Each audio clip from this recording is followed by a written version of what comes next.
Hello everybody, it's the Last Robot Guy here, and it's time for more Super Robot Wars Y. My brain really wants to keep saying Face to my Remnant every time I do one of these. I haven't slept yet, I won't sleep, it'll never get me. 42? This is 42 streams in this game, and I haven't slept yet. You won't get me game.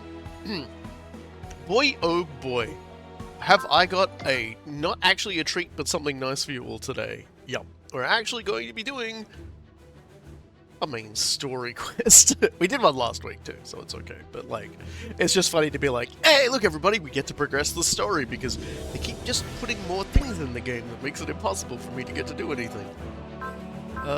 So yeah, it looks like we've got a little bit of a seed and hayate. Last time on Super Wars Y, Rebecca revealed his loyal platypus minion that can also pilot a giant robot somehow. That's true, I did go on quite the platypus-based bender last week. I'd actually completely forgotten about that. I'm not very good at my own running gags. I'm really bad at my own running jokes. But now we're on the Windermerians, which is, as you all may remember, the big ship of the Windermerians that appeared. They didn't get what they wanted, and then they left again. Then this girl, Izana, is what Raval was looking for? Correct. She must be the progenitor of superhumanity. The endless people spoken of in Walkure legends. Those who inherited a part of proto-culture civilization and were promised the galaxy. The civilization known as the Evolvers. The ones who induce progress. Yes, the existence of the heirs to their power, superhumanity, is also a major turning point in Raval's history. The Earthlings will continue spreading across the galaxy if she is left to her own devices. Alright, you are. That mustn't be allowed, if the galaxy is to know long-term peace. That said, we still have hope. You slapped us with the platypus. I kind of forget. I kind of forget I do things like this. Zana's awakening has also caused the flow of the tremendous source of energy. There's the will force to change. And that means... yes. You've all but fully determined the exact location of your great desire, Sir Void. You have my thanks, Sir Nexus. How are you planning to take control of it? By using Echica Y-Fran Burnett? I have something in mind. I'm certain you do. Regardless. Now I must go and prepare things with Emperor Poseidal. Nexus is still pretty busy. Remember when he was just a mystery guy going around causing problems? Fortunately, our plan is crawling along at a snail's pace. The goal of spreading Var Syndrome and taking control of the Earthlings with His Majesty's Wind Song is met with many setbacks. I like that they've got, like, ties on. This is all that thrice-damned Walkure's fault! That wasn't bad enough. The conflict's at a standstill thanks to Noah's strategy of constantly invading and retreating. If this keeps up, we'll never see our motherland of Windermere again. Yeah, you guys will die of old age. How can they do this to us? We have so much less time than other species. Yeah, just say that to the old guys. It's really nice of you. Especially this guy, who looks like he's going. He's going right now. And the Windermere forces have Then the Windermere forces have but to take action on their own. I imagine Sir Royd has been thinking along the same lines. Hence we were summoned from Noah Brand. Our targets will probably be the A Advent and Walkure. Ooh. It's finally time to show what we're made of. Decisive battle's so close, and yet... What do you think you're doing? Sir Bogue? Let me see that comm terminal. Hi everybody! Here's a little present from Maki Maki. You imbeciles! Are you seriously listening to Walkure's songs? It's not what you think! This is, we're researching the enemy. Research my foot. Watching this is the same as supporting the enemy. Give me that. I'm turning this off right now. What just happened? Sir Bogue, you pressed the donate button. Gives you a number of Walkure's bonus footage giveaway raffle. What's going on? I can't stop it.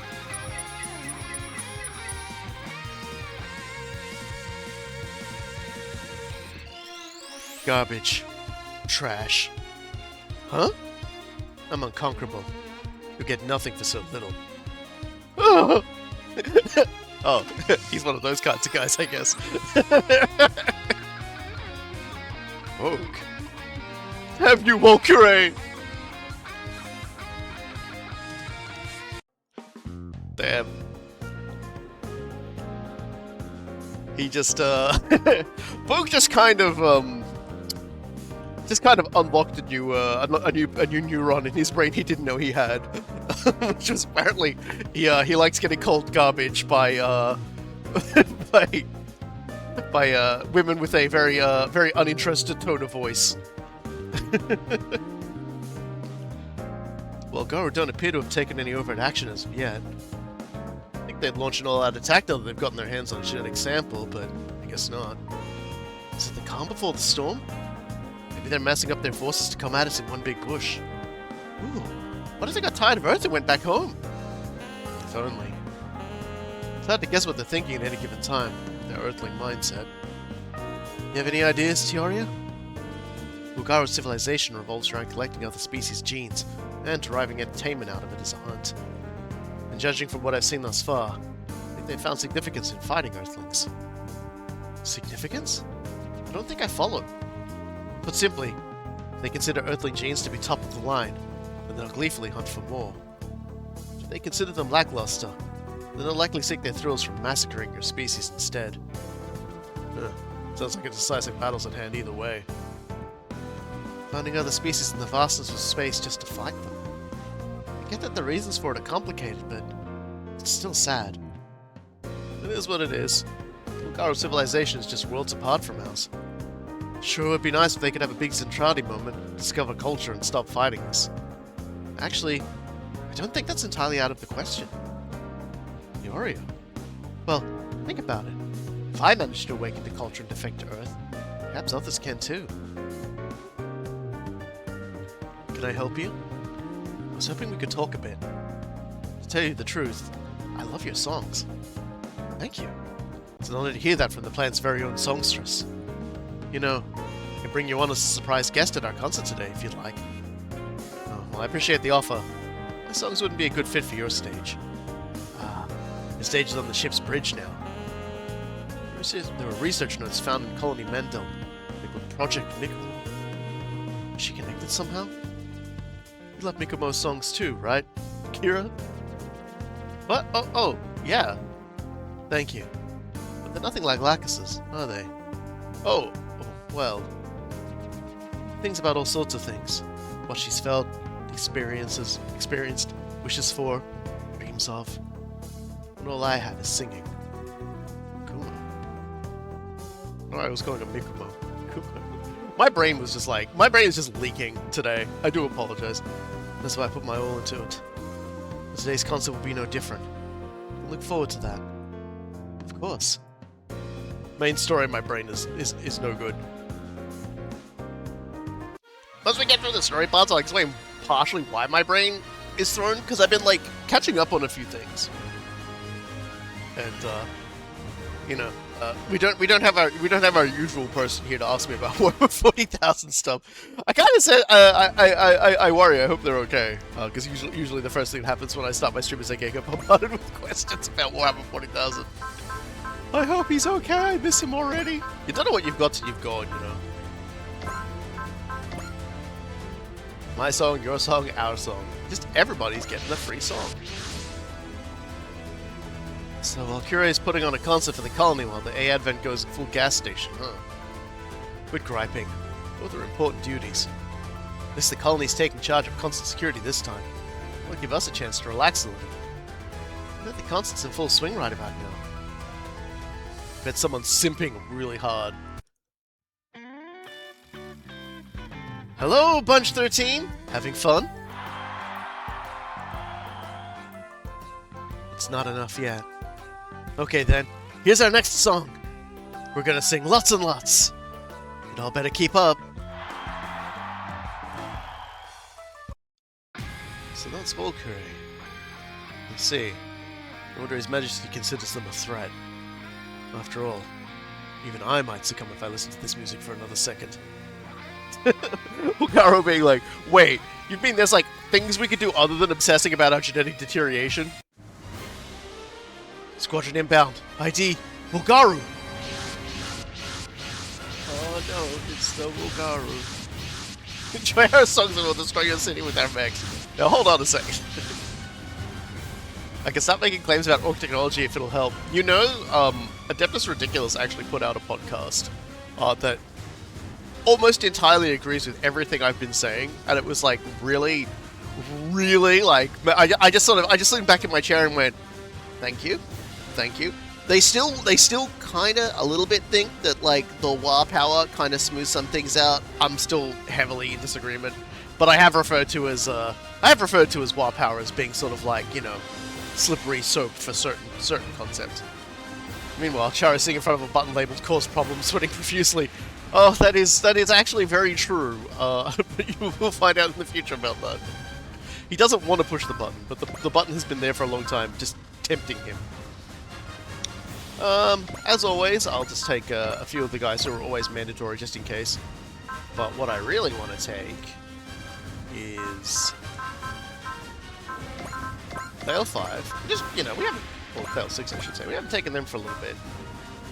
Might bring along these three as well. Because, you know, it's technically a stage for them. We'll definitely want Forte, and that leaves us with one more person to bring along. And I'm thinking Char. I'm thinking Char.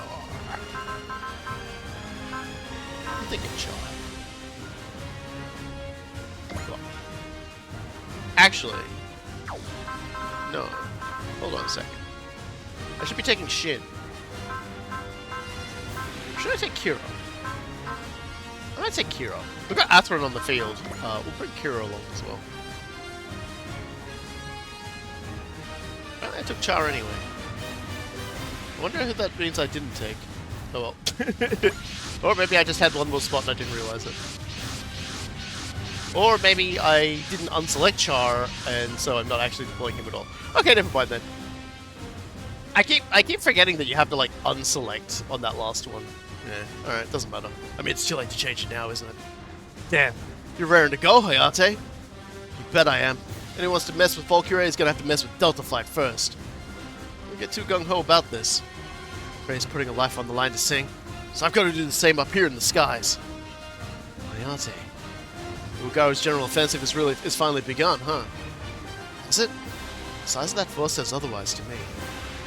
It's Lume's squad. What does a squad specializing in reconnaissance and surveillance be out here? It appears the Walkure are targeting the colony. Say what? Are they after Walkure or something? Asking them why they're here won't get us anywhere productive. Let's focus on intercepting them. Bring it on, Walkure. We're not getting anywhere near that colony. Yeah, so, what was that? Sort of went past it. So we just need to destroy Lume's ship. Or reach Chone 3. So this is Lume's ship up here. And, yeah, Lume's is actually piloting it, so there you go. He's got, the first time, I don't even remember if Lume's actually piloted anything like this in 30 when we saw him. But there's his stats. He's a big old bundle of way too much health. We will murder our way through him, don't you worry about that. Alright.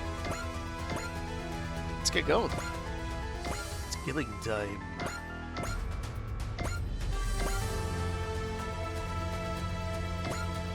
It's crime time.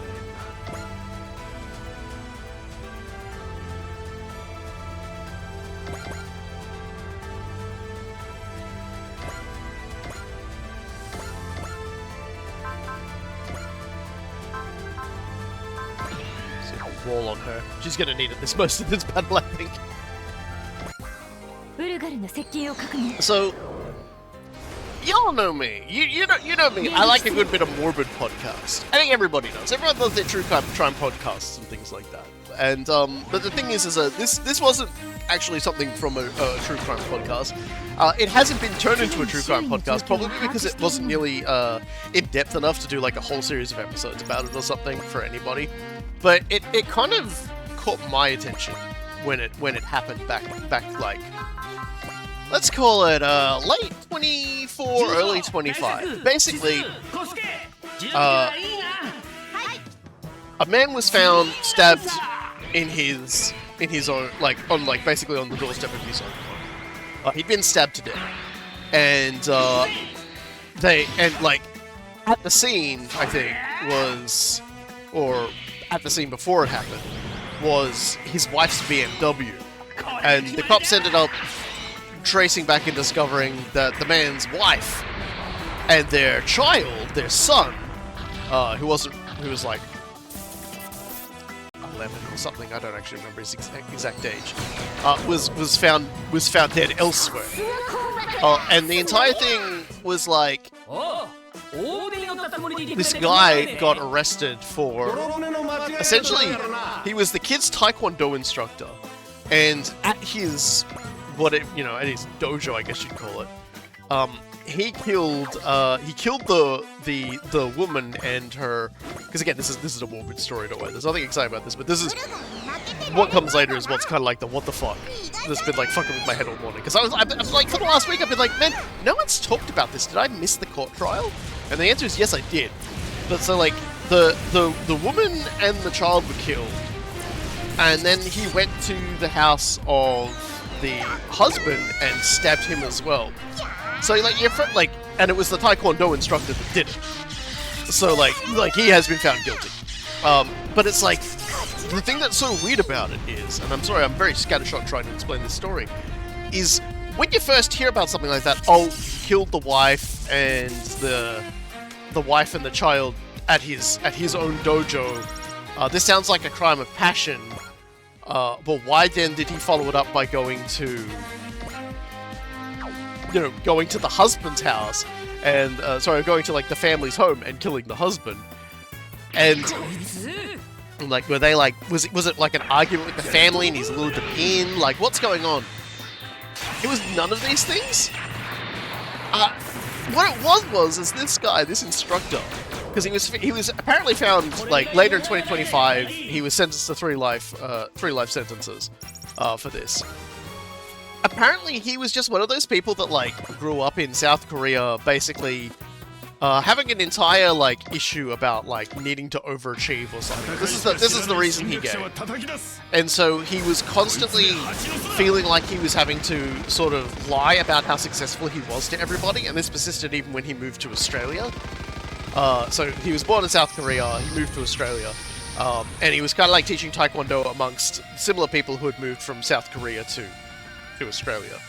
And so apparently he'd lied to a great many people about who he was and what he was doing. He'd falsely claimed to people that he was like an Olympian and shit like that. You know, just normal things you do when you've got a bee in your bonnet.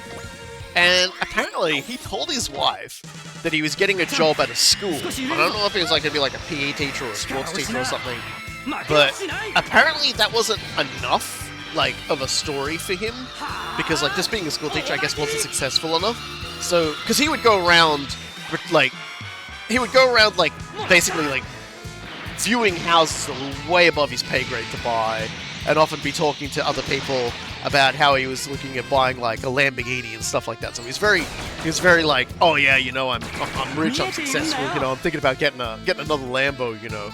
And I guess to a degree that lying also was to his own wife, because he told her, I'm getting this teaching job and they're going to give me a BMW as a company car. So obviously this school is very prestigious, or his claim was being. Whether this school even existed, I don't recall from the article I read this morning. I don't think they clarified if it was even a real thing. The woman who he killed owned that BMW. So it's almost like this guy killed 3 people to try and get his hands on a car that would have been instantaneously found out that like what happened. I'm just kind of sitting here just being like, wow, that was not what I expected at all. Like, that was not where I expected this story to go. That like, this guy just had lied himself so deeply into a corner that he, like, maybe he, like, they didn't, I'm guessing he pled guilty because nothing in the article suggested that he, that, like, there was a reason for the prosecution or anything. One of the big things, and this often causes a lot of conspiracy theories, is that, at the very least in Australia, if someone pleads guilty, there's no reason to go through the hows or whys. The person has said, I did it. So, he basically, we don't know if he like tried to convince her to give him the car or something, or if he just went straight to murder. But it was like, and then just like after he's killed them, gone, oh well, in for a penny, in for a pound, and murdered the husband too. And then he but because he stabbed the guy to death in his front doorstep. I'm only laughing because of how insane that sounds, not because I think getting murdered is funny. He also got stab wounds himself, and so he went to hospital. So it was very easy for everyone to figure out, oh, there's been a stabbing. Oh, this guy's got stab wounds as well. He claimed someone had tried to rob his, to steal his car, and it didn't take long for that story to sort of, you know, crumble. But yeah, it's pretty grim, all things told. Like, I was actually kind of floored by how insane like that entire thing ended up being.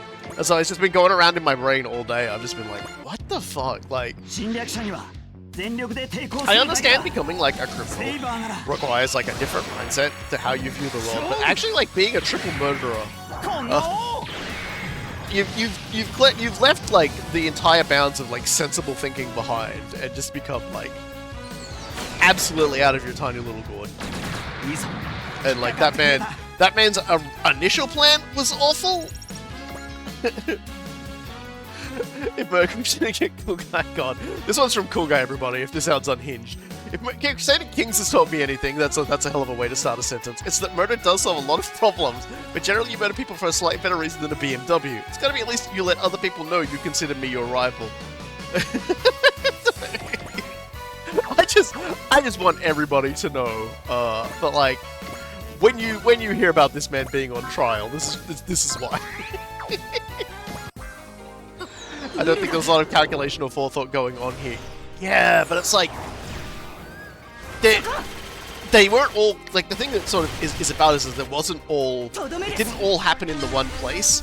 So this guy has like, and by all accounts from what I heard in the reporting, the child was strangled. So like God knows what happened with the lady. Like, he could have like had the kid wait outside, had the discussion with the lady, killed the lady. Again, like, we don't know. We just don't know. But like, a lot of things could have happened, and then brought the kid in and then killed the kid. But it's like, that's grim. Like, every single facet of that is like incredibly fucked.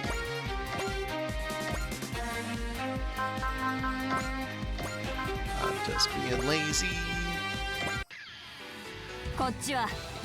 Doesn't say killing the kid though, an orphan whose parents were murdered by a martial artist. He decades later for revenge. Oh dear. It's just like there are so many points at which this guy could have just stopped, and he didn't. He kept going. Like, he obviously couldn't kill two people simultaneously, so he's obviously done one person and then the other, and that's like just unforgivable, like insane bullshit. Like, I'm floored. I'm always just like floored by the people who think this is a grand old idea. To just do things like that. So yeah, like, that's just been on my brain, or like all this morning after I was like, oh yeah, that's right. I've been thinking about this all week. I should go check on it. I also simultaneously thought about that guy, like, by thinking about that, like, I was also thinking about, oh yeah, then there was that guy who, like, he used to do, like, Doctor Who videos and stuff like that. And then he decided to, like, murder his pregnant girlfriend and try and pin it on her ex. And he tried to create an alibi where he broadcast, like, a pre-recorded stream and tried to pretend it was, like, an actual stream with technical difficulties. But he kept dropping like hints during the thing he was showing that suggested that he was going to do something, which is like, again, it's like, dude, you are not the mastermind you think you are. You are not him. You will never be him. You were never him. You were never the mastermind. And apparently, I was thinking about him, and then 30 minutes before the stream started, Voice Critical puts out a video about how apparently the guy is like really unliked in prison, and there's apparently a hit list that he's on. And I'm like, yes, I can kind of understand why. I was just like, huh. Yeah. Yeah, I was thinking about that case this morning. Yeah, it's weird. Like I was too, and then it just turns out, oh, he's hopped into the news again, and he still doesn't get it. It's like, goddamn, man. Like, just don't. Like, it's not the solution to your problems. You're a bad person.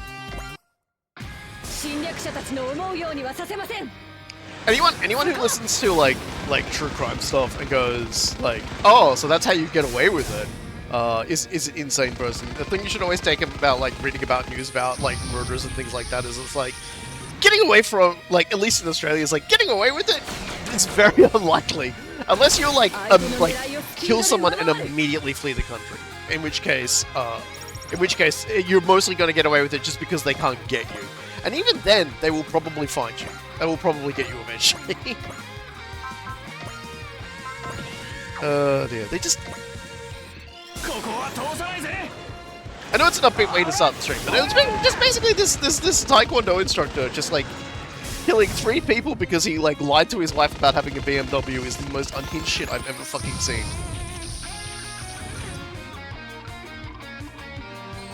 It's easy to lose a body in the woods near where I live. Well, there are still parts of there are plenty of parts of Australia you could technically dump a body, but the thing is that the actual act of doing it is gonna be what trips you up. Because I have been listening in regards to a few things that have been happening lately around like older like crimes that have happened where like they haven't had like mass surveillance in the area, forensic science isn't good. There's been a trial for one guy. I don't know how it's gone. I can't remember. Like, I think the trial is over, but I'm still following along, like, in the podcast that was going on through it day by day at the time of the trial. So they haven't said whether he's been found guilty or not yet at that point. But he, you know, this is a particular case as there's no body, there's no witnesses, there's no forensic evidence. There is, however, a lot of circumstantial evidence. So I'm very interested to see how that turns out for him, because, yeah, he, it doesn't look great for him. In no small part because he definitely changed his story multiple times throughout. That's the other thing you should probably do if you commit a crime. Get your story straight immediately, and make sure it's not something that's, like, easily disproven.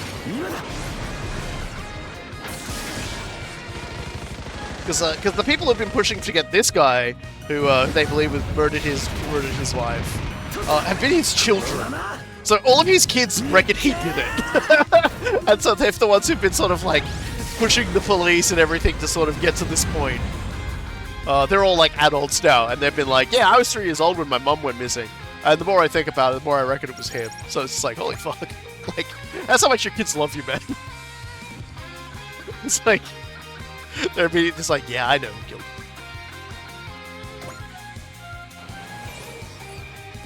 These days, it's a lot harder to get away with it. There was like another one I was listening about an elderly couple, like about, gotta be 20, possibly, like it was 20 years ago. Getting close to like 30 years ago.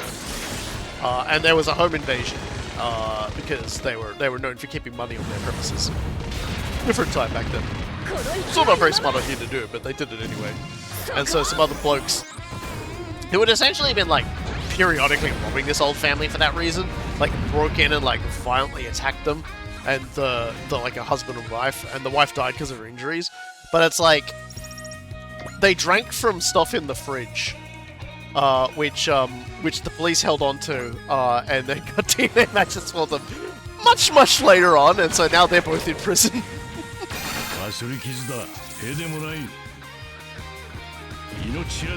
I don't know, I could get my story straight about what I did yesterday, so someone would accurately say everything they did a week ago. I'd be suspicious unless they did something interesting. Yeah, but it's like, if you were trying to retrace your steps in, like, when you last saw someone, you'd want to keep it pretty level.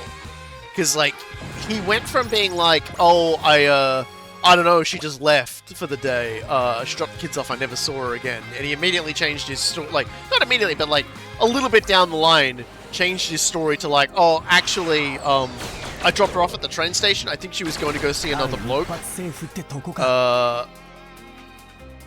You know, like, and he's altered the story since then as well. So it's just like, he also changed his name and moved to a completely different state, almost like the opposite side of the country.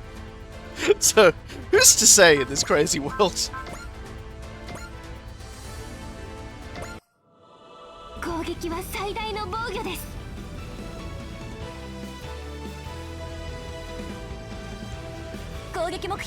I just, yeah, but like, what was really interesting about the elderly couple case was that, like, the lawyers were trying really, really hard to, like, suggest that the evidence was contaminated. Mr. Monks's has not decided to flee under suspicious circumstances. Yeah! But it's like this thing was particularly interesting because, like, they both, the funny thing is about the criminals is they both drank from something in the fridge. So they've, like, savagely beaten these, like, two elderly people, one eventually succumbing to her wounds very quickly after they've done it, while they were ransacking her house. And one of them's had a drink of water from a water jug, and the other one's had a drink of milk from a milk carton. And they've and as a result, like, they've had very easy DNA on these two people. And their lawyers were, like, trying to argue that there was a case that, like, the DNA was contaminated. And it's like, see, here's the problem. You guys are saying you've, like, the problem was that basically the defendants were saying, I've never been in this house. Or rather, one was saying that he had been in the house, but he was in the house at the end afterwards. Because they already tricked him into actually confessing. There's an entire story about that I think I've told. Or at least I think I've told in another circumstance. But, like, the other guy was like, no, I was never there. I don't know, like, this guy's making stuff up. You know, like, but the lawyers were trying to argue that, like, there could have been, like, contamination of, like, the DNA evidence. And it's like, well, okay, but contamination of DNA evidence is like, DNA from object A has ended up on DNA from object B because you haven't kept them separated properly. Like, it's like, what you guys are implying is that, what you guys are implying is that somehow DNA on it just miraculously ended up being their DNA by accident.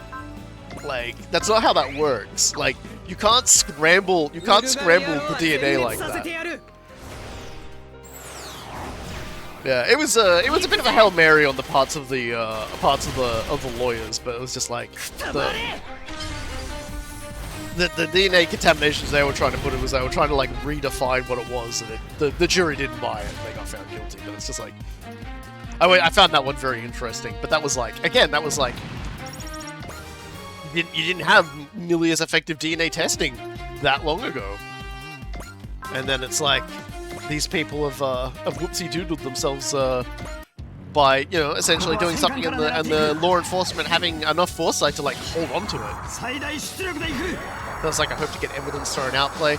Yeah, they did try multiple times to try and suggest that it would happen. Because there was one case where, like, one part of evidence they found where, like, the stuff did get contaminated, but the problem was it was, like, stuff from the house contaminated something they found in a nearby van. So they're like, well, the van has nothing.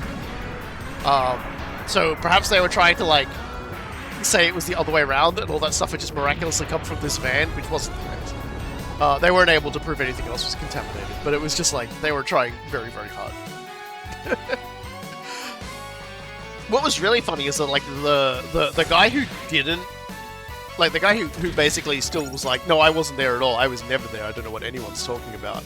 The thing that was kind of funny about that one was that he had what he probably thought was a pretty good alibi.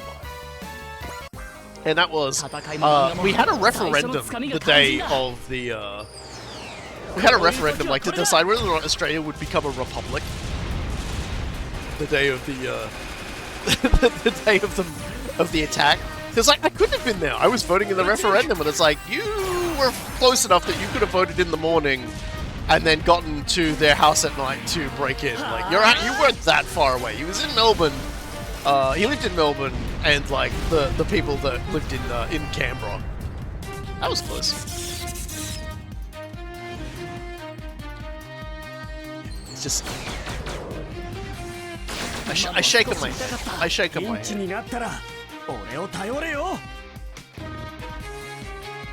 suppose there's probably a lot of people who get away with doing something, but I just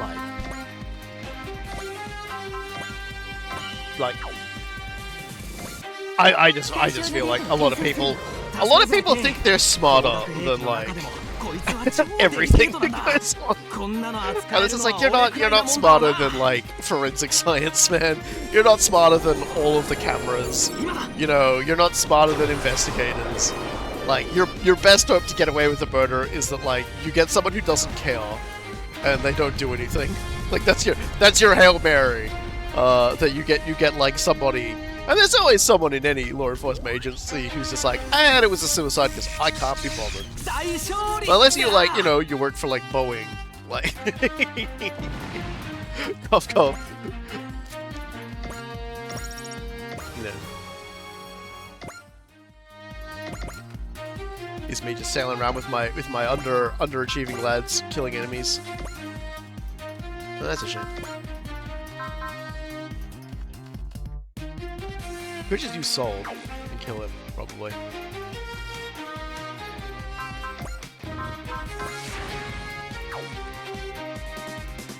Yeah, the forensic procedures are heavily flawed, probably shouldn't be usable as evidence, but DNA isn't one of them. There are there are a lot of stuff like forensic kind of stuff, like phone towers and things like that. They can be a bit shifty. I know the phone towers played a big part in the Aaron Patterson trial and another trial I looked at, but at the same time, like the way they used it in the other trial I looked at was actually pretty reasonable because they were basically showing this is where it was. It sort of shows the places that like this phone was at, and here's where the phone went dark, and here's where the victim's phone went dark, which is nowhere near where she got killed. Nowhere near where we found a body. And it's not very far from the home of the guy. Also, they had him tracked on like multiple like cameras. A lot of like traffic cameras and stuff. Mirage, do you want to variable combat this guy out of existence? I think you do.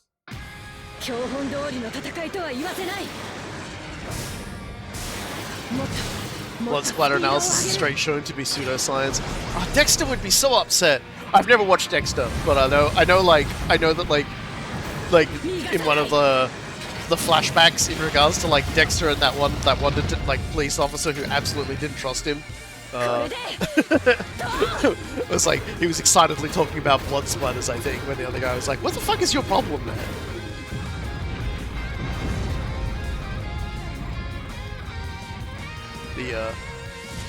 You know, which would one day lead to surprise, motherfucker. Which is okay. So I know two things about Dexter. But only those two. That's all I got. I have nothing else to give in terms of memes.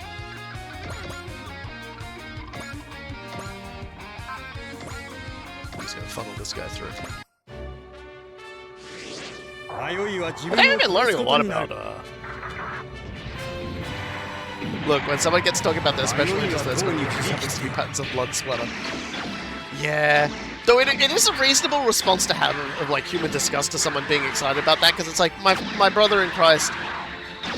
Yeah, he's a blood splatter analysis both show in the books, and it's just like, but he was getting very excited about it when he was describing it. And it's just kind of like that blood came from a human being that was dead like on the floor over there.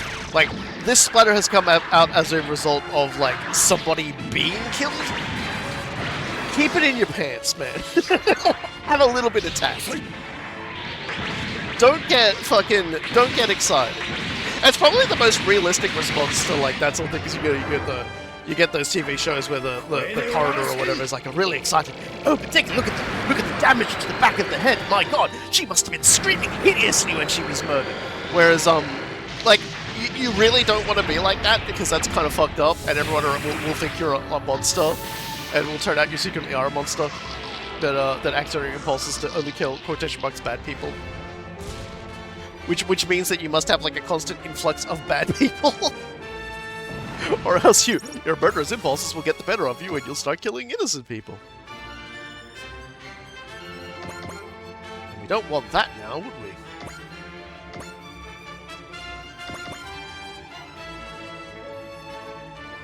I'll park him up here.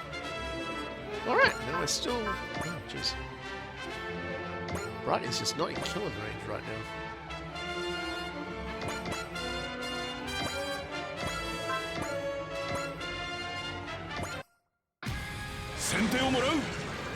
Had people as defined by you with limited information. Yeah. It's almost like I'm looking for my murder justification.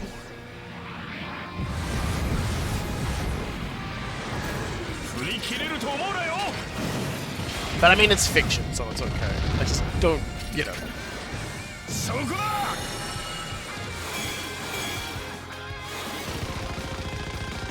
I hope everyone's glad that I finally started bringing out the Delta people for a mission.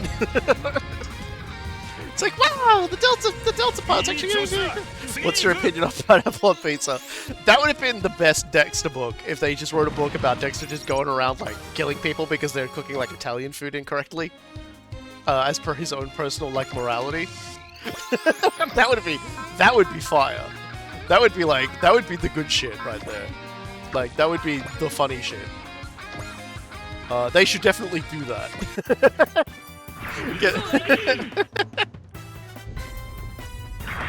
Oh, dear.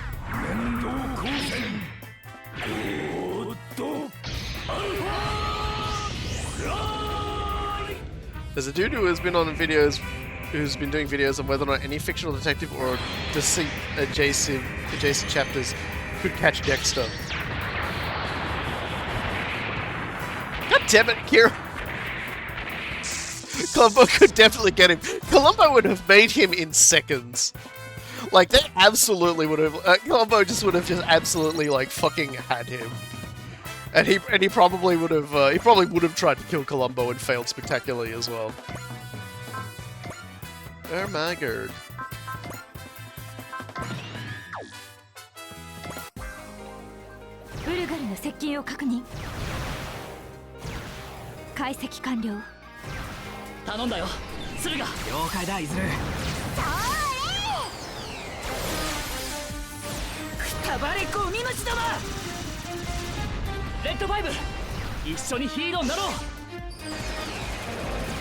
His Ventura video is honestly brilliant.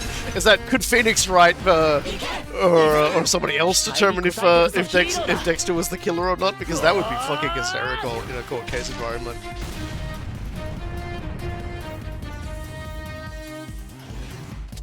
One more thing, Dexter. You know, my wife's got a real interest in Spider, but it's not blood. It's the coffee she pours on my pants every morning.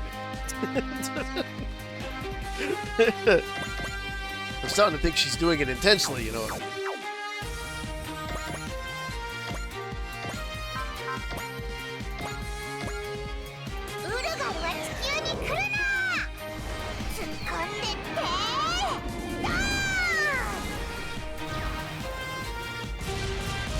The one that'll always just be funny to me is just like, it's like the Death Note one where like he's trying to write Columbo's name on a piece of paper and it's not working. So it's like, oh no.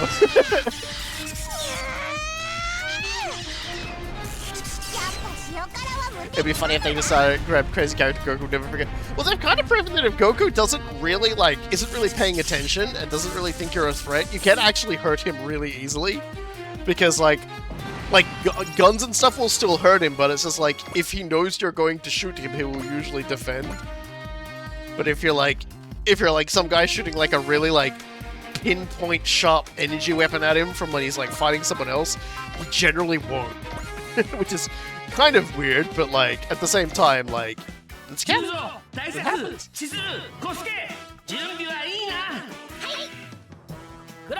He's become so fight oriented that like he absolutely doesn't. Reminder: when Goku and Bulma first met, and Bulma hit Goku with the car and then shot him in the head. That's true. Maybe it has to be energy weapons. That didn't hurt him though. He actually was like, ow, when that happened.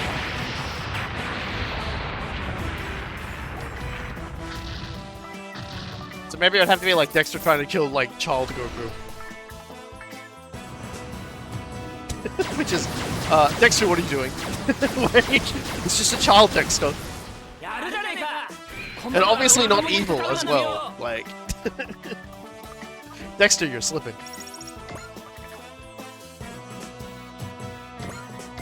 Perhaps he always slipped. Can you kill this thing? I know who can. But what if I don't kill him?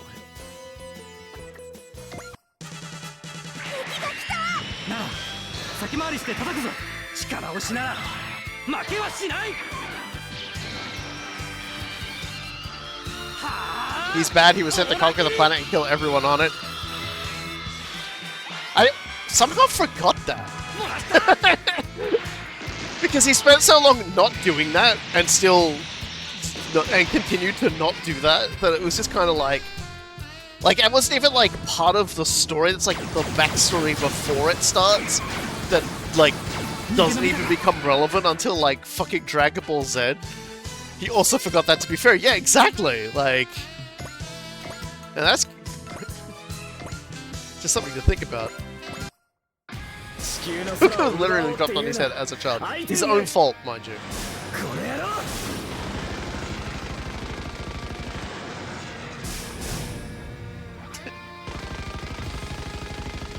He's a good person because of head trauma, then being raised by a good person. I guess Dexter could probably still like rationalize that and be like, yeah, no, he could turn evil at any time. I have to kill him. Damn, why aren't bullets working? Hey, this guy's having fun. I think he's gonna live though. I didn't really have anyone in place. Yeah, here we go. It's as I feared. These troops are rising in power as well. Is the phenomenon Root X talked about truly happening? Awesome. Let's rush him down. No, hold on. Something's happening in the colony. What?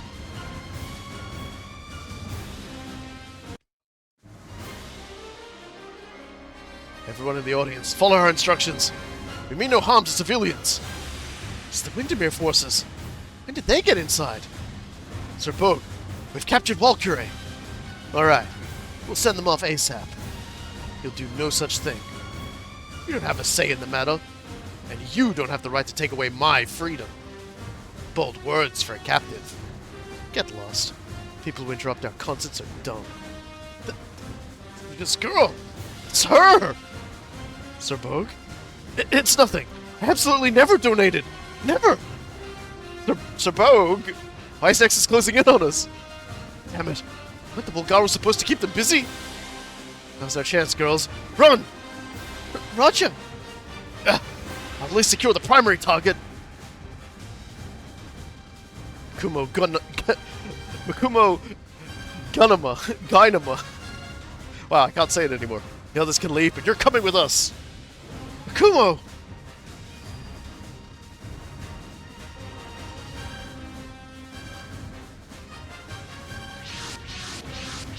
Damn it, Bogue, you son of a bitch.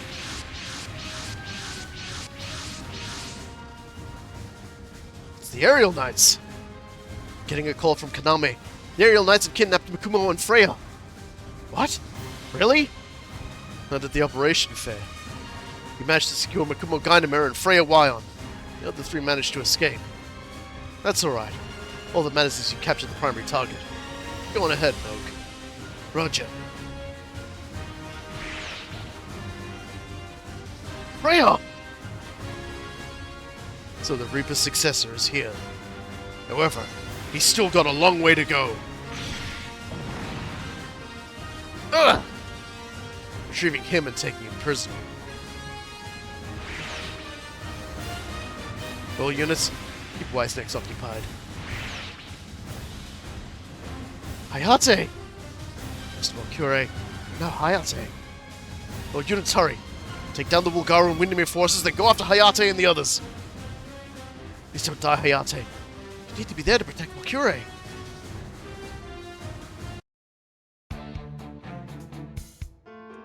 God damn it. We got stuck fighting so long we couldn't catch up to Hayate and the others. What's the situation? The Aerial Knights and Walkure have fallen off our radar. Hayate? Nothing. Fortunately, we didn't detect his VF-31 blowing up, so I believe he's still alive. It'll be okay, Mirage. Takes a lot more than that to keep Hayate down. He's come a long way from where he started, so let's have faith in him. Our next course of action should be pinpointing the Windermere force's location. Okay, but how? It's not impossible. There is a way. You just have to hope Akuma or Freya figure it out. Is it singing? Meanwhile, at the Noah's asteroid base. A pleasure to meet you, Akuma Gunama. Gynama. For Gunama. Gynama. I remember you. You were on the screen during Windermere's declaration of war against Earth. Nonetheless, if you'll indulge an in-person introduction, my name is Roy de Bren. I serve as Prime Minister of the Kingdom of Windermere. First you break into a concert without a ticket, and then you abduct me. You're making a very good impression. Very good first impression. she's very business-oriented. She's like, I have like this one thing I do. I do apologize for that, but our business is urgent, I'm afraid. I'd hope to take you to the holy grounds, the Windermerians, our flagship. It's not something easily mobilized, so you'll have to forgive me for resorting to such uncouth measures. Don't bother trying to dress up your actions with pretty words. Then I'll add one more thing for you to judge me for. I took the liberty of examining your body. The test confirmed my suspicions. You are indeed no mere human. Singer of the stars. I can prepare a stage befitting your splendor. What are you talking about? You seem unaware of your true nature. Very well then. Allow me to remind you. Rudenja Rom Mayan. I knew it. The phrase passed down through the Windermerian royal family, alongside the legend of the Singer of the Stars, really does work on her. Rudenja Rom Mayan. He's a goose. Oh, don't. Oh god, don't. that's an entire thing that's in my brain as well. Let's leave it at that for now.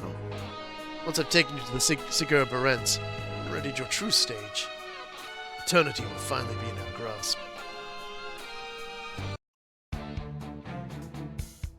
Understand you've spent your entire time in captivity singing, Freya Weon. Yes, singing is everything to me. I see. Talk. Tell us about the A-Advent. And if you promise not to hurt Hayate, you do, I'll make you pay. Concerned on his behalf? How admirable. Abandon your motherland for an Earthman? Where's Makuma? Get walking. You don't need to know. Of course I do. She's my friend. Why wouldn't I be worried about her? I'm afraid, you're supposed to be a Windermerian. How dare you call a member of Walkure a friend? I'm in Walkure so I can sing. When you're singing, being from Windermere or Earth doesn't matter. You've been listening to yourself? It's not just Walkure. The A-Advent's the same. It's got people from different walks of life all working together and caring for one another. Shut up. And yet you're all... Shut up if you know what's good for you. Bogue. Enough. White Knight. She... Nothing anyone says can dissuade us from doing what must be done. We fight for our nation and our king. You have pride as a soldier. You should be willing to endure dishonor. Just does any of this serve? Look, I'm not going to defend what the NUNG did in Brissinger. So wouldn't it be better to make as many friends as possible? Change things by talking it out with... No, one more word. Get your hands off of Freya. Hayase Immun? You should break out of your restraints. Let's just say I've been training a bit since you did a number on me back in Stockholm. Here's some ninja gear I got for situations just like these. Troops didn't search you thoroughly enough. There are cavities in a man that you could never reach, Bogue. That's right. That's right, Bogue. You could never reach the prostate. And that's not all. I've got buddies who are breaking into the base as we speak. What? Did they figure out where we were? I'm taking back Freya, aerial knights. Very well. What? White Knight, you can't be serious! Our primary target, Freya Weon will never help us as long as this boy is running loose. But, if you'll humor my selfishness, I'd like to see how much this boy is capable of. White Knight, successor to the Reaper. Is that really the best you could do? Of course not. You guys had Freya. I was distracted. Then show me your true strength. If you're ready to take on the mantle of the man I recognized as a peer. You're on. If it's a fight you want, then it's a fight you'll get. Wait, Ate, I still have Makumo. Don't worry. Kira and Atherin are on that. It's like, and Hero is blowing everything up right now. Don't worry about it. It's like, what? Yeah, no, he's like dynamite everywhere. How's the machine, Hayate? Oh, good. I have to hand it to you, Kira. I only managed because the core MS was barely damaged. Though I did remove the damaged multi-purpose pack, and I replaced it with a little Draken meant for the SV-262s. I know it's Galactic Standard and all, but make it sound like it was nothing. There is a skilled guy. Not to mention, you guys are strong enough to go toe-to-toe with Windermerians. You're like a perfect team. I'm just glad I could help. Kira's like really underselling what he did. Like, the man is actually like, when it comes to like mobile suit stuff, he's actually really fucking good. In these super coordinator genes, he has like computer programming as like an S+++. It was all thanks to Freya's singing, really. Because of my song? We only managed to find this place because we detected your song's bio-fold waves. You know that, Freya? You're the MVP of today's show. I was only singing to cheer you up. Freya. Thanks for coming to rescue me, Hayate. Let's hurry. The tunnel's not too far from here. Hold on tight, Makumo. Freya.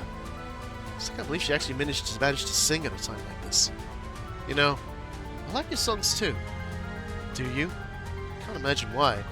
Marcus Klein's songs are full of emotion, but mine feel empty. But you still sing. Put everything into your singing. Like you're trying to find what's missing. That's why I like your songs. Thank you. It does make me feel a little better. Windermerians incoming.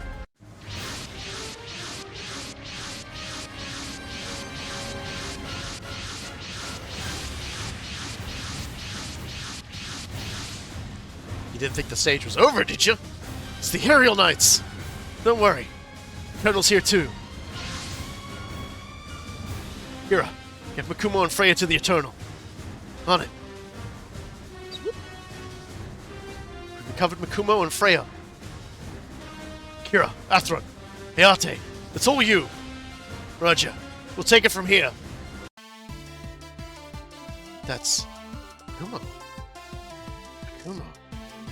I don't know who or what I am, but I can still sing, so I'll sing with you, Makumo. A beautiful song. Two of them are singing just for us. We better pull our weight then. Wretched Earthlings, you're going to resist? You're taking Makumo Gainemir back. Not if I have anything to say about it. So they're the ones who broke past our sentries and took back Makumo Gainemir. Yes, I believe they're not what's known as coordinators. Even weapons born from forbidden genetic manipulation technology. The fact that the Earthlings can produce creatures like those is only more proof of the threat their entire species poses. You're wrong.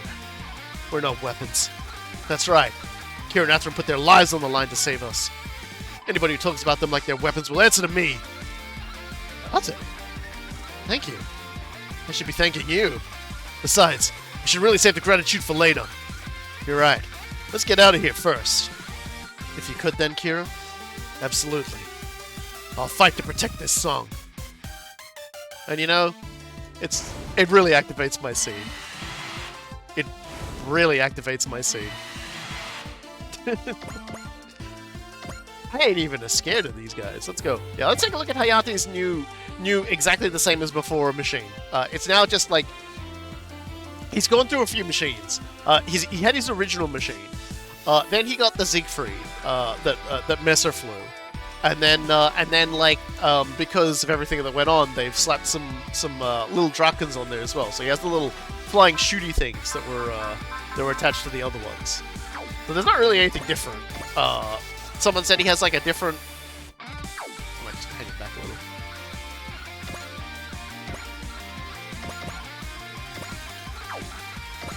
Oh wow, actually attack from that range? Hell yeah. Trying to edge the shit out of that guy.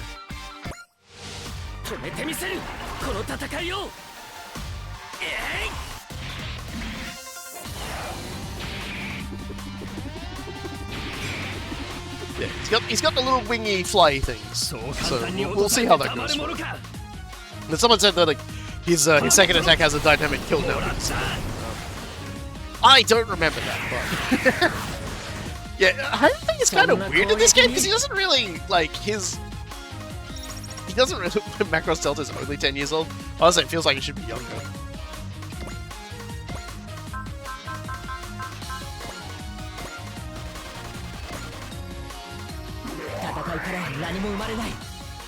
No fighting.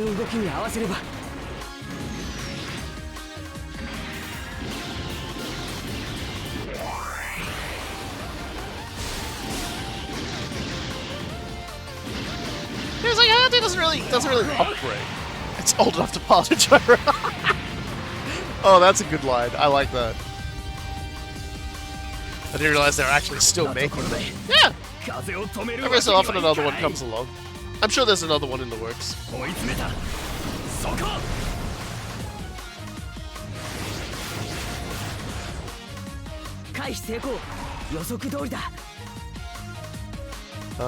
Dear.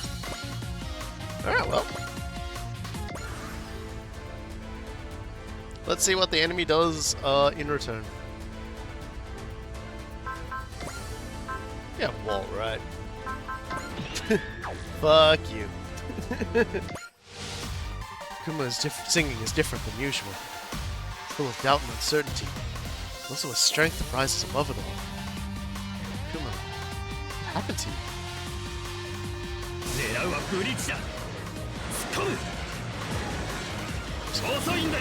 Take my hoodie off. I had a jacket on. It's been a pretty cold, wintry kind of day, but I think all the laughing I've been doing has warmed me up. That or I've caught the cold. We'll find out.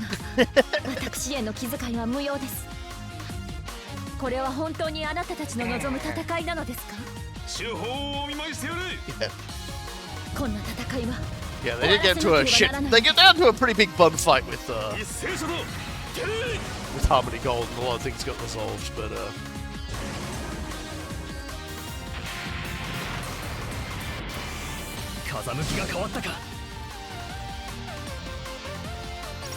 yeah, Harmony Gold's still got plenty of rights involved in a lot of stuff, but a lot of things have been relaxed now as well.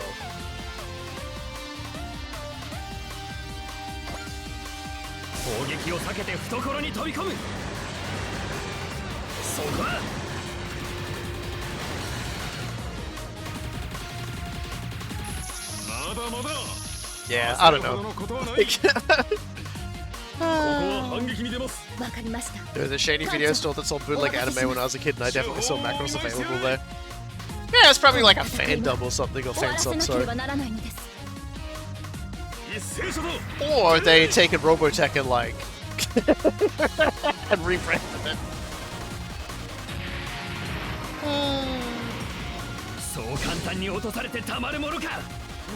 Yeah. Ain't nothing wrong with a little bit of the old bootleg. God. I just... Oh dear. Someone said something earlier that like tilted me. Because it reminded me of something else. But now I forgot what it is because like my brain is like whoosh. Just gonna focus up. Can't get me, son of a bint. Oh yeah, Robert, how do you feel about finally returning to Guilty Gear with the Strive DLC? So yeah, like Robokai is finally back in Guilty Gear. He was like a sort of a character that appeared in the story of the previous Guilty Gear, but he never had like a solid iteration in the 3D model age. And I kind of realize why now that I've thought about it. It's like, oh, he would have been an absolute fucking nightmare to animate. Because, like, in the 2D sprites sort of stuff for Robokai, his body physically morphs in a lot of comedic ways to do attacks, right? Like he pulls out an entire, like, bicycle and pedals it for some of his attacks. So having to animate like that in 3D animation, like the way that they do it with Guilty Gear, which is like 3D animations, but they still do like tweening animations and stuff, so it still looks like the 2D animations and stuff, but lets them do more cool things. That would have been a nightmare to do. I'm really happy with how it looks. I really like the character of Robokai. I've liked his arc throughout the stories. I've liked him ever since he like like first became like a playable secret character in Guilty Gear XX or X2 or whatever they called it. Although apparently he first appeared in like a Guilty Gear X thing. I never would have guessed. I know, crazy, right? But obviously I don't have Strive because I just don't play fighting games anymore. Kinda tempted though. Now he's back to maybe get it, but that's a lot of DLC to pick up as well. To like, maybe I should just wait till like the entire game, like they're done with the game, and then there's just like a massive bundle that goes on sale, and then I'll play it. Oh dear, but they've kept a lot of what made his character kind of fun to play as. They did take away the fact that he can actually steal meter, which on one hand is like, that's probably good, but on the other hand it's like, damn. Because that was always really funny, stealing other people's meter. They got rid of the overheat mechanic. Thank God, the overheat mechanic made using Robokai so fucking awful in Accent Core. So I'm kind of glad he doesn't do that anymore. And just like his animations are amazing. Like the cycling through the air animation, they somehow made look even sillier. And then they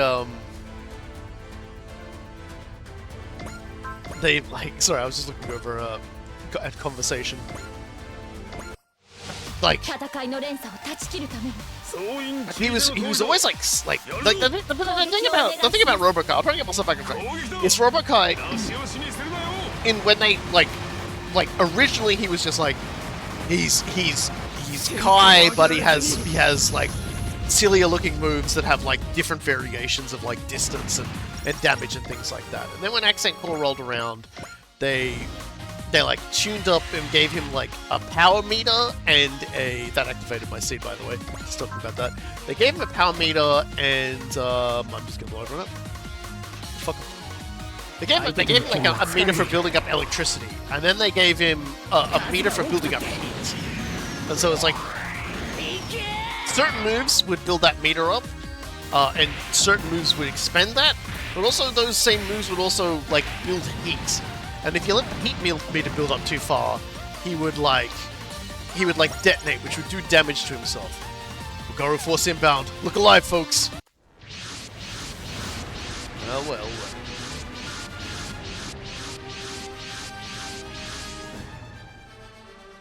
Oh, you see, the overheat mechanic is still kind of there, and now it's just locked into a super move instead of being a regular mechanic. Well, actually, you see, the funny thing is he always had that move.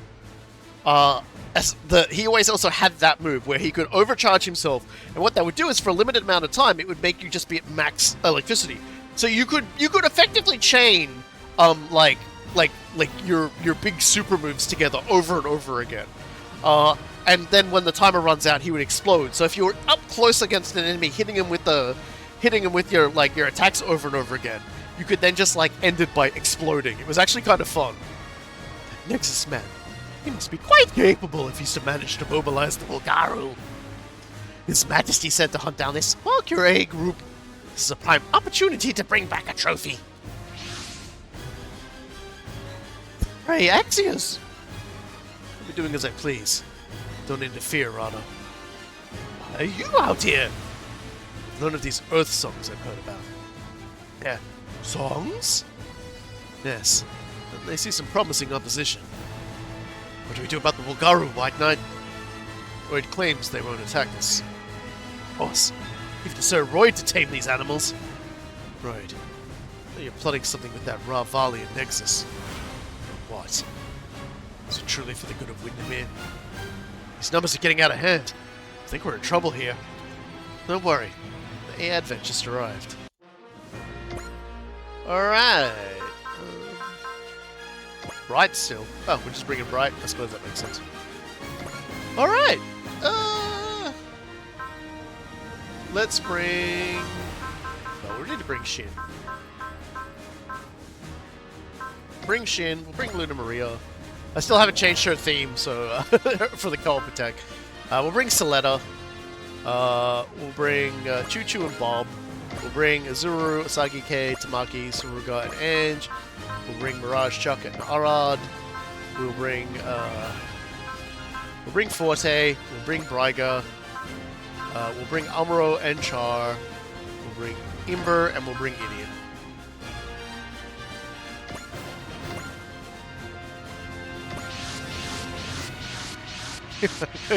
My way to be extra space racist. Yeah. Yeah, so like he always had the overheat mechanic, like the overheat special move. So like he's the best way to describe like Robokai as he used to be was like kind of clunky. Kind of clunky and very easy to sort of railroad yourself in with too many meters to look after, so I'm kind of glad they've sort of like mitigated that now a little bit. Sorry to worry you, Mirage, but don't worry, me and Freya are just fine. Goodness. Did my ninja tools come in handy? Miniature explosives, hacking assistant, smoke bombs, and taser. Those are the perfect things for escaping and sowing confusion. Thanks, Forte. You guys are good. Saving Hayate and the others and fending off all these guys? I have to hand it to you. Well, we did have Makuma's song helping us. In that case, we'll sing along with her. Kumo, Freya, ready? Anytime. Super lots! Damn you, Walkure. Even now you sing? Watch yourself, Azuro. That white unit's here. Oh yeah, Freddy's really got it out for you. You handle it. Right. I'll try. You can do this, Azuro. So this is an Earth song. This is bad. Our forces are losing the will to fight. We have to do something before what His Majesty feared comes to pass. All units, intercept the Windermerian and Walkure forces. I'm not losing this time. But with Walkure backing us up. And that activates my seed. This song really gets the seed flowing, if you know what I mean. Do not ask me to elaborate. I've already gone too far. Do not ask me to elaborate.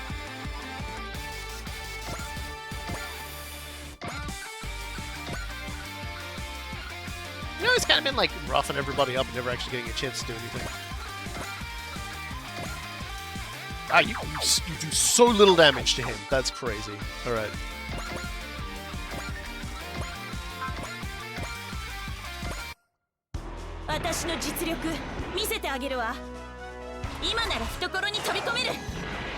Singing so bad is demoralizing the troops. He's a support unit, Kai. Look, he had less than 1,000 health. Okay. I wanted to see some death. She'll just have to kill some Walkure units then, because clearly she can't cut the mustard any other way. Mustard status uncut.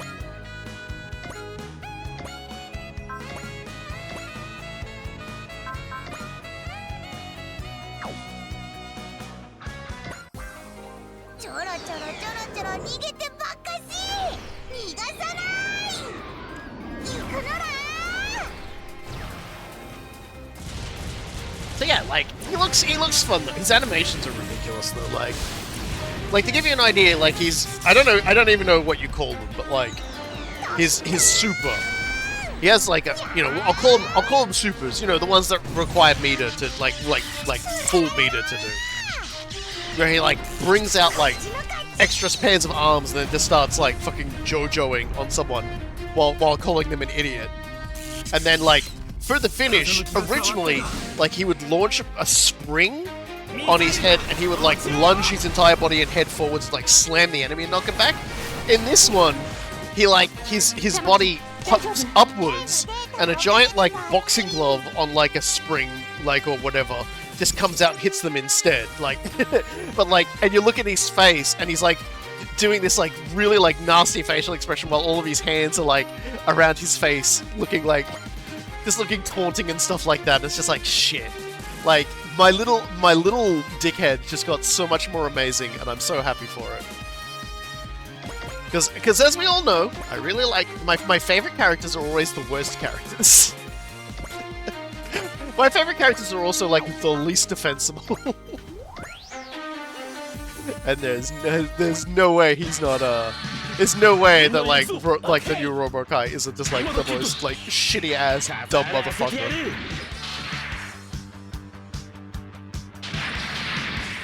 I'm waiting for him to put out his music, his track for it actually, because one of the things that sort of like has been a thing about Robokai since his inception is that his music has usually been like a distorted version of Kai's music. So I'd like to hear what they've done with his song this time. Because I don't really know Kai's theme song, so I might have to look that up. So everyone yaying, stop it. Stop it. I'm like waving my arms around, stop that immediately. Cease and desist. I'm cease and desisting your yaying. You best stop. Oh damn, Bub, you can't kill him, that's alright. There you go, Bub. Robocai likes problematic people noted. Yeah! The best description of Robocai I've seen is shitpost the character. He's a Starscream. There's no other way to put it. He was like if Starscream was like a mass-produced model. Like imagine for a moment that there's a Transformers universe where instead of like the Mook guys that always get blown up, they're all Starscreams. And like he's like that. And so like throughout like Guilty Gear, he's a Starscream, yeah. He's a Starscream. I love Starscreams. But like throughout the entirety of like Guilty Gear X2 and like some of the games that followed afterwards, there were a lot of Robocai, right? Essentially there is this group called the Post-War Administration Bureau in the Guilty Gear franchise, who are like trying to sort of, you know, take control of things post the Gear War. Me talking about Guilty Gear lore half remembered from like playing the games 100 years ago. I have no idea where the story is at now, but like that's okay because I'm sure I can figure it out eventually. But he was a mass-produced model that was being used by the Bureau to firstly seek out and analyze the combat data of enemies. So they were like Robocai units were always like sending information back to them, and in some cases attempt to capture them if they're a person of interest, say like a Japanese person, because in Guilty Gear, like almost everybody in Japan got wiped out during the Gear War. It's an entire thing. So everyone just kind of wants to hold on to them because apparently they're like valuable. So very much a don't worry about it. Don't overthink it. Don't worry about it kind of thing. Oh yeah, the combat data. I can't get enough of that stuff. Oh, just rub that combat data all over me. So his story, like his appearances in the stories of those games, tended to be him coming in and trying to capture someone or just trying to like get a read on them and things like that. And it becomes very, very apparent that the reason why he looks like Kai and like uses Kai's battle data is because Kai was a very well-known person of interest. He was like a very important member of the Holy Order that he was a part of, and you know, eventually as leading it. And like so, as a result, there's a lot of footage of him fighting in during the Gear War and things like that. So that's why the machine is based on him. A lot of times they hit during or outright show during the Guilty Gear series. The Post-War Administration Bureau have already decided they're not going to make any more Robocars. And so they start making Robo-Potemkins instead. Which anybody who's like had to fight Potemkin enough times is probably like having a horrific flashback right now, but that's okay. live and let learn. It's actually there's actually an ending. I just realized now there is an ending where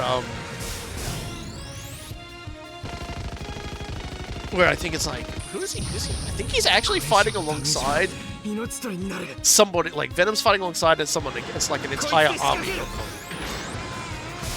But yeah, so like during Iska, which is like a weird sort of version of Guilty Gear, which is where ABA came from. She got into Strife before Robocai did. She got into Strife before Jam did. They explained about a game ago why Japan got destroyed. Yeah. So like they he basically was like, I'm thinking, this one guy has tanked so much damage, and I'm just gonna like keep doing it because I don't care. Just die a death of 1,000 cuts, you bum. Yeah.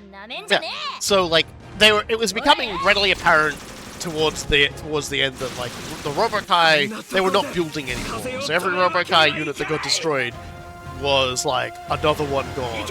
And like, but back in the day, like when I took on the last Robocai, the name was a joke, essentially saying, "Oh yeah, I'm the last one." It didn't matter how many were there out there.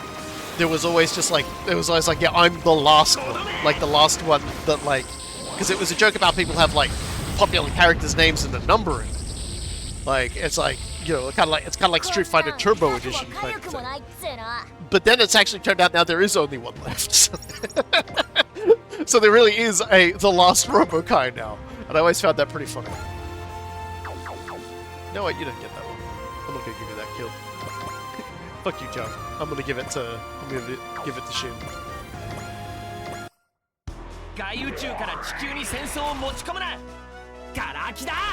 So yeah, and in the previous Guilty Gear game, he got a pretty triumphant moment defeating Bedman, which is a character nobody else could defeat because Bedman could basically read everyone's minds and instantaneously react to what they were trying to do, which made him extremely hard to put down.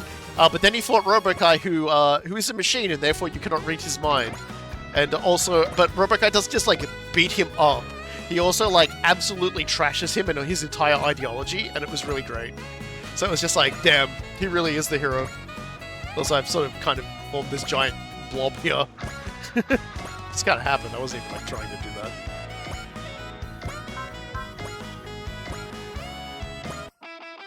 Yeah, and Venom was with him as well. Like, Venom was like, this is Venom's last job. The fact that Bedman was such an existential threat still makes me laugh. A man in a bed who could teleport and read your mind is actually a lot more dangerous than you might think. but fortunately he was defeated. And so after that, Robo-Kai's like body was destroyed because he self-destructed to basically destroy Bedman's like bed. Guilty Gear is great because they basically just go like, nah, put him in a giant robot bed. It's fine, don't worry about it.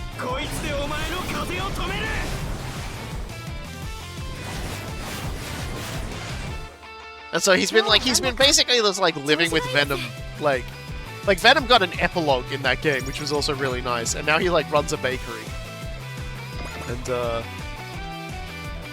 and all the people that like he had like really complicated relationships with come and like visit him and all that stuff. And like Robo-Kai helps him out on the counter as a head. And so like the story is that like he's renting that body. Like I don't know how much Venom is paying Robo-Kai or where he's getting the money to like rent this Robo-Kai body from, but like good on him. But it doesn't have a conventional engine. This is my favorite part. This is my favorite part about it. It's so silly. Like Robo-Kai's body has always had like this little symbol of like a Hercules beetle on it. If you ever see him like get electrocuted or whatnot in the game, like you'll see that symbol on the chest. And I always thought it just meant that like he had a, you know, that was just like the symbol used for the engine or whatever that like that sort of generated electricity for him. Now he actually has a literal Hercules beetle inside of himself that runs on a treadmill to generate him power, and it's fed on tangerines. And and when he activates his power, they do the space sheriff thing, where the guy explains that the transformation takes like a semi-second, like a half of a second to actually transform, but they slow it down so you can see it. But when like Robo-Kai activates his move, it's like, allow me to explain.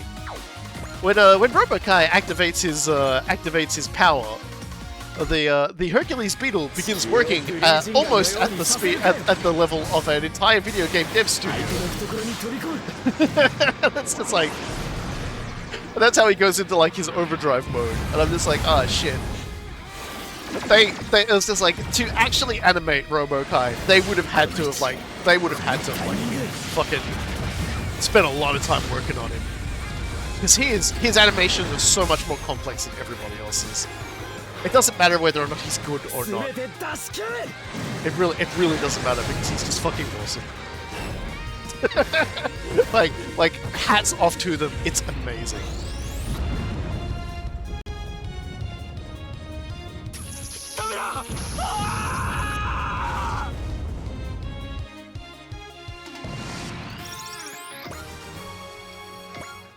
All right. That was a big turn.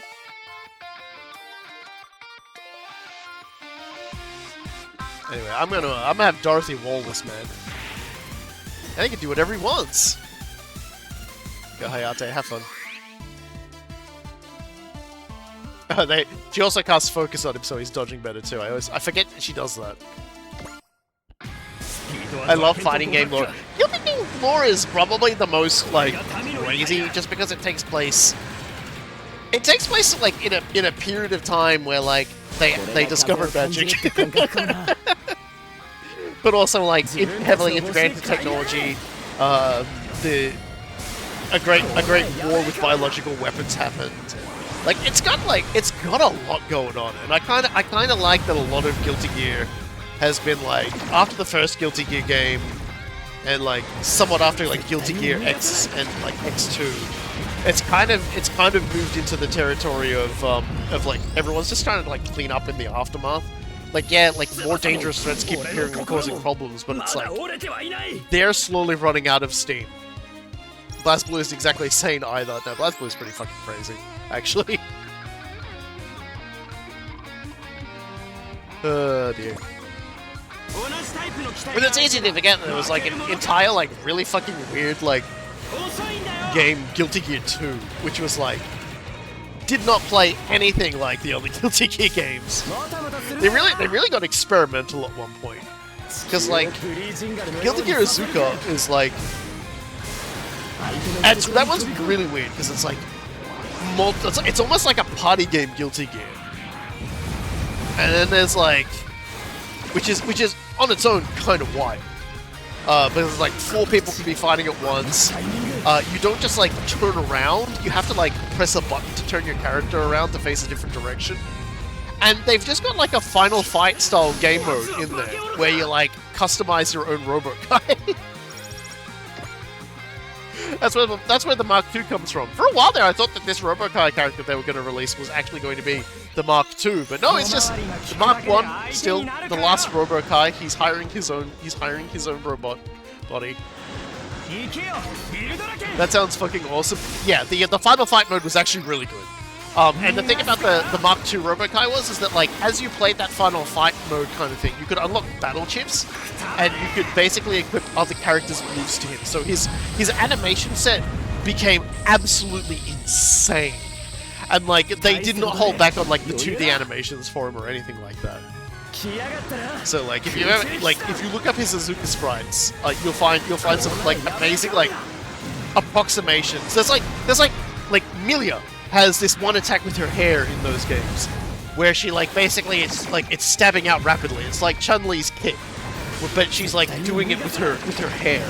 And Robokai Robokai Mark II can be installed with that, and he opens up a chest, and a stamp comes out, and I can't remember what's on the stamp, but I don't think it's anything polite. And so he's basically just like slamming them with the thing like over and over again, just like coming out of his chest. I don't remember what was on the stamp. I think it was probably something mean. It was probably something very uncouth. It's Theo! Fuck you, Theo. Robokai is the Street Fighter 6 creator character's precursor. I'm hearing there was a lot of like concepts to him that I think they didn't really like for the Guilty Gear franchise build upon, but like yeah, definitely other creator character sort of things.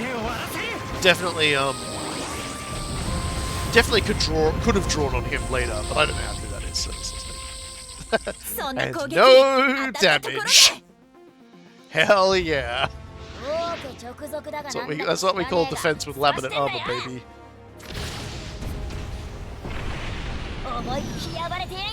All this Guilty Gear talk made me have to go and listen to Disaster of Passion. The only thing I will say about Robokai's theme song is it's probably not going to supplant my favorite Robokai song. Robokai only really has like 3 songs. One is Holy Order's Question Mark, which is basically just like a heavily distorted version of yeah, I'm just gonna have Dorothy fucking wall this guy too. Just wall everyone, who cares? It's like a very distorted version of Kai's theme. So it's kinda goofy. It sounds kinda goofy. It's kind of just like an audio assault on you. Vile human weapon. I'll show you the pride of the aerial knights. Not weapons. People.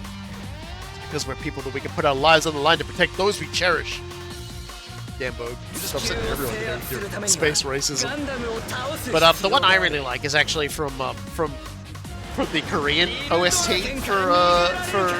for Guilty Gear X2, which is I think it's called Vortex Infinium. And it's a remix of Kai's theme song, but it's more like from that game as well. Because for some reason they just did an entirely new OST for the Korean version of the game. I'm glad they did, because like the version that RoboKai gets is like semi-industrial. It sounds so fucking good. Like it is 100% my jam. It's the kind of music I used to listen to get up of a morning.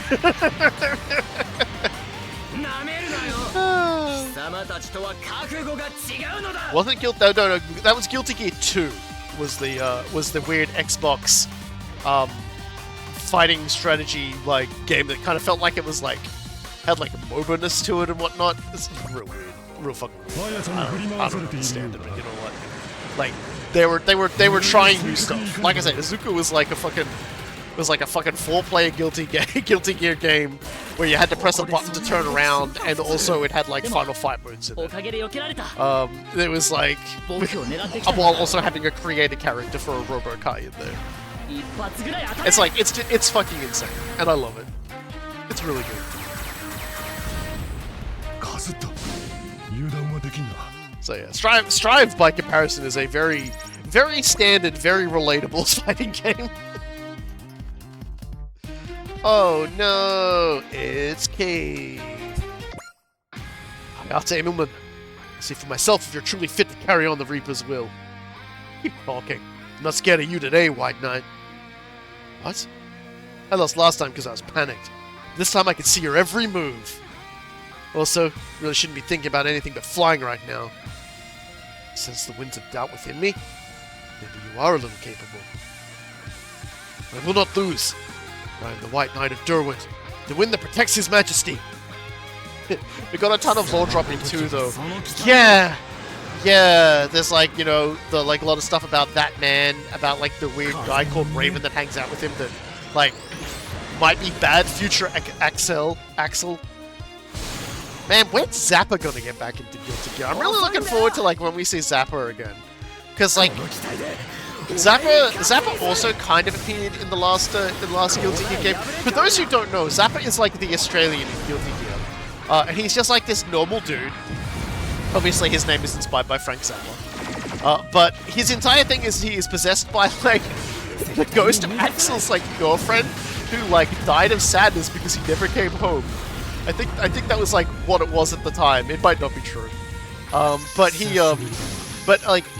very easily possessed by ghosts, and so as a result, he's possessed by a lot of fucking ghosts as well as her, and so he just gets a lot of ghosts in him, and so like you can summon like random ghosts, but like apparently like since his first appearance, it was like Faust, Dr. Baldhead, basically like helped him sort of figure all of that out and like fix him up, so that while he's still full of ghosts, he's in a better sort of like friendship with them now.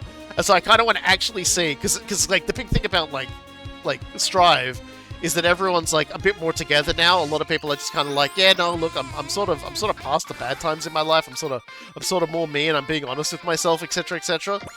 And then it's like, I want to see him. I want to see how he's going with his. I see how he's going with his ghost tenant and his ghost girlfriend. Zappa appeared in the second or third game story movie. He's cured now, so he doesn't have any ghosts in him. Because that'd actually be very disappointing. I kind of wanted to.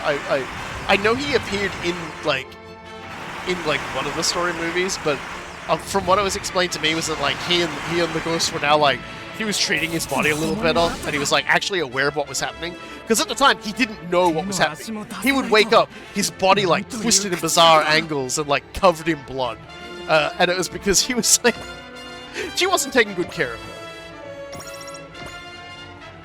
She was not taking good care of him at all. So yeah.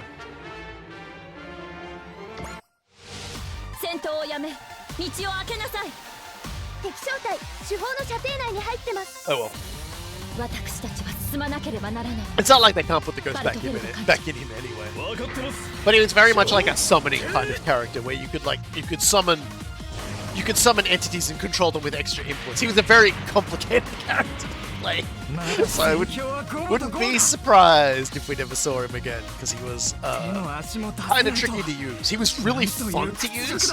Like I didn't mind. I actually quite like most of the characters they brought in for X2. Bridget was the most fun. Bridget was a very fun character for setting up yo-yos and Rogers in place, and like doing fun like sliding combos and all sorts of things. Yeah. Esco, yeah. By the way, Esco, that's her off-brand Sadako. Rao, which is like the giant like electric god armor thing that if you summon that, you're doing way better. Demon Dogs, Haunted Sword. The Haunted Sword was very fun. And he like shoots this like ghost balls. Ghost balls. Man, these guys are all just like hanging out, being bums. Let's kill them.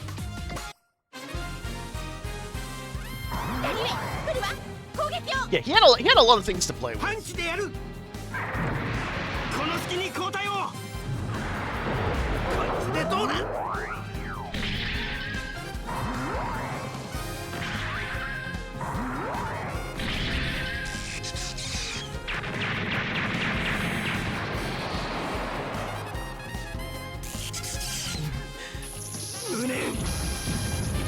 trying to remember who the fourth character was introduced in X2.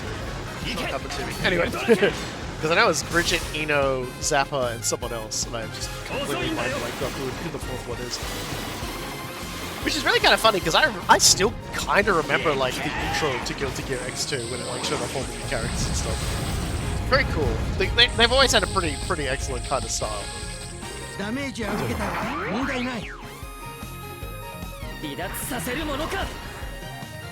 So yeah, even though I haven't like played like the last Guilty Gear game, it's just like I am very much still like, it still holds a very like, Esco isn't the ghost of Axel's girlfriend anymore. Yeah, they retconned that. I was wondering about that, as I said. I was like, maybe they changed that. But I couldn't remember if that was something that existed or was changed, or if it was just like a fan theory or something, just because of like how she responds to Axel, who is technically someone who has kind of not intentionally abandoned someone, like abandoned her.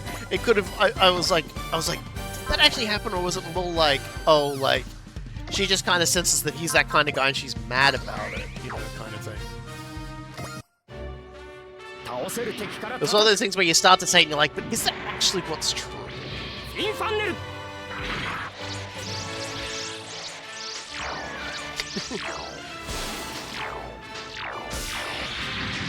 I would mind seeing Zappa again. But like I said, I probably won't get Strive until like they stop making stuff for it, and then I'll like get it all in a big bundle when it's on sale and play it. Because I probably won't go online with it. I don't really have faith in my ability to play online games fighting anymore. I don't think I got the hands for it anymore. But I did quite enjoy the Street Fighter 6 streams. 6 streams I did. That was really fun. But I think it also demonstrated I wasn't very good at the game.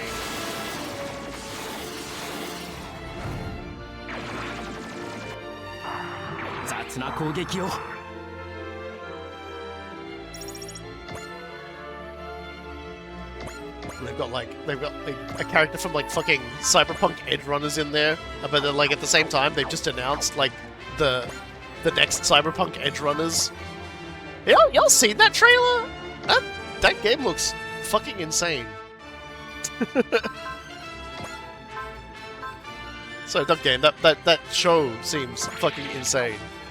Like they're definitely going to some like the vibes it gave me with like the violence, the sort of the characterizations and things like that. It almost felt like they were like grabbing something from the 90s and like giving it a new coat of paint. I got no idea if it'll actually be like that, but if they can capture that sense, then like Trigger have just like entered like another like exciting level of insanity. I like that one of the characters is just someone who apparently just films for Live Leak. Like, just someone with a camera who just is just going around filming all the fucking awful things that happen in Night City. Oh, here's everyone dying. Here's my excellent recording through my little VHS camcorder of a bunch of dudes just getting gunned down in the street. That's going in the collection. Like, damn, man, you might be the most needs therapy of the entire fucking group of characters they've shown so far. And one of them just kind of stands there as a car runs over him. The Guilty Gear anime was pretty good. I've really gotta go and watch that. Like I say that about everything. I'm so bad at catching up on things. I got August coming up. I should really try and see if I can't get my hands on it and watch it.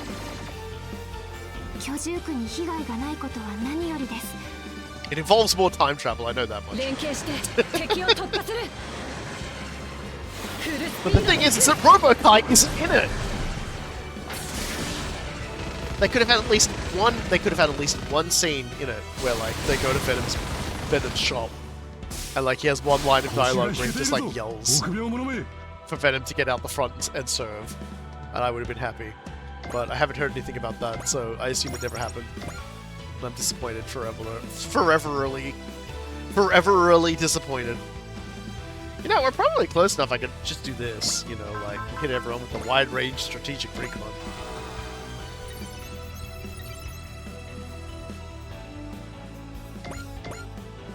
It's really funny, actually, because, the Guilty Gear anime, because one of the intros they did was so good, everyone thought it was actually getting one for the longest time, and people would, always, join communities, be like, oh, shit, man, they got the anime coming, and everyone would be like, no, we wish, but no. Also, you can't hit anything.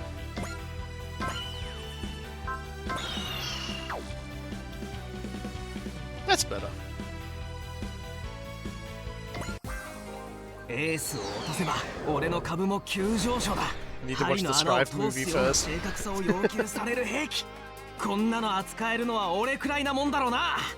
Damn it, man. I'll never catch up with those things I watch because I'm too lazy to start. Because I always sit down and I'm like, actually, I want to play games. I've been playing more Pacific Drive again. There's something about Pacific Drive that concerns me a little. One thing I actually appreciate about Pacific Drive is how quickly things can just go absolutely silly. I don't think I've ever played a game that's had such a funny, unexpected response from me in something. Ice next. You've gotten even better. Windermere stands no chance of winning this war without defeating them. You'll have to prepare accordingly. One of these things that happened, and this is genuinely gives me the giggles, is that I was doing a mission in Pacific Drive, and it was well, no, it's not really a mission. You have to go to a location to do something, but the further away locations require you to go through different areas to get there, and you can stop at these different areas depending on what's happening there and collect energy that can be used for researching and other stuff. Or collect the gear you need so that you can, make stuff back at base. Real sort of good scavenger stuff. But the problem is that, each of these areas will have, different effects laid on top of them.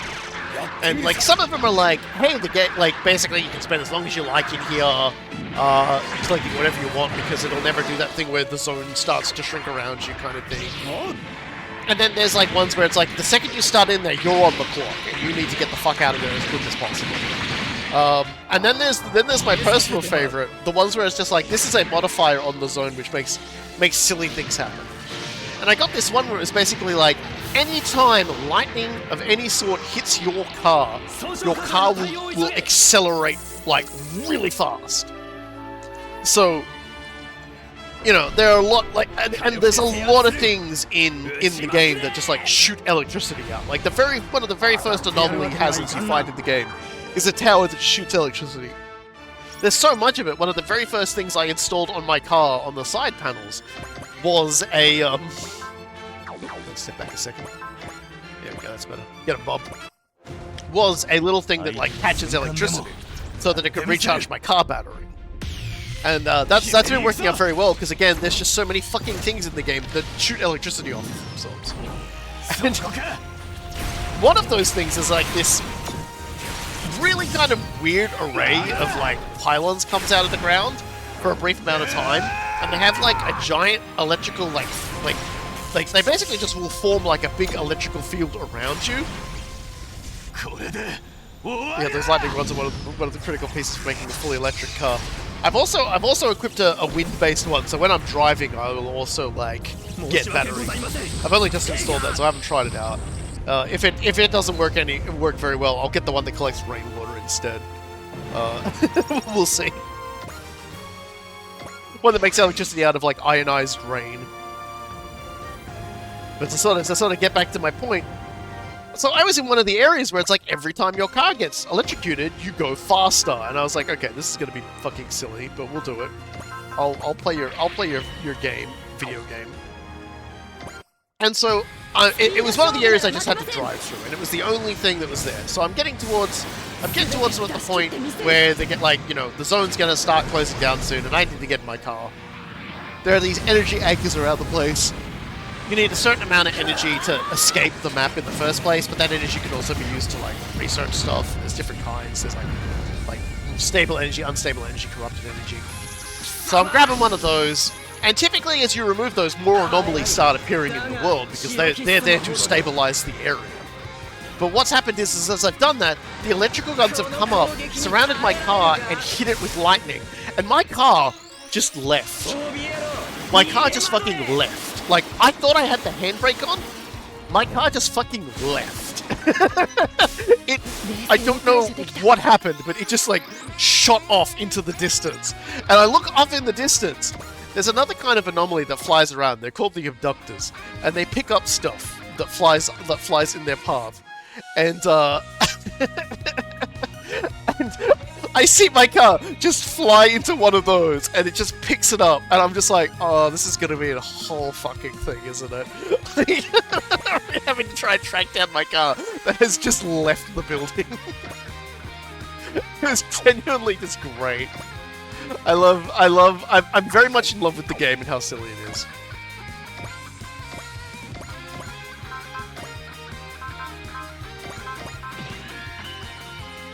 Like, basically just flew into a guy who then just picked it up and like flew it somewhere else as well.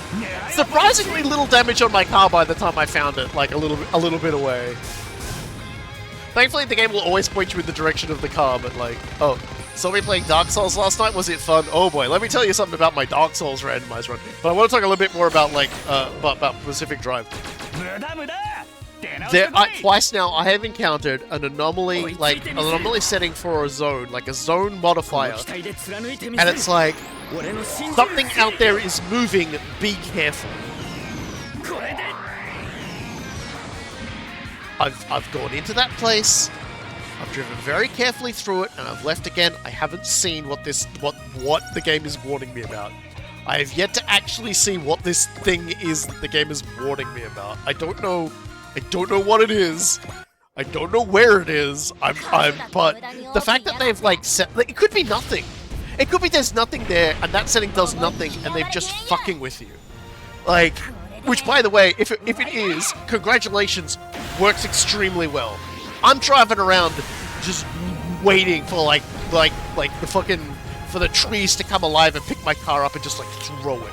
You know, I'm just waiting for like Bigfoot to come out, like pulling his pants down, ready to do horrible, unholy things to my car. You know, like interesting modifier, new modifier. But it hasn't happened. It hasn't happened yet. I have not encountered the evil thing that's going to eat my car yet. But I'm just like, who are you, man? What is your plan? What are you doing? What are your scheming?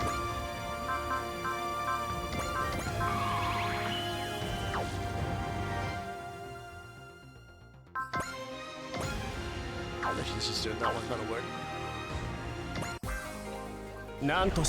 This will give Asagi a few level ups, which is mostly what I'm here for. So I'm just like I'm worried. You know, I'm really worried. Like that's the I've gone through it twice. I didn't really stop in too many places. Because, like, the first time I went through it, I was already kind of, like, already kind of full up on resources, so I just drove through the area to keep going, but no, I didn't see anything. The second time I went through, along with that, there were, like, 2 other anomalous, like, sort of effects in the area, one of which just made it, like, acid hell, so I wasn't sticking around again. Like, that was, like, in the marsh, like, in the swamp, so I don't know if it even is an actual thing, or they've just done it to fuck with you. However, I'm not going to look up what it is. I'm going to wait and see. I'm going to wait for it to jump scare the shit out of me. So no one needs to tell me what it is, or if they've even encountered it, or if it's even real, or if it's all in my head, or if like the game devs have like done the most amazing. I've looked, but I won't spoil it. Yeah, like, it looks like a tree trunk, the picture they have for it. It kind of looks like a tree trunk. But, like, again, like, I don't know what it is. I don't know what it is. So to talk about, I was playing Dark Souls Remastered last night, because, like, the other day I talked about Cool Guy playing Dark Souls Remastered, randomized. I decided I was going to play it myself to see how much better I would do. We've realized that the descriptor I gave for moving through the area, like I did last week, wasn't entirely true. Cool Guy did have an out. It's just I wasn't watching to sort of direct him in that direction. If I had been one of the people backseating him, he probably would have been okay. Because essentially he didn't have to go through New Londo. In New Londo, where all the ghosts are, there's like a little side thing that you can go up and get to Drake Valley, and then when you get to where New Londo's like wall is supposed to open up when you let the water out into Drake Valley, on the opposite side, there's like this really steep, looks kind of inaccessible path. If you hug the left side of that going up, that's where the exit is that'll get you up towards Undead Berg, or rather to the garden, to the forest, sorry, and then to Undead Berg. So it wasn't nearly as complicated as I made it sound, but because I was playing Dark Souls 3 at the time and not paying attention to what anybody else was doing, I wasn't able to tell him that. I had the perfect chance to take down the A Advent and I blew it. But next time, I'll win for sure. No, you won't. You a buster. Straight up. Buster.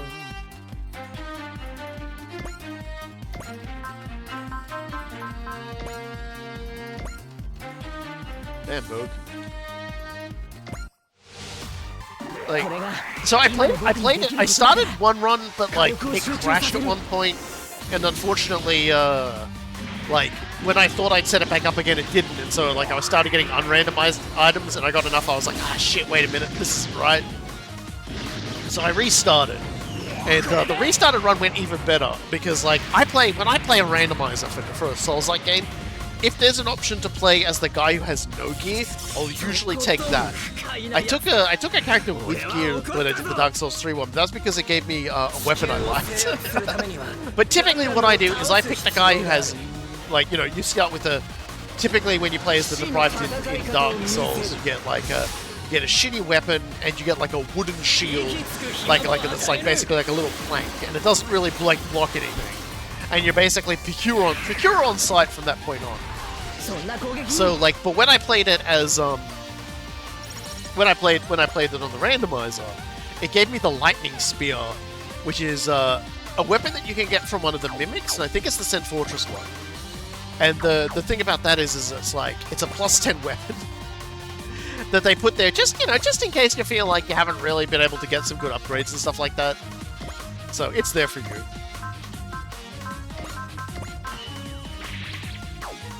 Yeah, the Sense Fortress mimic, yeah. So I started with that, so, like, it was really, really easy for me, starting out.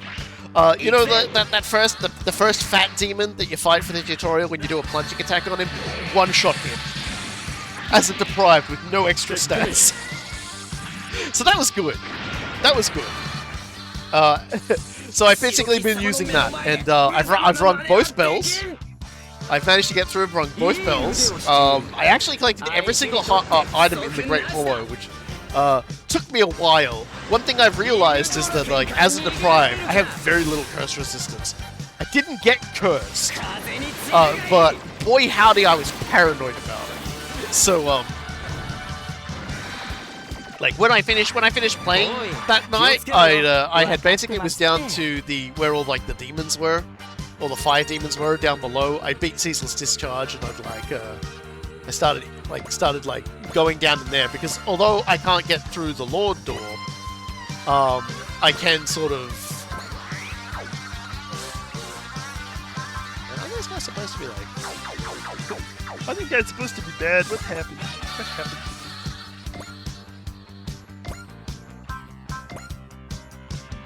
Could blow up Bogue. Why didn't I blow up this guy instead?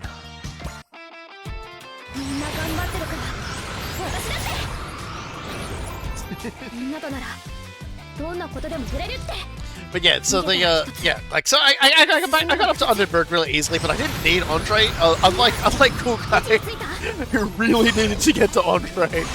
I already had like a god weapon, so I didn't actually need it. Which is just like that's Robo Timer. And so then there was you know, I had some decent gear. Yeah, just like none of the bosses were really that much of a challenge. Which is fine. But yeah, like the biggest trick in the Dark Souls one is like getting around. Yay! Great Ace Soletta. Look at her go. She's finally killed her extremely large number of people. That's what I love.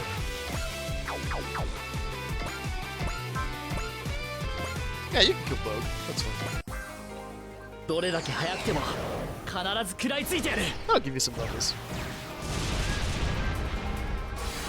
I'm just like, I was thinking if there's anything like truly funny or notable about it. I mean, Great Hollow was just funny because at the time, like other people like having like these big discussions about Elden Ring combat and stuff, and like desperately trying to concentrate, not get cursed, and constantly just like getting like fucking grabbed by the game and like turfed off of ledges when I try and jump down. And it's just like, man, like these people. These fucking people who designed these fucking holes in the ground. And the worst part was, of course, when I got down to the bottom of it. I survived all the way down. I collected all the items in there. I got to the bottom, and I didn't have the key to the fog door. I forgot there's a fog door down there that you need to like have a key for. I only lost because I was distracted by Walkure's song. I just have to study their songs and build up a resistance to them. Oh my god, he is transforming into a simp. Is it just me, or did that brother do something odd when he retreated?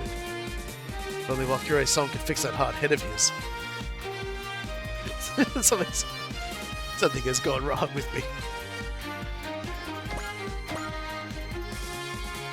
I'm falling in love with that music.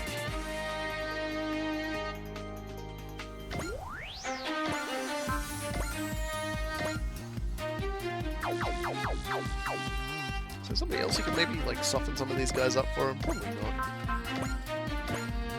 Well.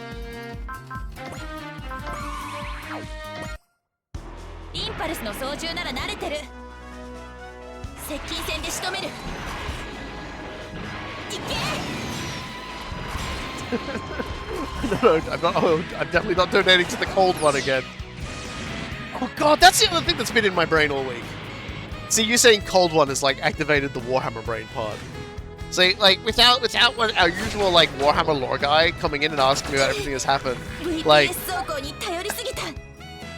in the last week, like I think the last great modelless sacred cow of Warhammer 40,000 finally got a model, and it's so crazy that it happened. But we now have Eldar Exodites on dragons.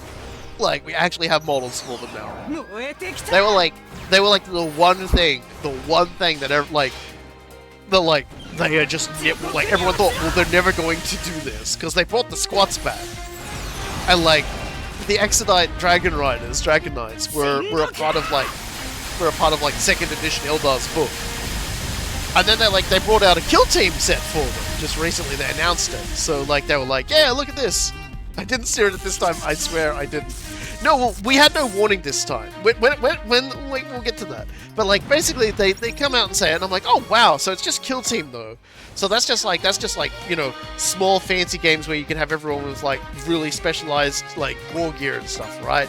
So like, yeah, not really. That's, you know, it's still really not in the game. And then they go, oh, PS, which is always really funny. It's always really funny when like when the dev goes, oh, BT dubs. He said, we've included all the parts inside of this box set for Kill Team, so that you can just make a standard unit of Eldar Exodite Dragon Knights with Lancers, because we're going to be releasing tabletop rules for them.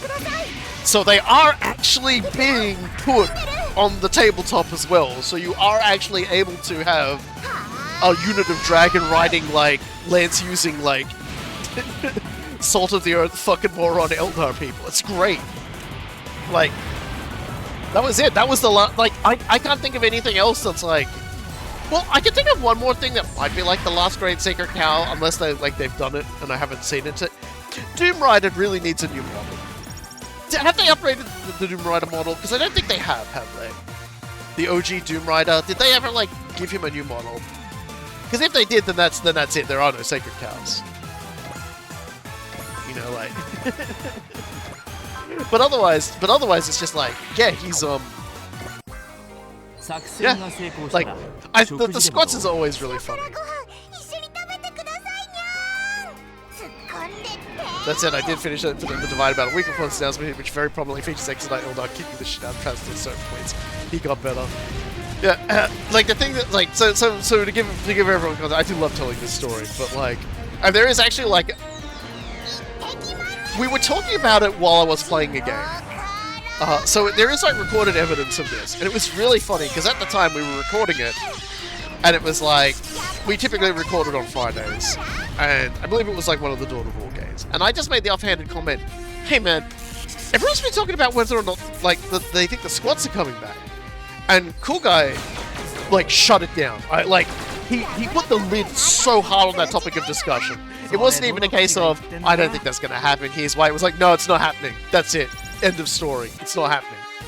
And I was just kind of like, oh, okay, well, now I have to find something else to talk about, right? Because this man just, like, so emphatically just went, no. And then, and then the next day they announced them. And it was just like... I just slowly turned to look at him and I'm just like, dude. I have to put this in a video now. It was literally the next day. The very next day. And it was just like, he was so, he didn't want to hear it. That's how little, like, faith he put in that rumor. Like, he was just like, no, it's not happening. Keeping in mind, Games Workshop had actually produced, like, a lore thing that had talked about the coming back of the squads, and he didn't want to hear it. He wasn't even remotely interested in hearing about it. He was like, nope, not happening, nope, absolutely not, that's not gonna happen. He doesn't, like, it was a surprise to me because he doesn't normally, like, so, like, you know, like, do that. That never happens. Cool Guy never annihilates a topic of our discussion that we're having together, but he absolutely 100% just like went, nope, there's no way this is real, and just like chucked it out a window. And I'm just like, alright. And then the very next day, it's because I like the squads that have had so many disappointments, so jaded. And then the next day they came out. That was so funny. See, but you didn't even explain that. You just went, no, and then you like closed the door. Like I heard a door shut, and I'm just like,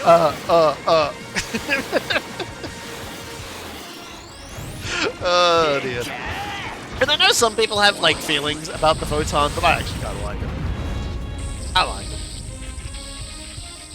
I know some people also go like, oh, they're just ripping off Deep Rock Galactic, and it's like, my brother in Christ, Deep Rock Galactic just happens to have a suspiciously orange mohawked head you can use, like with like haircut that you can use for some of your dwarves. Like, there is no original dwarf anywhere in here for anybody. Like, just stop.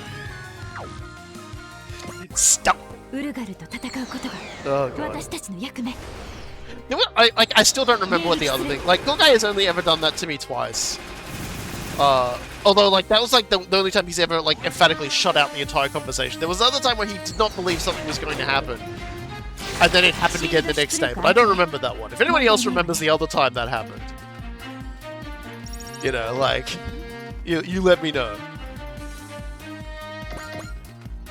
I can definitely say the kindest thing I can say is that, like, Deep Rock Galactic does owe a lot of its dwarfness to Warhammer, and I would honestly say Old Squad stuff. They might say they don't use it, but, like, it's in the zeitgeist. You don't necessarily have to be directly involved in something to get inspired by it. Yeah, I know that it was the second time, I don't remember what the second one was. Yeah, it's probably in, like, one of our fucking, like, Let's Play videos or something. It has to be some sort of game that was coming out or something. You were like, nah, that's not, I don't think that's gonna happen. And then they, like, literally announced it the next day again, and you were just like... But it wasn't as funny and memorable as Squad, so I never remember.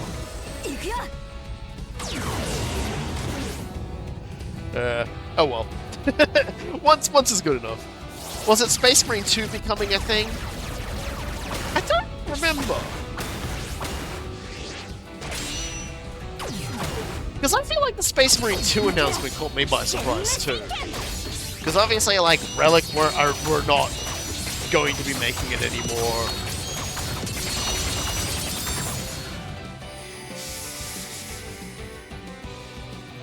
She crits it anyway. Like, if you would have told me there was no Space Marine 2 coming, I'd have believed you, like, a few years ago. Like, that announcement actually just like, it felt like it came out of nowhere. Like, there wasn't really a whole lot of rumble or prep to it. I don't think. I could be wrong. I could be wrong. This is how I feel. Most pleasant surprise of my life, though. Dawn of War 4 coming out as well later this year. That has also surprised me. I was definitely not ready for that. Like, that one actually surprised the shit out of me.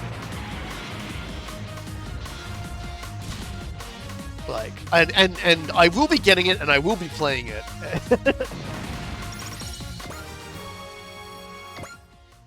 I think it's, like, co-op for the campaign as well, so, like... I can definitely think of at least, like, one person I might drag in to play video games with me.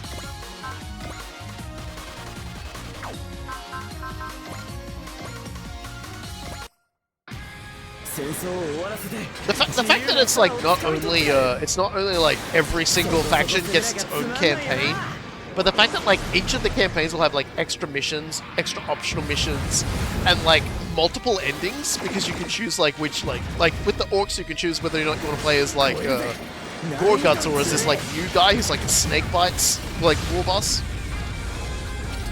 So it's just kind of like, man, there's actually like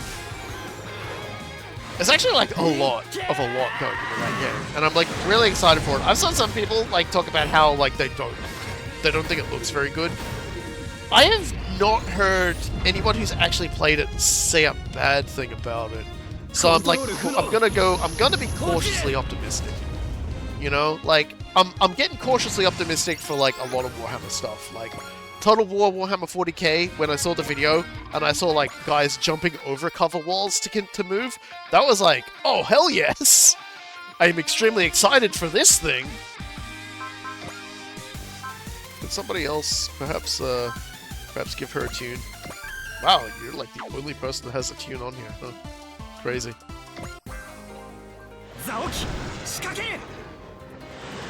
Because remember, Dawn of War 4 is going to have a last stand mode with it as well. Like, I feel like I need, like, a lot of people are like, oh yeah, like, Dawn of War, like, 4 is going to have, like, you know, a story mode, you know, this, etc. It's going to have last stand mode in it. Last stand is, like, one of the, like, the best fucking modes they put out for Dawn of War 2. Like, Dawn of War 2, all the Dawn of War 2 games are really fun. Last stand was, like, a fucking brain blast, and I almost feel like Relic resented that they made it. Because they made like 2 stages for it, like 2 DLC characters for it. In spite of the fact everyone fucking played it, they not only didn't go back to it, like, and make any new stages with new waves and things like that, but then they went over to like Dawn of War 3 and didn't use it, as long as it doesn't have chaos clones of our characters. To be fair, that is like such a diabolical play. You know, you gotta hand it to them. That's like a real diabolical play. But they released a second stage that didn't have that, which was kind of nice. Sorry, my brain is turbulated again. But it's like, Dawn of War 3 had a stage literally played by, like, a fucking Last Stand stage. And even worse, all of their characters were designed like they could be used in Last Stand. And it didn't have a Last Stand mode. And I still, to this day, cannot fathom why Relic went, no, we're not going to make that mode for our game. Like, was it because they wanted their other game to be like esports and they were worried no one would play it because there was like a fun little mode in there? Because they were talking about taking like competitive gaming, etc., etc. Stop doing that. Stop doing that with your RTS. You will never get StarCraft money. StarCraft was an anomaly, and if you look into how Blizzard fucked everything up on that, you'll see it will never happen again because Blizzard beefed it so badly. Like, you will never be at the helm of anything like that because it's grassroots. Like, communities make that.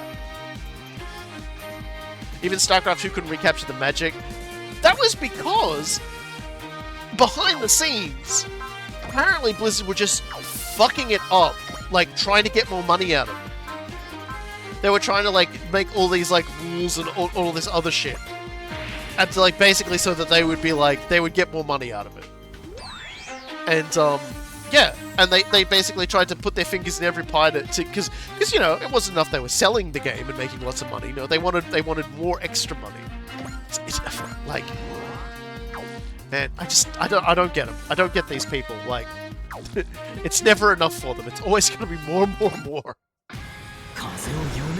Drives me crazy. But yeah, like, so like, they effectively did everything they could to kill, like, esports in that moment. And you look at modern esports, it doesn't make money. Like, second mention of Voice Critical, he runs an esports team that does a lot of esports stuff. It pisses money. Like, money comes out alongside the blood and the tears. Like, it's not something you do unless you are passionate about it. And like, fucking Blizzard and that are like, ah yes, let's make esports money. It's like, you guys, you need to have a player base that enjoys it. If you've got the tools in there that makes it easier to do, like Battle.net did, then yeah, that's one thing. Like, it's way easier for that to happen. But it's like, otherwise, like, what are you doing? You can't just, like, spontaneously make an entire, like, competitive industry, like, pop up. It just doesn't fucking happen. You have to make a game that's good, that people really like playing, so much so that they start, like, organizing themselves because they really enjoy playing it. Dawn of War 3 was like, I didn't really find the Dawn of War 3 multiplayer that fun. I didn't find single player that fun either. But it just really felt like they had a lot of ideas that did not work well together.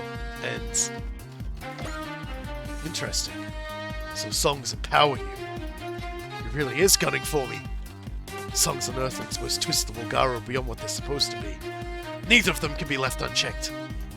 Don't know what he's on about. Gotta do something. After all, it's all part of becoming a hero. They had a mode for, like, Dawn of War 3's, like, mode was like, first you need to destroy, like a slightly more forward, like building that supplies a shield to a turret that's, like, blowing you up. So you destroy that, then you destroy the turret, then you can destroy the base. Like a melty blood in weird basements and concrete buildings. Like, sorry, when you say melty blood, do you mean, like, the fighting game? Because that's what I think about. Yeah, well, like, they said they'd sort of taken the concept from MOBAs and things like that. And I was like, that's not like, that's like, it's an interesting game mode, but it was like, not what people, like, the people who wanted to play, like, a Dawn of War 2 style game definitely wanted to play. They wanted to play a game where you know two forces or whatever forces square off. You take your whole resources, you blow up the enemy to win the game. Unsurprisingly, the Dawn of War 1 players, they also wanted that, but they wanted more base building. Dawn of War 2 doesn't have nearly as much base building. Dawn of War 3 was like, here's a little bit of base building for you Dawn of War fans. Here's a little bit of like singular units with lots of abilities for the Dawn of War 2 fans, and here's for the new fans that we're going to bring in for the esports, hot shit garbage. Here's abso-fucking-lutely nothing. Fuck you.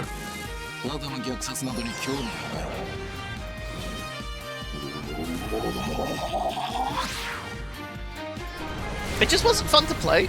Everything died really, really fast. But like, you had so many things to like fuck around with. Like, if you've got lots of stuff, like, you're mostly just gonna be like wanting to micro those units. Like, give them like 1 or 2 special abilities maybe, or whatever. Like, don't have a command unit in there that requires that you have to like to be able to use their full kit. Because like, Gorgon's had this entire thing where it's like, oh, he could grappling hook with his claw to get into the enemy, and then he could use his claw like a spinning thing over his head in order to like deflect enemy attacks and things like that. So there's all this stuff you can use in combos. What's happening to the rest of your forces while you're like micromanaging that guy? Because he can die pretty quickly too, but you also, to get the most out of him, you're gonna hit so many buttons. It just, I don't know, maybe I'm old, but it really just felt like I was being asked too much. Too much was being asked for. And we might only get through 2 stages today. Yeah, this is a very long stage. I have not been like pausing to fuck around. This is a very long stage. This is just what the main story stages are going to be like. By the end, it'll be like 1 stage to a stream to somehow how big some of these stages get. It probably doesn't help I'm using like weaker units, so like they're not doing as much damage. They don't have like the ability to like shape through an entire enemy's health bar, stuff like that.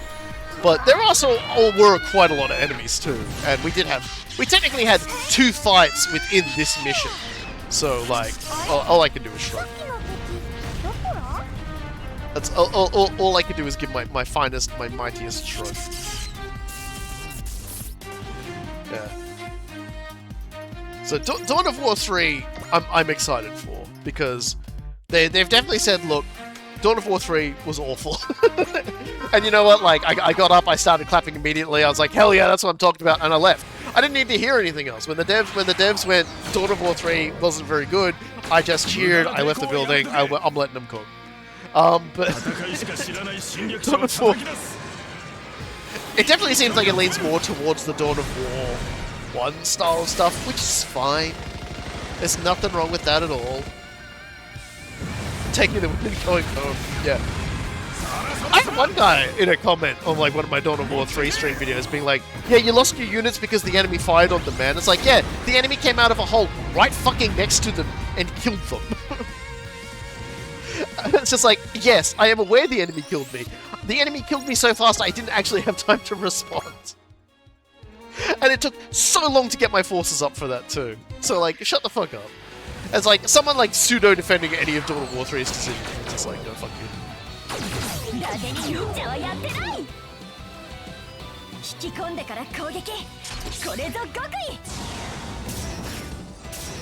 Like, if you're a person out there who enjoys Dawn of War 3 and thinks it's a good game, I'm sorry, there is not. Dawn of War 3 is like a frustrating experience that only gets more frustrating over time. Like...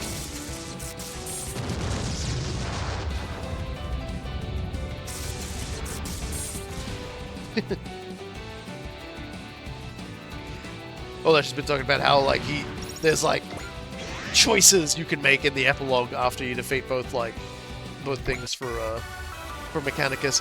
Well, I'll tell you what, I'll play it twice one day when I actually sit down and, like, continue my game.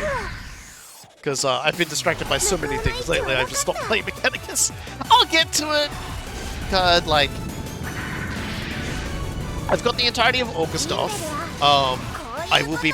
a friend of mine has asked that I join him for, like, a co-op horror game. It's not like a co-op, like, I'm not sure, like, what that experience is going to be like, but it's like a more, like, weird conventional horror game kind of thing. Obviously, I'm going to like play more video games. You can save right at the decision point. Well, clearly he did. Otherwise, yeah. Clearly he did not. So it's impossible for him to actually figure it out.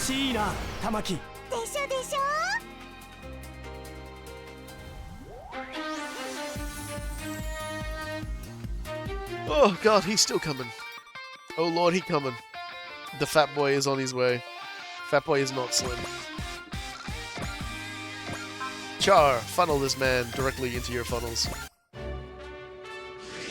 I actually did, but I think there's still one more battle and you're given a fixed loadout for the epilogue and I was tired. Fair enough! Sleepy boy is the perfect excuse. So yeah, August. I've got August in like 1 week in September. I'm taking 5 weeks off. So I'm hoping, beyond hope, that'll be like where I finally catch up on a few things that I wanted to do. It also doesn't help you don't use Valor or Soul often. Well, I'm gonna use that on the bosses who currently have way too much fucking health. So like, and I did kind of address that earlier as well. I don't have to defend myself from you people. Who's playing this game, huh? Who is it? Who's doing all this, huh? You guys want, like, it's not a bad thing that this mission is long. Like, I have enjoyed gabbing about, like, you know, other stuff. You know, like, we don't have to fit 3 into every single mission. Like, Super Robot Wars 30's final mission took, like the entirety of, like, a fucking stream and ran over time. Like, don't you worry about that, like... I am going at my speed, and I am fine with that. See, I don't need to. I brought Bob. Bob can finish this off. I didn't need to kill that. Bob does. You know, Bob fans watching Bob killing capital ships, you know, vibing in their chairs, bobbing their heads. Choo Choo fans crying because she does 800 damage against the guy that has swag. You know? Bob with a ridiculously large Chad chin. Choo Choo's with the crying Wojak.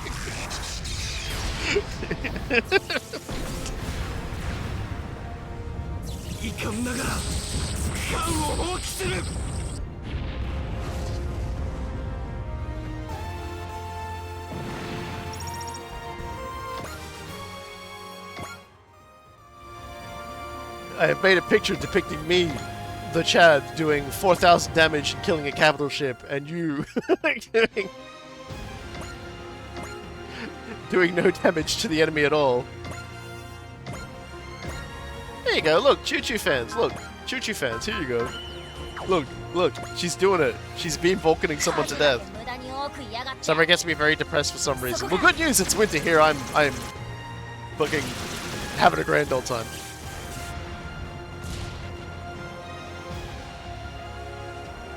There you go, Choo Choo fans. I don't just bully her because people enjoy her. I also let her get kills.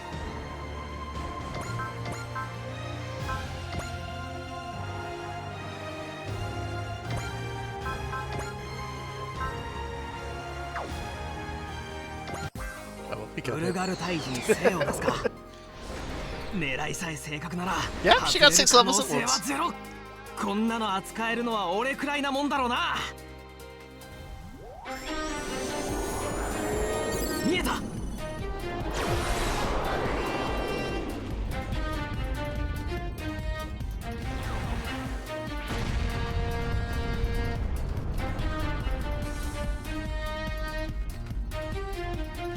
I'm gonna be perfectly honest with you. I've been enjoying talking about random shit so much. Like 2 hours and 24 minutes have passed, and it still feels good. It still feels good. I'm fine. I'm in my lane. I'm enjoying this. I've got lots of things to talk about. I have been enjoying many video game. I will enjoy many video game more in the end.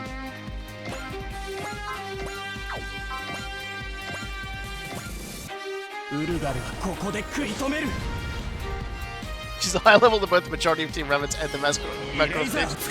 Clearly she's favored. Look, I know that if I don't field Choo Choo at general intervals, the Choo Choo fans, they start getting rowdy. They start slavering for that puff haircut.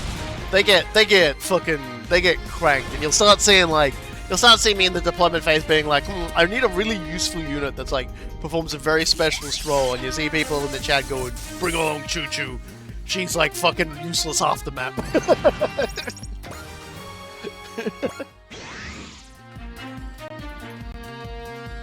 Alright, we need to start God,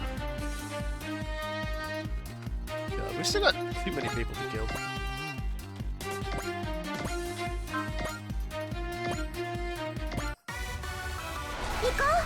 At least Haruka is out here doing what Haruka does best. Said Choo Choo Charles. Hey now, don't forget, Choo Choo Charles is one of the archipelago randomizer games that we can play. But it would require spending money on Choo Choo Charles, and if you do that, I will think less of you. That's right.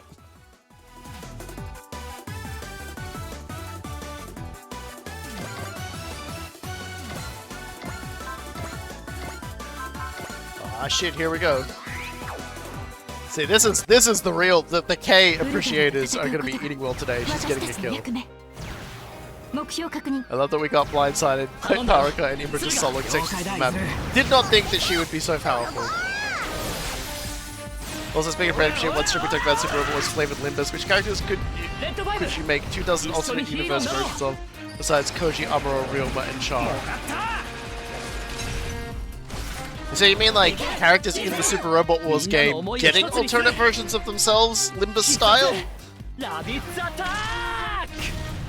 Is that what you're suggesting? I'm Australian. English is my second language.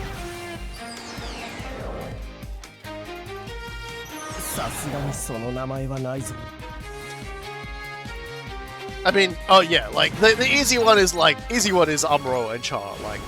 The easiest one is basically all the Gundam characters, because you could also put them in other Gundam settings, but also do like, what if Amuro was actually a member of the Ocean, or what if?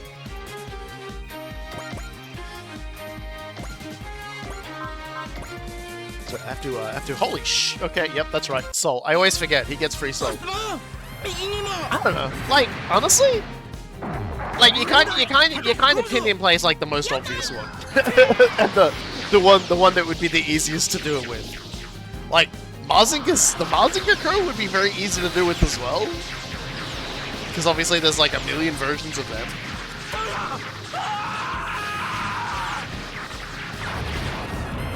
What if Mazinger was a Gundam would work?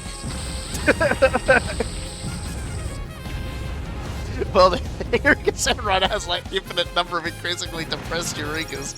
It's true! Absolutely true! Behold, my infinite depressed Eurekas. Oh man. That should not have made me laugh as much as it did. Boy howdy, that made me laugh. my infinite closet of depressed Eurekas.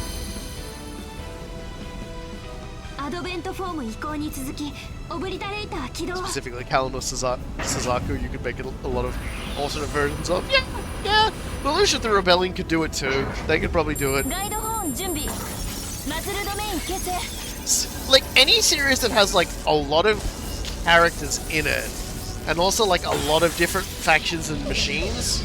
Because mostly what Limbus Company is it's mostly just, like, your IDs are just, oh, what if Yisang was in, you know, a different fixer company, like in Lu.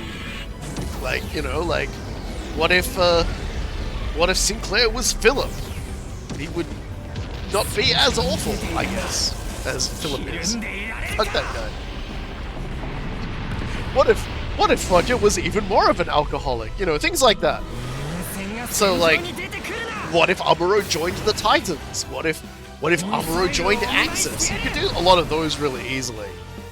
What if Gregor was more depressed? Firefist Gregor is like the fucking greatest. What if King Geyser had a budget? Like, what if Amuro, Char, and Camille were like the pilots of like the King Geyser machines? But I guess Fa is there as well, I guess. Damn, Mirage! That's actually a lot better because now I can actually have Mirage steal the kill. Yes, that might have been my plan all along, you fool. But you weren't expecting me to fucking do something like that, were you? To actually use a unit properly. Ranked on, idiot. You saw what Fa did in that flashback. Fa's like fucking scares me. What the fuck, Fa? She was fucking unstoppable. It is insane what she was capable of achieving.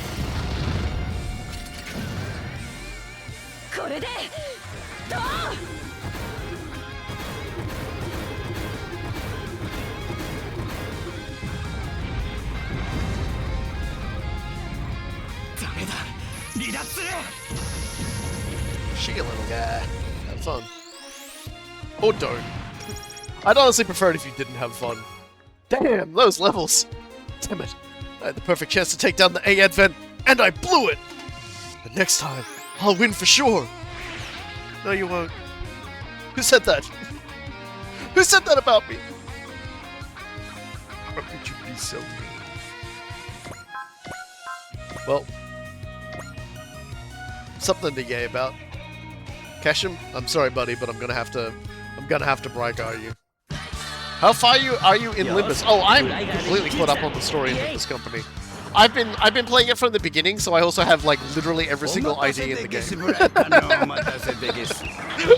I have everything. Now we're talking. I joke, but Brygar getting going with all the gear that like it's got and everything like that, and the music kicking in is very hype. Yeah, like I'm caught up on everything in this company, so I'm basically just like I'm doing my daily mirror dungeons, I'm doing my daily Lux excavations, I'm doing my threads. I'm waiting for him to release the next one. Okay, good. You could do a fun Koji parallel with Kanto 6 with Heathcliff.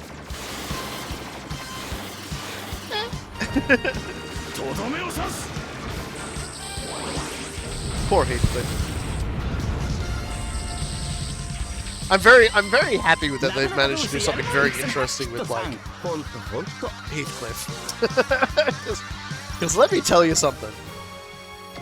It's a pretty bold thing to do to try and take a character from Wuthering Heights, like the antagonist slash protagonist, like pseudo protagonist, and actually make him, I wouldn't say like not shit, because he's still a shit.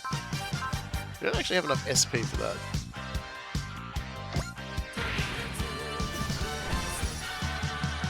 There we go. Now he's got enough. That's right, I'm walling again. Like because like Heathcliff as a character in Wuthering Heights, because like it's funny to say, Wuthering Heights is one of the books for all the stuff, all the characters that's in Limbus Company I have actually read.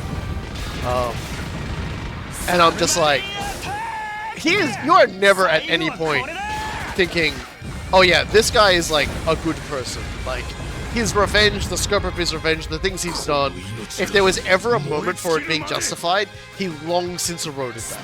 You know, like, there is a point where, like, okay, you can be like, okay, you were horribly wronged, okay, I get it, I can understand why you might be this way. Heathcliff, by the end of the story, is like, dude, you have gotten so much revenge, you have actually made yourself even more miserable.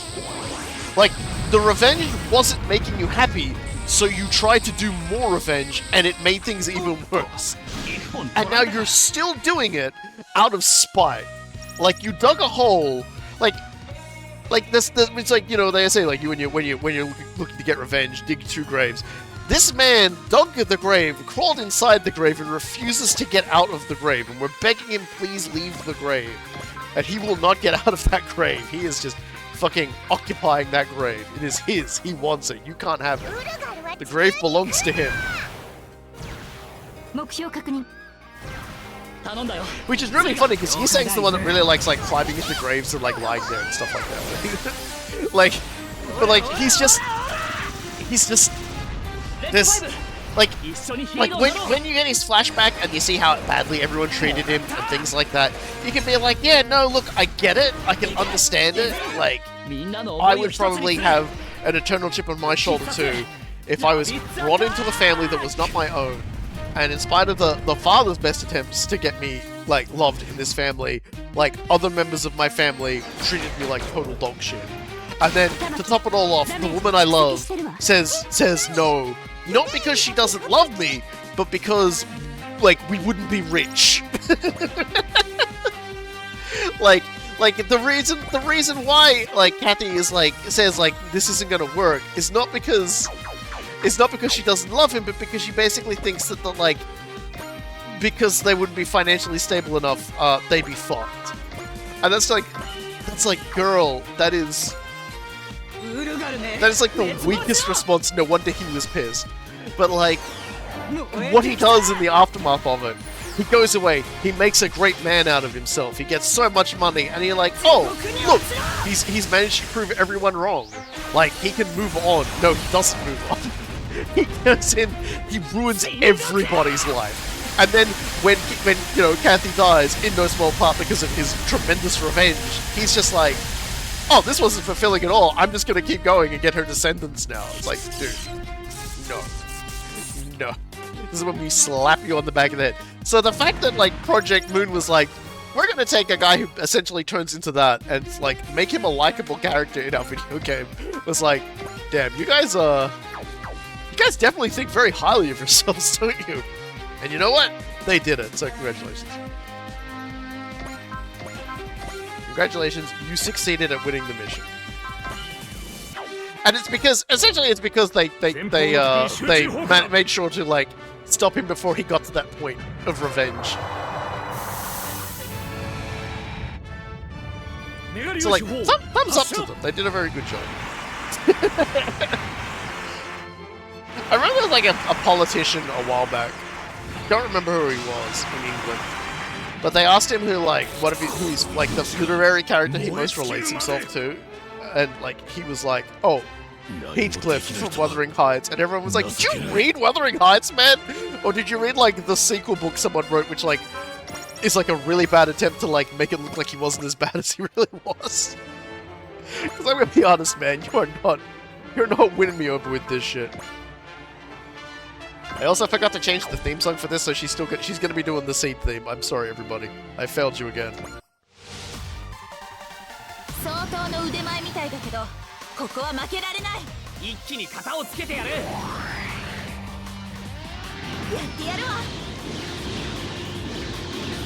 Again, things Crusader Kings 3 told me. You just keep murdering people in the enemy family. Eventually you run out of enemy family members. This is up to at least 1,500 enemy family members. See, what Heathcliff does in the story is like, he basically steals the land and title from the enemy, and then just like, they die pitifully, but then he like keeps like their children in like a cell. Obviously, it's not actually literally a cell, but it's like in Crusader Kings 2 terms, like Crusader Kings 3 terms, he basically just keeps them in like jail for the rest of their lives, and like, and they don't get out until he dies.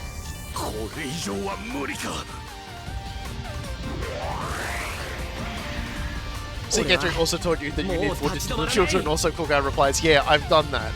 Yeah, like he took it personally. He took the personal route, which is always really funny when you take it the personal route in Crusader Kings 3, because obviously they have no context to what you're doing. I'll beat them while trying to stay alive. I have to risk it all for my motherland of Windermere.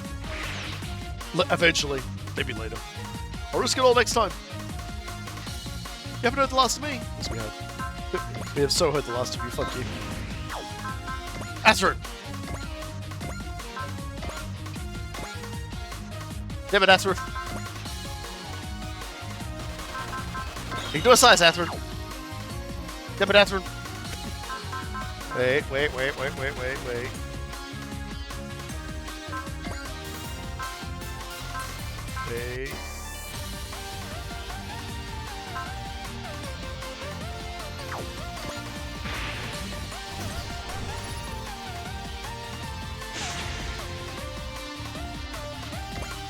Yeah.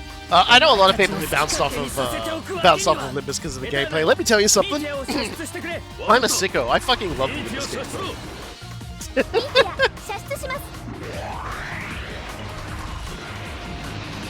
That's right, I'm a sicko. I enjoy the Olympus gameplay.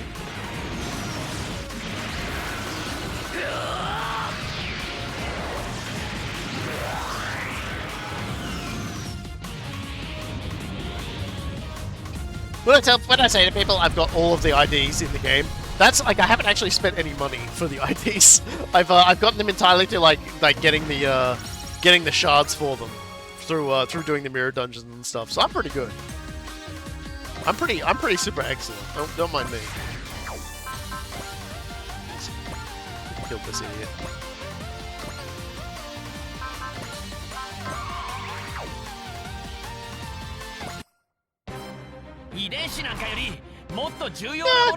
I actually kind of like. I've gotten enough into like how the game plays that like the grinding doesn't even really bother me. Like I'll do like an EXP, a thread, and a mirror dungeon in the morning while I'm having my morning coffee, and I'll get it all done within an hour, and then I'll wake up and go do like whatever I want to do for the rest of the day. That's my morning routine. I'm a sicko.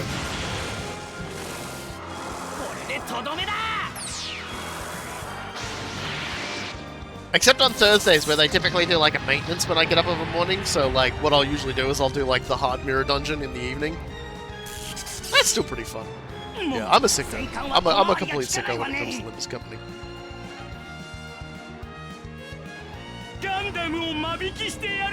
You won't. Do not use those. Do not say that. Well, the grinding for levels. Yeah. I mean, I've been there from the start, so it's been a lot easier for me. But that's usually just how it goes. I've been playing like some other gacha games, and yeah, the leveling is fucking like dire doing those other games. I 100% agree with you on that one. Like Neverness to Everness is what I've been playing.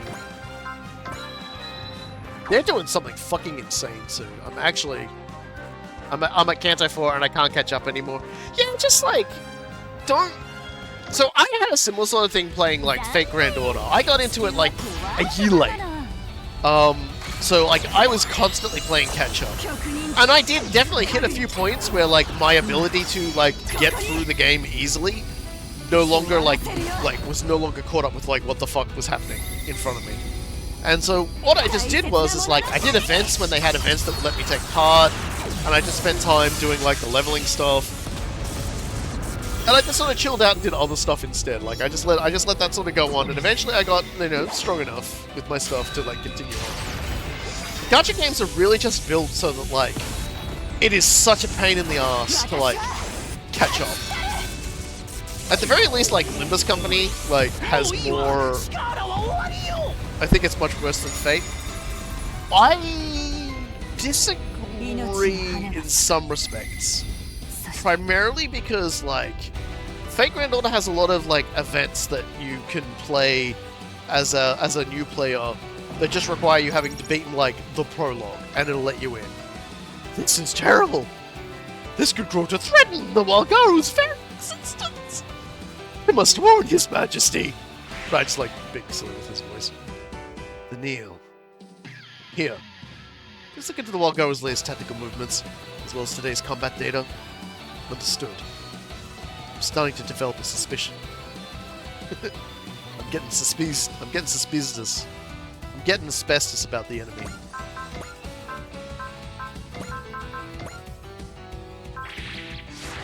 I've accidentally left these two next to each other, so the Hyper Mega Bazooka is actually going to do some appreciable damage. That's crazy. the thing about Fate, though, is that, like, there are a lot more requirements of what you need to make your characters, like, fully ready to go. Because, like, in Limbus Company, you've got levels and threads, right?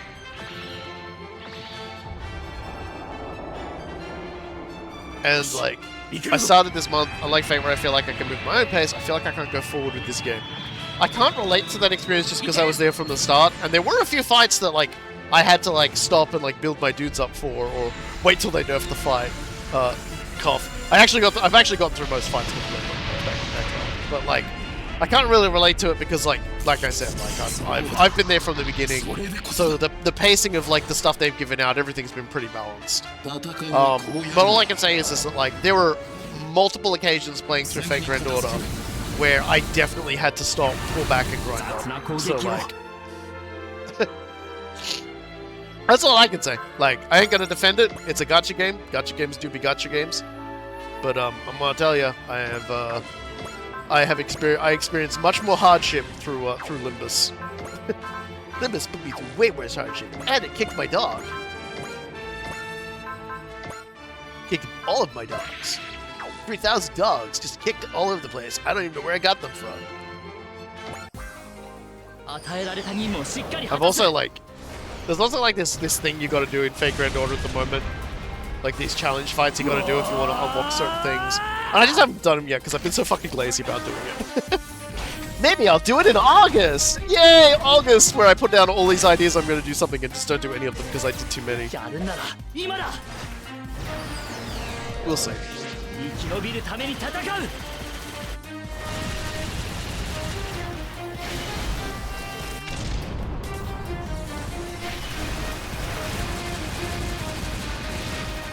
Yeah, the leveling in, like, Arknight's Enfield, I've found to be pretty tedious, and Neverness to Everness, it's also extremely, like, way too much shit you gotta do to level up.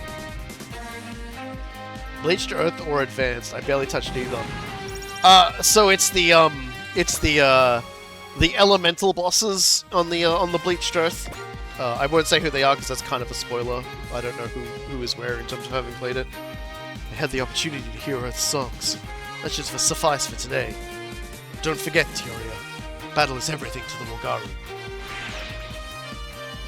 Huh. He sure left without a fuss. Guessing he was just observing things today. My lady, I prayed that someday you'll understand what I felt.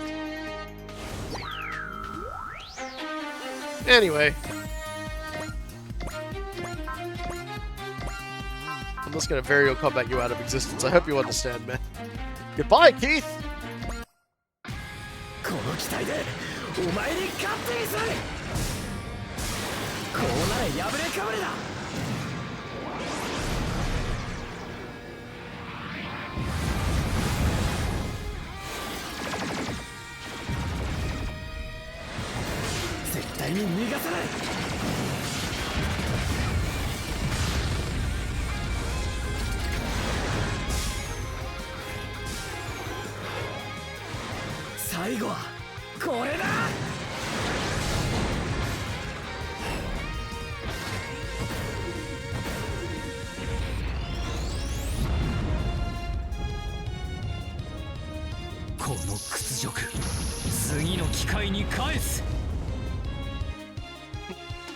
Or will you? The Dash program. Put on unsightly display. I'm hardly fit to go by the name of White Knight. But even so, we must keep fighting for our motherland. White Knight. I think I get it. Something's dimming your wings, isn't it? The Windermerian and Walkure forces have both retreated. It's odd the way that Noahs and the Walkure seem to cooperate. There's that back at Mendel, too. It's likely because the Walkure and Noahs, or rather the Windermere forces, interests align. Huh? How so? The Walkure have their sights set on Walkure as well. Is that why they attacked Side 5? Because they were after Walkure? Why though? I wish I knew. Whatever the reason, we need to exercise caution. First the Windermere forces, then the Infernal Alliance, now the Walkure? How's Walkure got to attract so many haters? As with their manners are simply deplorable, aren't they? Never fail to put your own spin on things, huh? She's reliable like that. I appreciate the compliment. Come on.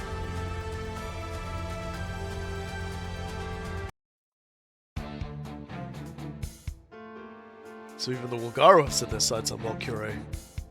In other words, they're after the A Advent because that's where Walkure is. Our work just never ends, does it? That's Windermere that surprised me. Walkure is their main impediment to infecting people with the Vast Syndrome. They want Walkure gone. Eliminating their top singer, Mikuma, would have been the most expedient way to achieve that end. Mikuma, what did the Windermerians do to you? They badgered me for an autograph. I refused, of course. I'm kidding. The most they did was ask me some questions about the A Advent. And since Kira and Atherin saved me so quickly, I barely had time to get anything out of me. Well, okay then. Marcus. Seems Mikuma's hiding something. If she doesn't want to talk about it, just have to wait for her to open up to us. Fair enough. However, this incident's made it clear that Mikuma was someone special to the Windermerians. I'll have a word with Domon and the others to make sure she gets strong security. Thank you, Atherin. Project Mikuma. I said it wrong again. We'll probably need to uncover the truth behind that to get to the bottom of this. Ayate. I'm really sorry for worrying you. It's alright. I'm just glad you're back safe and sound. Wow. I'm kind of floored. Huh? I was expecting you to really lay into me for charging in half-cocked. Actually, now that you bring it up, you are due for some serious remediation. Ugh, me and my big mouth. But you did it to protect Freya, so I don't plan on raking you over every call we have. Protecting her is your duty as a Delta Flight pilot, so next time, remember to take me along with you. Got it. We'll be counting on you, Mirage. Just remember that I'm your partner on the field, Yate. Right. I'm sure this won't be the last headache I give you, but thanks for being there anyway. Anytime. Anyway, I'll do some tuning on this little dragon we've just liberated. Oh, Hayate, about that. South HQ sent me a new VF-31. The J. First model I flew. It's been retuned to match your growth, Hayate. So you'll have the new customized J unit or the F equipped with little dragons. Try them both out and see which one you prefer. Great. I'll take them for a spin right now. Can't that wait till tomorrow? I've been through a lot today. I can't let that stop me. I've got to get stronger if I want to protect Freya and carry on Mess's will. Yeah, still the same numbers. Well, good hustle out there, Mirage. But you could stand to be a bit more assertive, don't you think? I'm not sure what you mean. Oh boy. Probably hasn't even fully clicked for her yet. Girls? It's cool, Mirage. Just come see us if you ever want to talk, okay? That's what friends are for. Thanks, Callan. And thank you too, Allenby. Hayate. You've changed thanks to meeting you. I'll protect you while you protect Freya. That can be my purpose for flying. I'll be the third wing. Meanwhile, at Noah's HQ, how did everything go, Sir Royd? When we failed to eliminate Walkure, we still ultimately achieved our basic goals. My apologies. The Windermere forces will not be taking part in Noah's operations for the foreseeable future. We will act on our own. Understood. Best of luck to you. Thank you. Now if you excuse me. At least now we won't have to worry about any interference from the Windermere forces. This is a prime opportunity. Tell me, Rue Nexus, why are you helping me? What I want is for Noah's to win. We need more competent people in leadership positions to make that a reality. And you choose me over Poseidal? The arrangements have already been made with our collaborators. All that remains is to wait for just the right moment to rise in action. You sure about this? I'm going to divide Noah's. Raval Velm believes in total merit, absolute meritocracy. He'll welcome the victor. As you say then, the time is here. We'll use the A Advent and strike down old Poseidal. Best of luck to you, Emperor Giwaza. Oh no, it's far too soon to be calling me that. Still, the future's as good as guaranteed. Guaranteed future. Look forward to seeing how far you can live up to your own words. Need to get some drinks. My mouth is drying up. yeah, so that took like the better part of my entire life. But but look, I used so many people today, and now Kaname is oh wow, she is like debuffing enemy morale every turn. Jesus, girl, aren't you a little bit cracked? That's insane. That's crazy. You just debuff morale like that? You could just do that every day, every turn, for as long as you live, forever. That's whack. That's crazy. That's like fucking. That's like the silliest shit. That should be fucking illegal. Well, where do I want to go with this?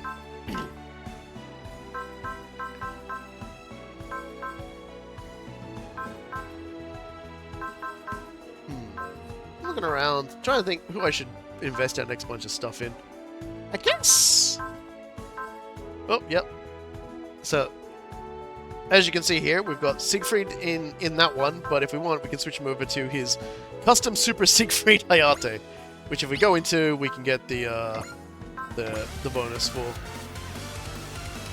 And I think I got to do it for his new machine too. Yeah, there we go.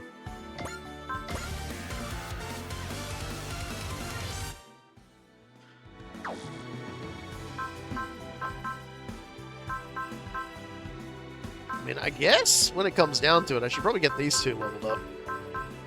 So I guess that's what we'll do.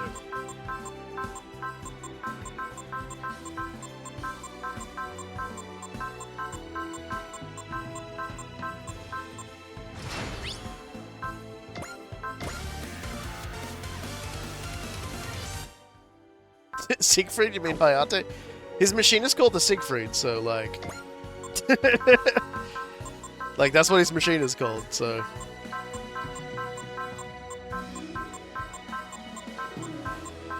If I said for Siegfried's upgrade, that's still technically correct, because it's the Siegfried got an upgrade. I can spin it however I want. You called him Siegfried. No, I didn't. You can't prove it. Definitely not gonna delete the clip when you post it. definitely not going to do that and be like, I don't know what you're talking about. Oh god. Alright. I'm a very tired boy. So, okay. Nope, looks like we're just going straight to another big mission. So, let's go! Second main mission. Oh my god. Giwaza finally makes his move. The team takes the opportunity to strike its feet. This is going to be a pretty big one, so this should be fun. So, Giwaza Lawar has rebelled. Indeed. Sfeet, the Poseidal Force's headquarters, is going to turn into a war zone very soon. This is information the NLN has gained on its own by sitting on the couch and doing nothing. I'm sure it's a problem for Noah's as a whole as well. The NLN wants the A Advent to look into conditions at Sfeet. If the opportunity presents itself, I'd like you to defeat Poseidal and Giwaza. I'm not sure we'll be fortunate enough to get a chance like that, but this could definitely be the stroke of luck we've been waiting for. Anyway, I understand, Secretary General Ade. The A Advent will depart for the North Sea immediately. Our teams are currently moving to respond to the Stoker near Hawaii. How's the situation there? The rate at which the Stoker is expanding is slowly but surely increasing. It's not something that's going to be a crisis within a day. We'll need to do something about it soon. We've also asked the Sao Tome Laboratory and the Dinosaur Empire to step up preparations for an attack on their headquarters. I suppose Earth's destruction wouldn't bother most NOAA's members, since they're primarily aliens. It's possible they could actively obstruct our anti-Stoker operations from the shadows. So we need to take this opportunity to deal a blow to NOAA's while or if we can. Understood. We'll do everything we can to alleviate future concerns while we're here. We appreciate your help, Representative Etchika. With our member nations deadlocked in their fight with NOAA's, you and the AI Advent are our only source of hope. Are a source of hope. I'm sure you'll be victorious. Goes and has a nap. Transmission from the NLN terminated. Well, he's with the perfect timing for his tips. Secretary General's one smooth operator. Agreed. He has gone through a lot himself. He was hostage for a while during the Maramea army's uprising, for starters. We'll have to try to live up to his hopes for us. Nobody's just like, I fucking hate that guy so much. currently en route to the North Sea to get a picture of the situation aboard his fleet. Giwaza finally decided it's time, huh? As war fronts around the world turn into quagmires, he takes the chance to seize power and glory. Yeah, that sounds like him. I almost feel bad for Noah's, having someone like that in their ranks. Noah's is an alliance built on shared goals, but not shared ideals or beliefs. This could throw Noah's into chaos. Taking advantage of their infighting doesn't exactly sit well with me. Daba. Still, the longer this war drags on, the more the common man suffers. People deserve for this war to end as soon as possible. I'm with Daba on this. I'm doing it for the people. Your principles are certainly not ones anyone in Noah's would share. No, I've told you this before, Daba. You truly are fit to be a king. Come on, Lelouch, there's no way. I can barely handle the stuff right in front of me. A man who draws those around him in the battles that can change the world. That certainly sits the bill for a king as well. Well then, Representative Etchika. We will head to Svi to investigate the Poseidal forces' plans. If all possible, we will also defeat Giwaza Lawa and Oldna Poseidal, so we can end our war with the Poseidal forces. Also, there's reason to believe Drake is also in the North Sea area, aboard the Will Whips. In our previous battle, the Celestial Emperor was with Drake. Drake was cooperating with the Poseidal forces previously. With Noah's formation, it seems he plans to be as independent as possible. However, Drake's aura power is capable of expanding his war, pulling those around him into it. His plans are of a vital concern for us. Drake Luft is the cause of so much warfare. Is he the reason for the desire for conflict? Don't let it weigh on you, Daba. Thanks for saying that, Camille. I think this is a critical juncture, though. You want to try to end things with Poseidal? Sweet is basically his fortress. You can take it, you can really beat him. Still don't get why Poseidal even agreed to join Noah's. But I guess it doesn't matter. We need to defeat him to end this war.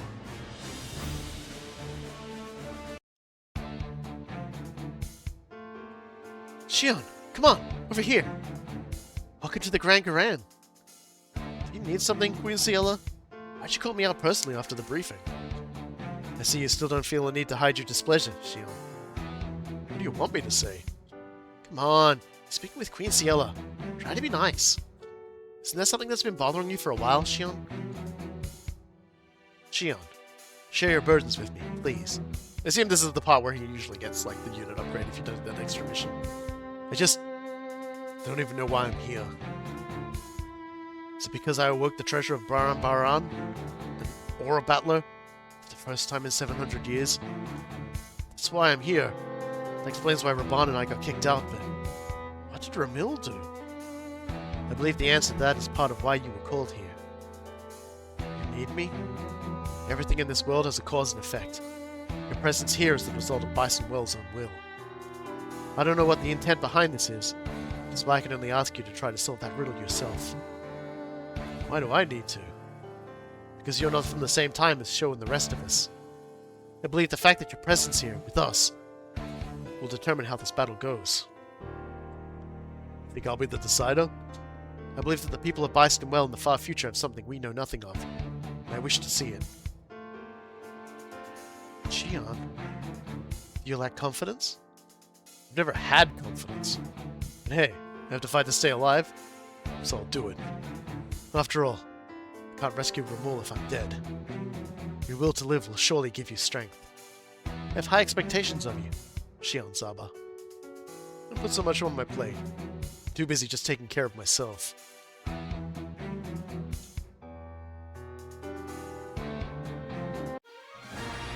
Ambitions in motion.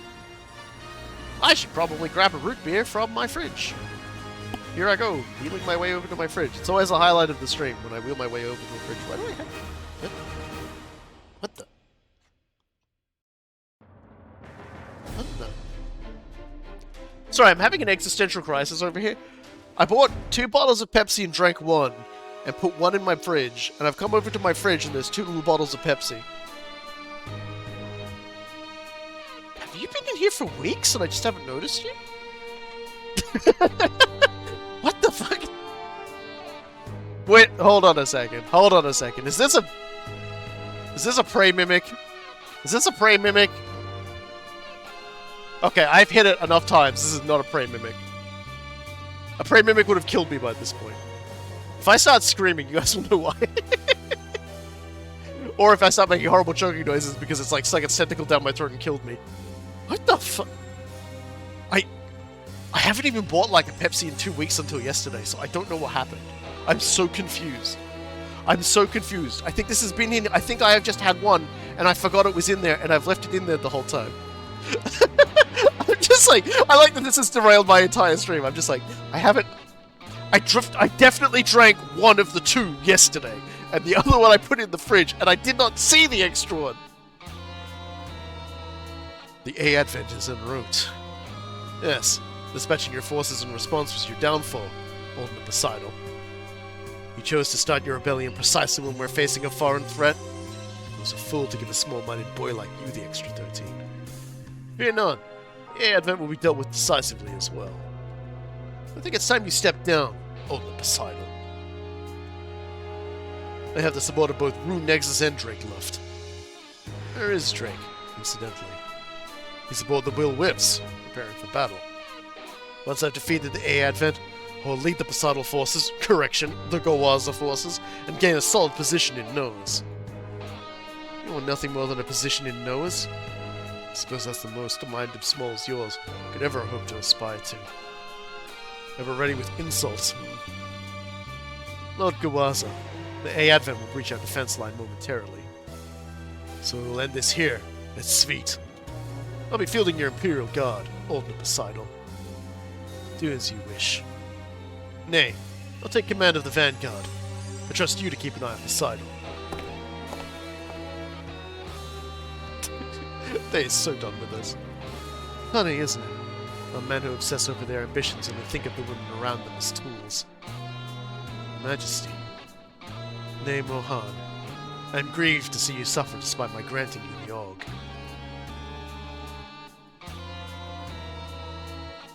People call this the Pepsi incident. Remember, I think I talked last week or the week before about when I thought I was putting when I thought I had potatoes, but I had avocados. This has happened again. It will continue to happen. Anyway, I pulled the Pepsi out. It still hasn't killed me yet, so I'm doing alright.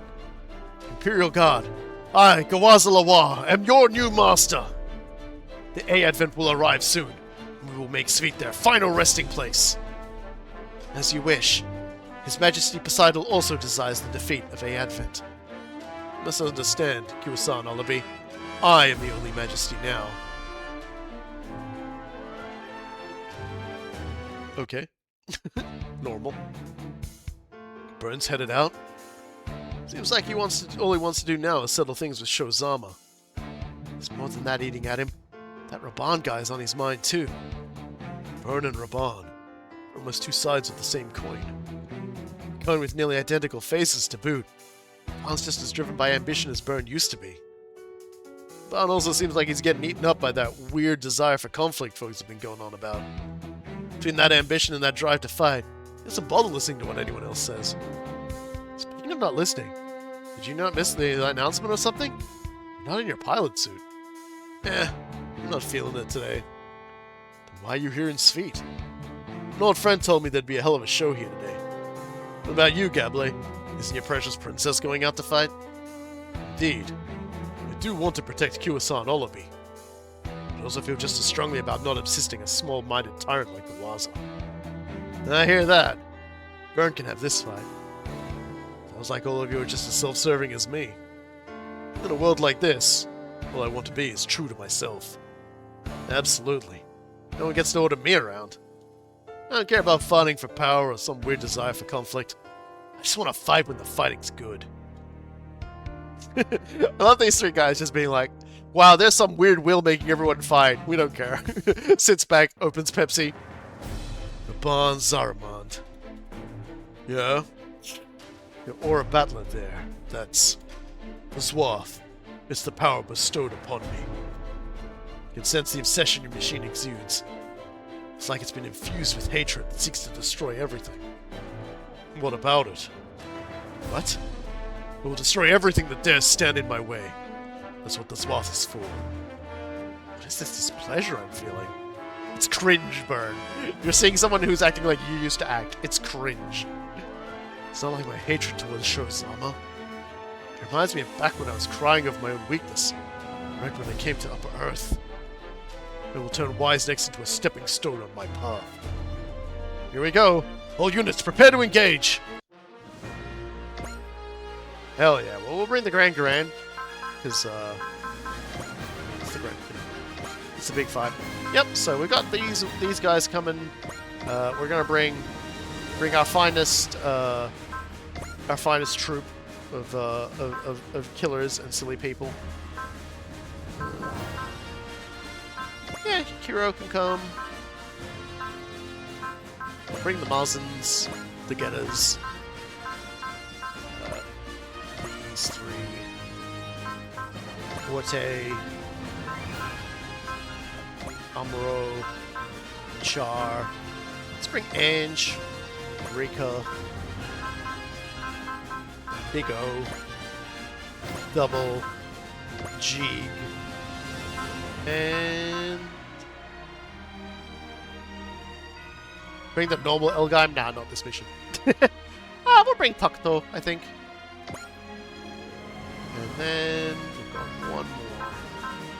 Domon. I can't believe I almost forgot Domon.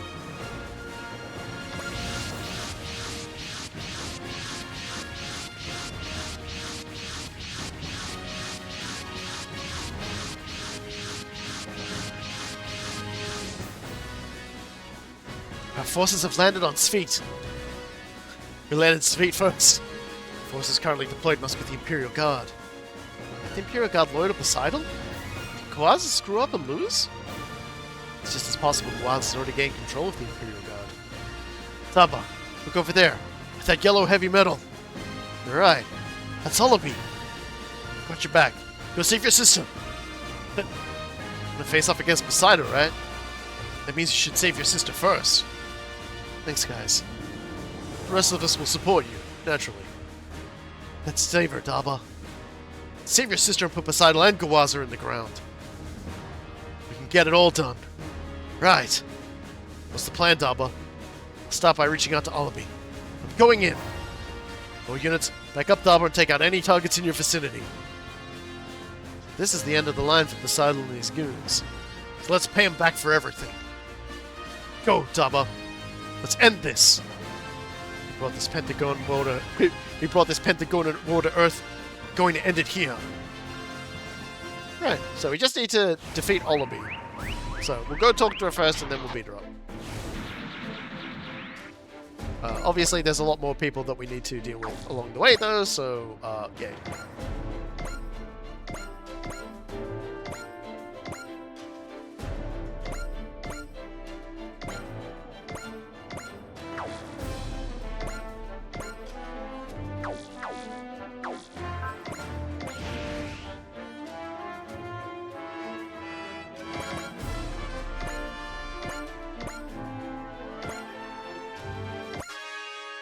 多少紳士的ではないが仕方なかろう。光の奇跡をその目に刻みたまえ。 The most fun is done if you hard focus her and then let the secret happen. Yeah, well, I'm gonna head up to her and take her out. 'Cause, yeah. もらったぞ。いささか拍子抜けではあるな。 I believe they're showing his feet on the internet for free. Someone's going to jail.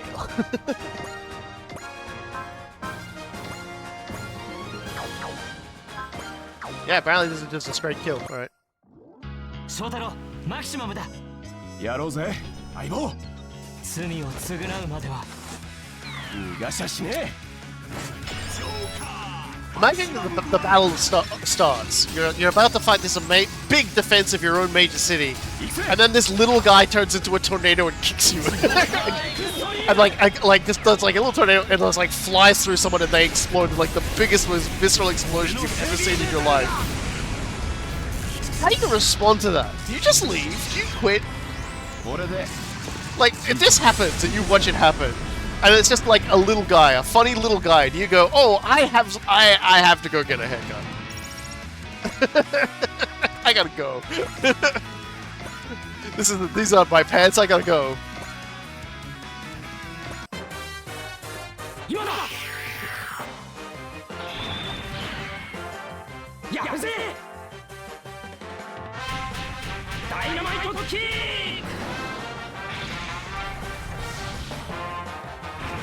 マグネットパワーオン。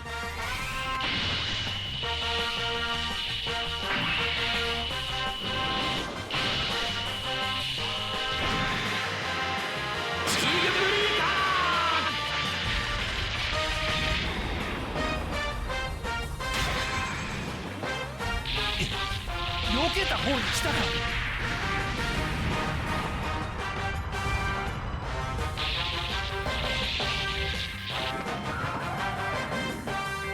俺の槍さばきを見せてやる。当たってたまるか。 Oh damn, he dodged too. That's the good shit.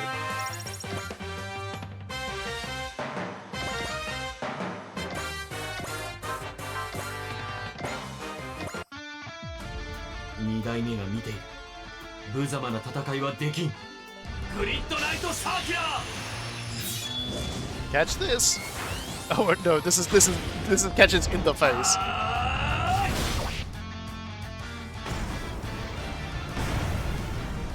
So last stage, I was using a lot of units that hadn't really been leveling that much.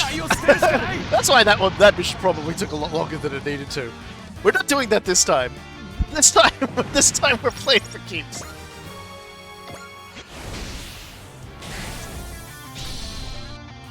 This time the keeps are being kept.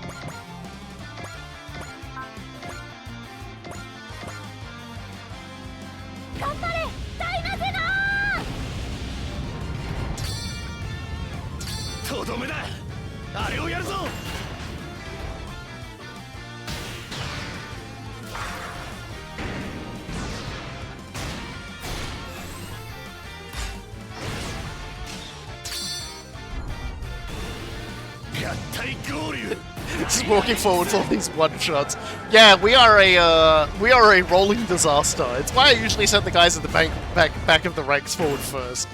Just because they like hit first and then just like I just turn into like a big momentum rolling ball and just like smush over everybody.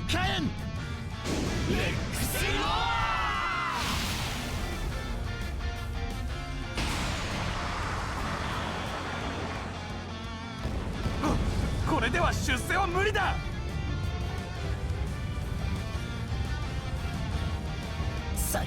Certainly helps that the heavy metals are mostly weak to everything. Like they can resist beam weapons, but we aren't really beam weaponing everybody. We're turning into like giant dinosaurs and eating them. Technically not a beam weapon.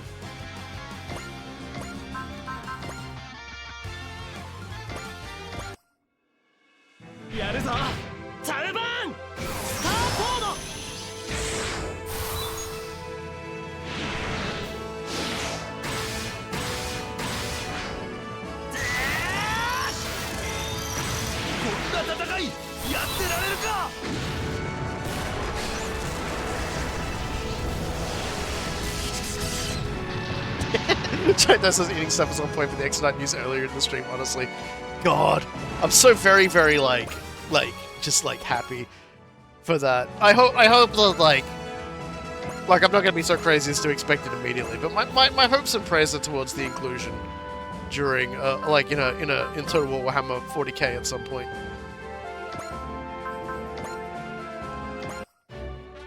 戦うことでしか意志を示せないのか。インファンネル。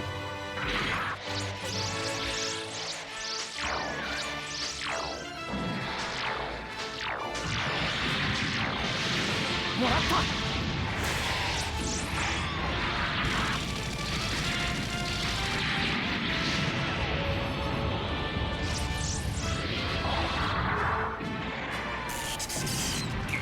近いぞ。これは。It is just a bad day to be the front line. そこか。まだ続けるつもりか。このまま一気に押し込む。動力部に当てれば。もう無理だ。爆発する。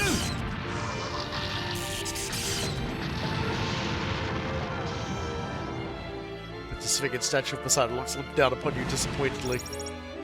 You have failed.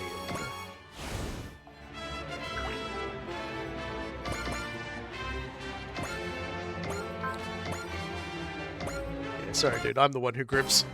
この戦い必ず勝つ。行くぞユーハ東方腐敗の名のもとに俺のこの手が真っ赤に燃える。勝利をつかめとただらき叫ぶ。バークレッツゴッドフィンガーセキャー天狂剣 Just finished Canon 3, you can't tell me that. You know that's why I said it. You know that's why I said it. Actually, that does remind me. I was watching YouTube and they had like a section of one of Doug's streams where he was like, I'll be playing like your music selections while I play Peggle, but if I die, I ban you while your music's playing. And so he got a song from like a later canto of Limbus Company, and all the billions and billions of Limbus Company Sleeper fans awakened and got happy. But then he played my song. Not like me, I selected it, but the song I used to send to people as a disguised hyperlink to make them very angry at me, which is the Sonic the Hedgehog and the Dark Brotherhood Central City theme. And I've never felt more like, I've just like never felt more heard in my life that there was someone out there who is just as awful a person as I am, that someone did that. I was like, damn man, that's exactly what I would have said. Holy shit. Oh dear.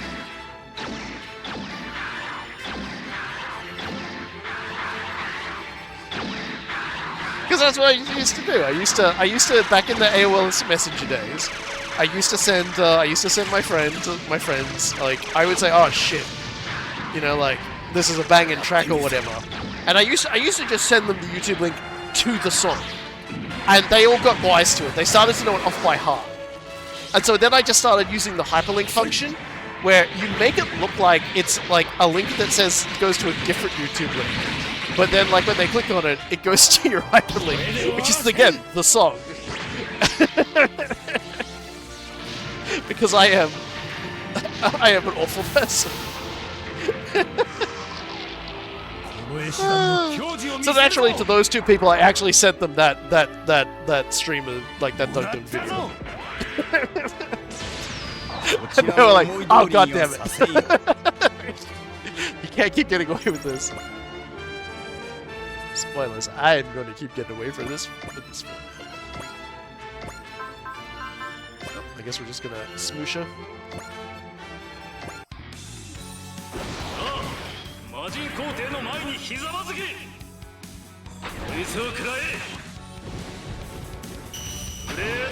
It's hands down just like one of the funniest stories in regards to how the music ended up so bad. But it's just so funny to think about that this was like... There are so many things that are cursed about Sonic the Hedgehog and the Dark Brotherhood. Firstly, it was like it's like a 3DS game or something that was being made by BioWare about Sonic the Hedgehog.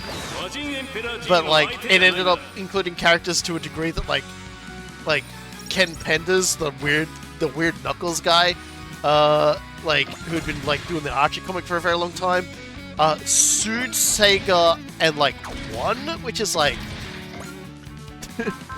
continues to be like one of the most insane. Oh, this guy's up here, and got the rights to all of these like do not steal like characters that he had basically made, forcing like Sega to just like have to like basically just like flush the entire comic book thing down the toilet and start all over again. Man, fucking which he had no right to do because they were entirely different. Yeah, but Sega didn't fucking turn up to the fucking court case, did they? Whereas they didn't turn up properly, so they lost. They didn't have the contract anymore, and so they fucking lost, yeah. Like, it was such a spectacularly amazing fuck-up. It's like when fucking... It's like fucking Bungie suing some guy for something. And then they were like... Sorry, they were being sued for plagiarism. And then Bungie were like, well, here's the footage from this guy's, like, lore channel. And the judge was like, don't you have, like, the content yourself? And they're like, no, we, quotation marks, vaulted it. And then everyone discovered that, like, vaulted content for Destiny was actually just, like, they flushed it and deleted it. There was no content. There was no vault. It was a dustbin.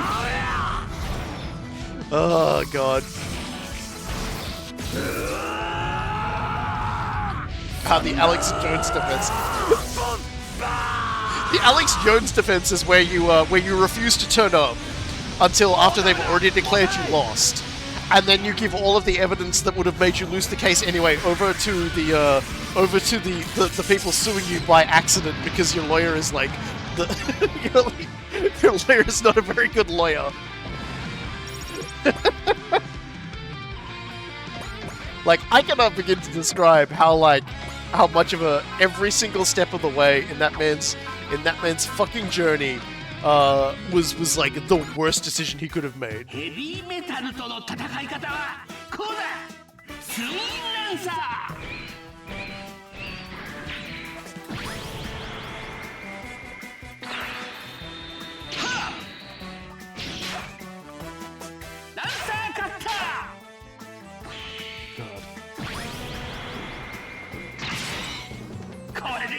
The fucking...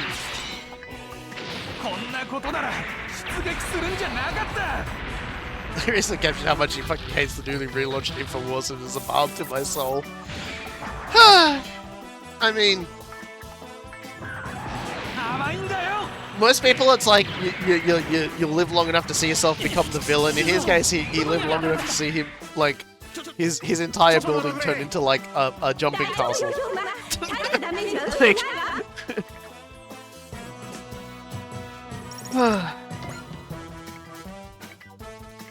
I mean, what he did was like unforgivable. There's no universe in what he was doing was acceptable, or sensible, or sane. It was just like the worst kind of thing to do to people who honestly did not deserve it. And this is, you know, he's got the results. I don't like to comment on real world stuff that often, that much, but like in terms of like controversial stuff, you know, the stuff that gets the crazies out of the crazies out of the woodwork. But like, he could have just not done the things he did.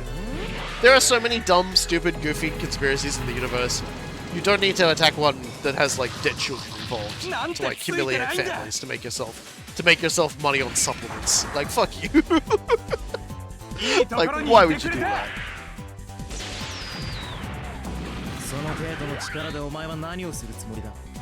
So yeah, I hope the Onion does many great funny things with InfoWars from now on, because fuck.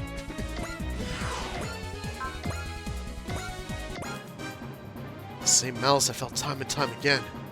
It's even stronger today. It's not Poseidal or Giwaza. What's happening in this fight?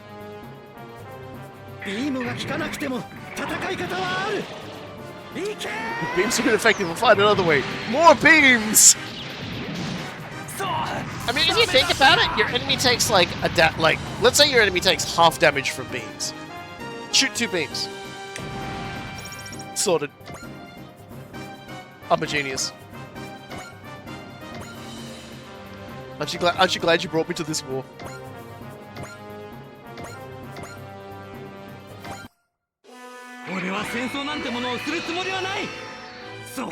Like you, I've never started a war.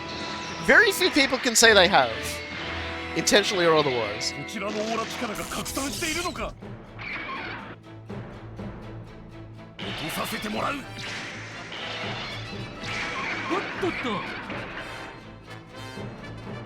There's like that thing with like D-Brand that came out over the last week. That actually pissed me off, the D-Brand stuff. Fucking, this company called D-Brand is like, yo, the Steam Machine is coming soon, so you can get our really cool cover for the Steam Machine that's like a companion cube. Check it out, how cool is it? And it's like they do this big ad campaign where they've got a guy who sounds like Cave Johnson to be like Dave Johnson, Cave Johnson's brother, and like, you know, they've got GLaDOS in it. Fucking, I'm thinking, oh, they've got like all the voice actors or whatever, or like a really good impersonator, or, you know, now that it's come out, it's kind of like, oh, hold on a second, it's probably just AI. But like, they did all this without asking for permission from Valve to do it. And then when the Valve were like, cease and desist, they were like, sorry everybody, we forgot to ask if it was okay for us to do this. And so we were not allowed to do it. I'm so sorry, we did a fucky wucky. And it's just like, How fucking stupid have you got to be as a company that makes money to just not send an email? To not send an email to a company that's like, yeah, man, it's cool, do that thing. Like, y'all are so accommodating to people. Were they just like,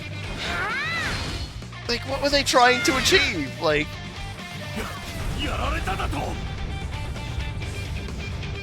if it's a mistake, it's an incredible blunder.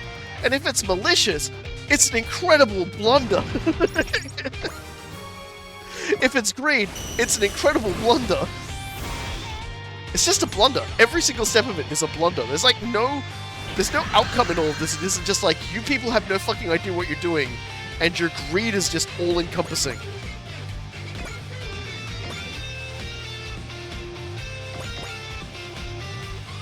Like, goddamn, like, just stop. You're just awful people. There's no way to spin it makes me look good. The only thing they did right was that when it came out that this was going to go bad, they didn't try and, like, PR it to try and make it look like they look good. They basically said, yeah, we fucked up and it's our fault. And it's like, yeah, I hope everybody involved in that gets fired. I don't care if they're like company founders. I don't care if it causes the entire company to implode. You've just like wholesale ripped up the carpet that somebody else has laid down. Why? What was the end game? Well, there wasn't an end game, was there? It was a very silly game. A game of, I would like to make lots and lots of money off of somebody else's work and not enter into a deal with them that might have been I would get a little less money. I'm just gonna hope they don't notice until we've made all of this money.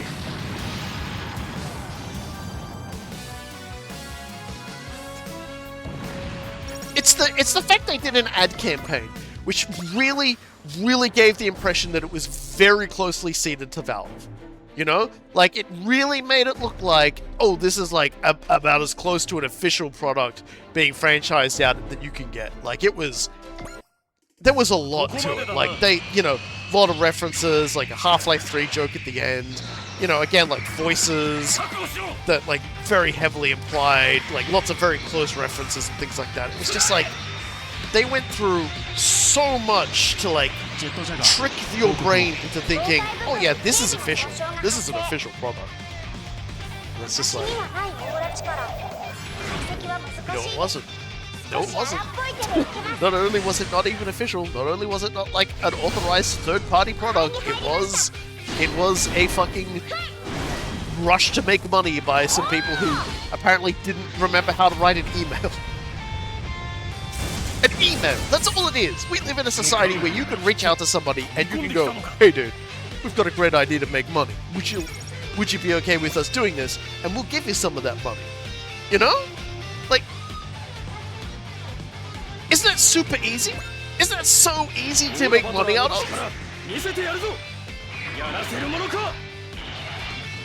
See, I hate money. So what I like to do is trick myself into thinking I'm about to get loads of money, and then I make sure I don't get to any of it. Because like making that ad couldn't have been cheap, right? Like even if like my paranoid theory that they had like AI voice acting, like even then they've still got live action. They've got props, they've done filming, the editing was really quite good on it, asset making, things like that. They did all this stuff for something they didn't even own the rights to do. It's like, they I'm so mad because to me, they misrepresented what they were doing so much. I thought it was a legitimate, like, Valve authorized thing, and then they've gone and done this. That's probably the maddest I've been about like this, the sort of like stupidity and con job work that's like happened in like recent times. And you might say it's not really a con job. I mean, they told me they basically through visuals and stuff that they had something amazing in the works, and it wasn't tied to like any rights that they held. That's like, so what even was this? So it was basically this company that makes like gaming accessory stuff, and they were making for the Steam box this companion cube cover that you could put over the top of the Steam box, you know? and had like little gaps in it so you could see the lights and things like that. It was like, it was a gaming accessory. Like that's what their company would make. But the thing was, is of course, like Companion Cube is very much a thing that Valve owns. It's a very specific kind of design. It's a very distinct kind of design. It's not a design that naturally occurs in the wild. Mushrooms don't naturally turn into crates with hearts on them in very specific ways. And it's very notably a part of the Portal series. Like, we know this. It's been like, it is a cultural part of the game. It is very baked in. And so that they fucking tried to basically paint it like that's not what they were doing. Like they basically ran an ad, which ran for quite a while to announce it, which really just made it look as official as they possibly could. And they can say otherwise, but holy shit, it looked to me, you know, not knowing any better, not knowing nothing about this, and just being shown a video. To me, it looked extremely efficient. It made it. In fact, they used a lot of language in it that strongly implied that they were partnering.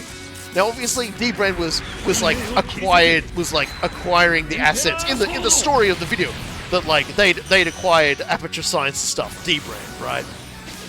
The language they were using and everything about it really just made it feel like, oh yeah, they've entered into a partnership with Valve to make these things because of how they depicted it, because of the language they used for it. And I'd like to think I'm not somebody that can be easily, like, tricked over with that. And then to find out later, it was like, oh yeah, they never actually had the rights to do that. I kind of been the only person who thought that they had actually, like, done their due diligence and signed a contract to be able to do this. Because it didn't seem so outlandish, because Valve is usually really good about this. If you want to make something really cool, they you know, or use certain things in their games, you send them an email and you talk to them. You know, and you hash something out. They're not gonna, like, say no. Like, straight out the gate. They'll talk to you about it. At least that's the impression I get from, like, their existence. And then these absolute Nimrods didn't even ask.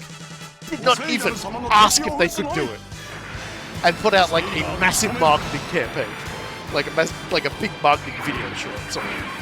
And then, like, you know, scant days later had to put out a, oops, sorry. Fuck me. There is someone in that company that, like, whose job is to send a fucking email, who gets paid to send an email, and they did not send an email. That's what upsets me so much, is you could just send an email. You could just send an email. This is not even hard to do anymore. You send an email, they say, hey, let's talk, you're on board. You don't send an email? Like, what do you get out of it? Because it's not like Valve lives in a fucking box. Like, Gabe Newell isn't, like, living in, like, a fucking tunnel with, like, no reception. And, like, nobody in Valve is allowed to know about anything.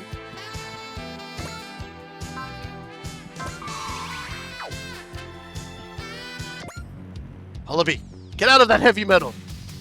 The machine is proof that I am a part of the Imperial Guard. Proof positive of my loyalty to His Majesty. I'll smash it and free you of Poseidal. Hold on, Wallaby. I'm saving you today! お前はなぜポセイダル様に逆らう？この絵師団を甘く見るなよ。愚かな。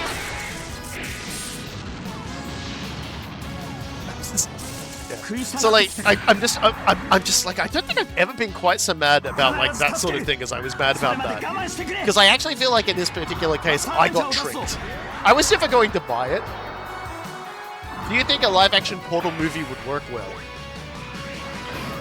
My brain, as soon as you started saying that, was like imagining kind of like scenes that would be in a modern movie for Portal. And all I can say is, absolutely yes. It would be extremely easy to make a Portal movie. Now, granted, you might think, oh, like, it would just be like, you know, the main character and Kratos, right?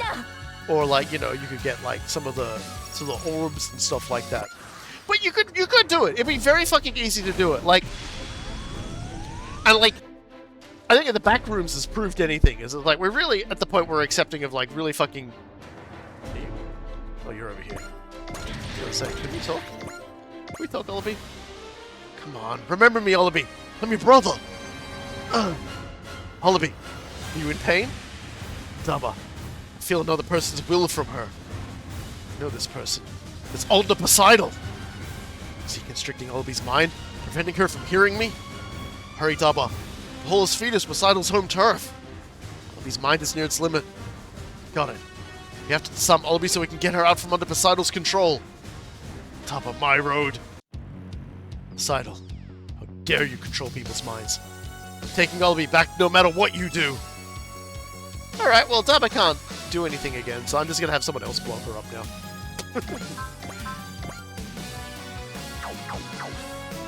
Actually, why don't we just have the ninja do it? I don't think this is gonna fuck up the secret. Actually, no, you know what? I'll let Daba do it. I'll let Daba do it. It's more appropriate if Daba does it. We'll just keep killing everybody else along the way.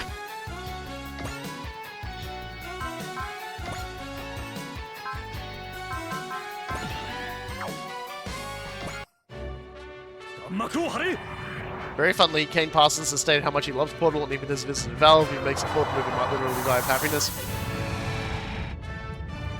So from everything I've heard, his Backrooms movie is like pretty good. Like there are a lot of people who are very upset it wasn't like an entire movie that was like found camcorder footage being chased by squiggly monsters. But one of my co-workers, who is much younger than me, apparently I'm the only other person at our work who knows about the Backrooms has actually like watched the YouTube stuff, which is really kind of funny. But like I completely made her day the other day. I made her a little Zuma day because she was like. She was like, wait, you know about the Backrooms? I said, yeah, I've even watched, like, you know, most of it. And she was just like, my god, it's painful. Looked it up, Daba doesn't need to shoot her down. Alright, I'm gonna shoot her down then. I'm gonna kill her. I want to kill her, I'm gonna kill her. Before all these other people turn up, or make all these other people turn up. Obliterator.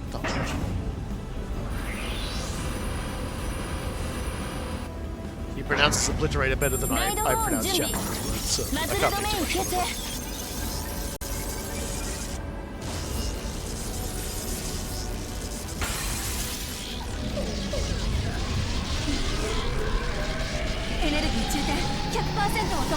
Yeah, like, I'm not even, like, someone who would be a very good film director myself. And, like, my brain conjured up scenes with my powerful imagination that I could totally see being in a movie about porn.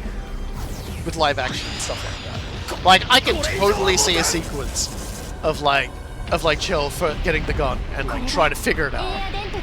You know? I just, like... You know, like... pushing a box into a hole and then watching it come out of a hole behind her and just sort of thunking very unceremoniously to the ground. Like, I can 100% see that. That's easy sneezy. Alright, we're shooting now. Fuck you, all of me. It's going to be alright. I'm going to hit you with my hardest attack. Here we go.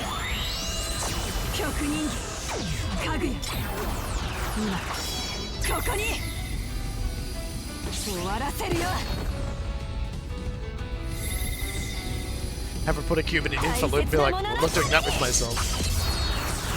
And it's like, you can even have the infinite loop thing be a thing that she does to, like, solve a problem later, and just sort of seed it with that lesson, you know? It's kind of like how Portal 2 very subtly tells you about, like, the moon thing, and then, like, right at the last minute hits you with the moon shot.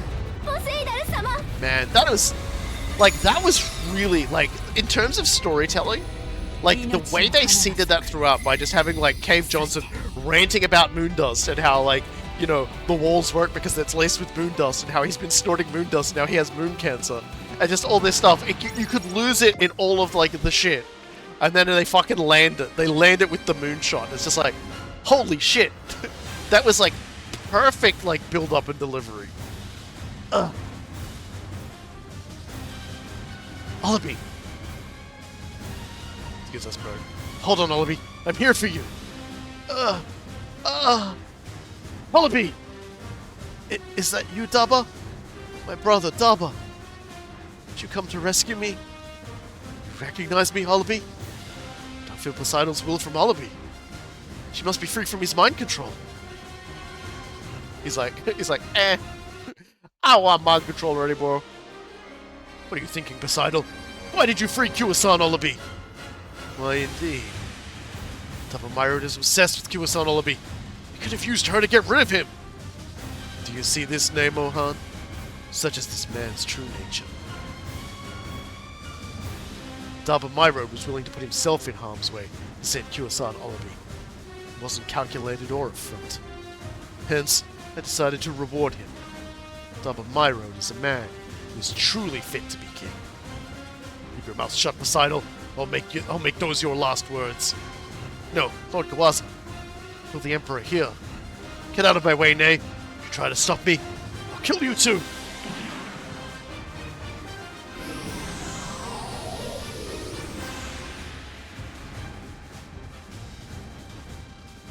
Gasp! But what? Oh, my bullets bounced off. This is the power of the biorelation system. You cannot kill me. Wait, this was your plan from the start? You are as small-minded as I thought, Giwaza. But ultimately, you aren't man enough to even serve as my jester. Be gone. I never want to see your face again.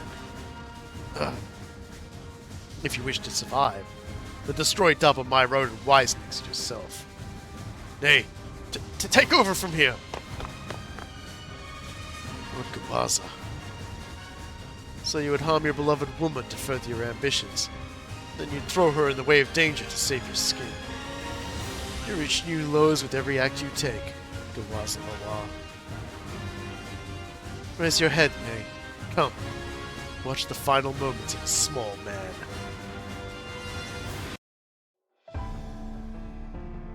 It would seem His Majesty Poseidal has regained control. I see. You don't care how to hear how it ended? I doubt I need the details. As the Conqueror King, I'm sure you can easily imagine the conclusion. Are you sure? The only me you've ever known was Laus's puppet. And now I walk the path of conquest of my own accord. You follow your own will as well, Shot.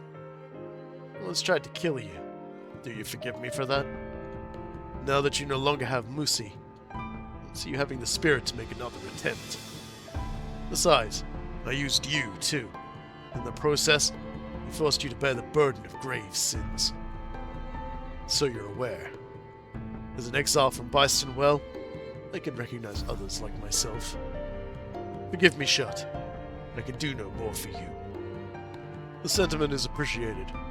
I'd rather settle things myself anyway. I doubt we'll meet again. You won't go to see her? She isn't Rimmel. If she's found peace through the process of reincarnation, I could ask nothing more. If there's someday you too find such peace. With all I've done in my conquest, the crimes you've burdened with, I doubt we'll be so fortunate. Alright then.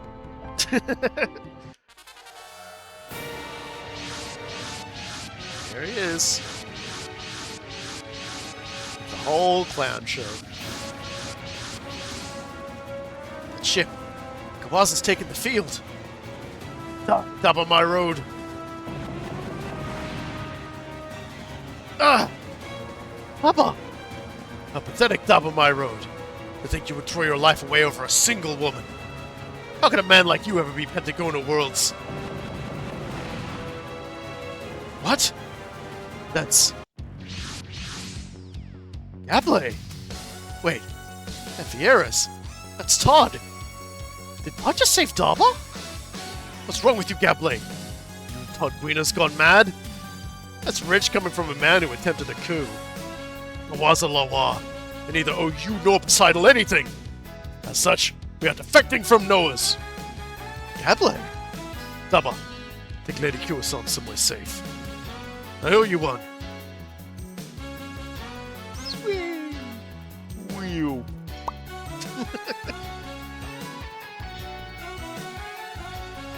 ungrateful wretches! You would dare oppose me, the king of Pentagona? I'm sick of this little fanny of yours. The coup has failed. Even if you had managed to take the crown from Poseidal, I'd never accept someone like you. Todd. You're a lot better. You all are a lot better than Noah's. I'll climb the ladder here and board the A Advent instead. You've still got a big head. I haven't agreed to let you join us. Alright then, just watch. This battle will be my resume. Just so. Prepare to be amazed, Daba. Speaking of big heads, really think we can trust them? Well, Gameplay did save Daba. I think I can trust him for now, at least. Of course. You should always have high hopes for Gameplay. You traitors. You'll die with the rest of Wise next. What a hopeless fop he is. Big surprise he's bumbled right into his doom like this. Gameplay. Todd. So you've chosen to follow your own path. Burns retreated. Well, I guess we don't have to fight him for now. Daba, let me help you fight. Wallaby. Remember what I learned with the Imperial Guard. I can use that to help you. Oh goodness, and Giwaza. You're so bold and sincere. Hello, Gameplay. I'd end up causing more trouble for you, but I hope I can help. You'll never be trouble, my lady. Daba, you take out Giwaza. I'll keep Lady Giwaza safe. Sounds good, Gameplay. All units, focus your fire on the flagship. Take down Giwaza Lawa. Up on my road. Damn date, my Advent. Think your lives, then I'll be back on the road to glory. You really think that? You don't have a future. You don't have the will or ability to guide anything, much less the world. It's over, Giwaza Lawa. Yeah, so now we gotta kill Giwaza Lawa in his big silly super battleship, which is like just there's nothing different. This guy's a mid-boss. He sucks. But hey, look what we got. We've got Gameplay. He's piloting his temple, his Ashura temple. He's got everything he had before, so he's got an excellent sniping shot. That's Barrier Buster and Ignore Size. And he's got a map version as well, which is also Barrier Buster and Ignore Size. He's a full headliner. Decent potential. He's got guard, which is nice. And he's got instinct as well, which means that he's just pretty good. And he ignores the size level 1. Todd's back. Todd hasn't really changed too much. He's got offshoot. He's got all of his neat attacks. And he is a battler. So he does more damage. He's got decent aura power. He's got Lucky Star, which is kind of funny. Got the Fortune Spirit on him, I guess. And he's got Ignore Size level 1 as well. And then lastly we have Giwaza, Olabi, who she's not really got too much in her cavalry temple, but she's got support attack and support defend, which is nice. She has potential. And she's got love. She comes out of the box with love. She's also one of the few characters that has unity as a spirit attack, so that's kind of handy too. But that's about it. Anyway, this guy's over here. He's still kicking. We probably should do something about that.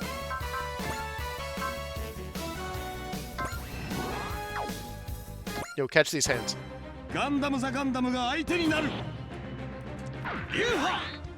the cavalry temple isn't exactly that strong. It's kind of weird. Like, it's not a bad machine, but it's not a great machine either. It's only got like 2 attacks.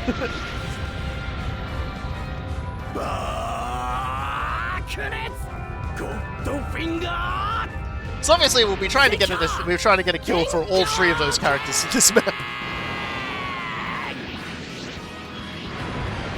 It's a good candidate for extra arms S though, because its big swing only costs 10 at the end. Yes, that's true. Big arms S is a fantastic option. She's under the threshold, and yeah, she's got big dick ammunition. Sorry, Real Clay, but you're fired.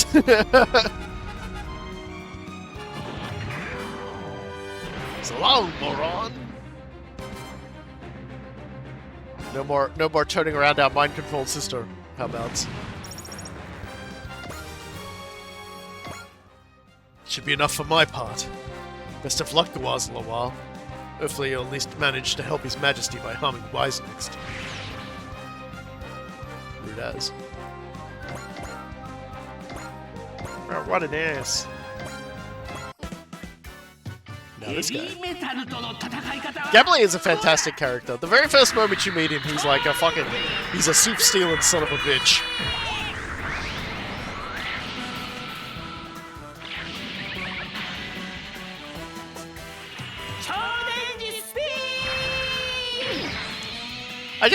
It'll always be that moment where, like, Daba almost has, like, Giwaza and Olabi, like, he's almost gotten to her to get, like, try and get her back. And Gablet just kind of stumbles in, like, to protect her, or so he thinks he is, and she gets away, and Daba just gets so infinitely more mad than he's ever gotten mad before, and Gablet's just like, what? What did I do? What did I do? I always love that moment. Alright, see ya, Hans. We threw Hans at you.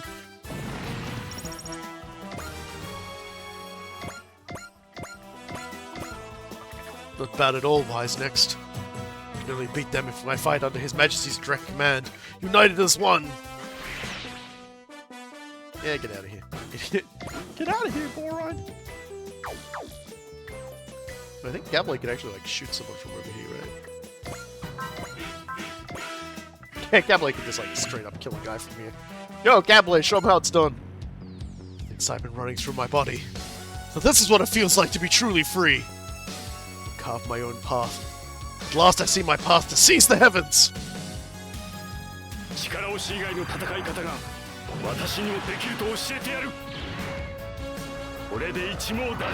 you gotta give the L guy Mark II to Gablet, see if he has any funny lines. I mean, it doesn't really look like it'd be much different, because he too has a giant fucking buster cannon.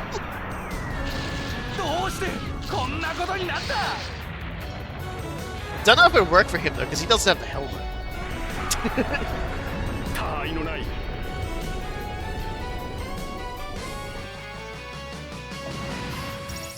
With that, Ace for Gablet unlocked. During enemy phase, plus 20% damage dealt and minus 30% damage taken. That's pretty good. Now, can Todd kill anybody? Yes.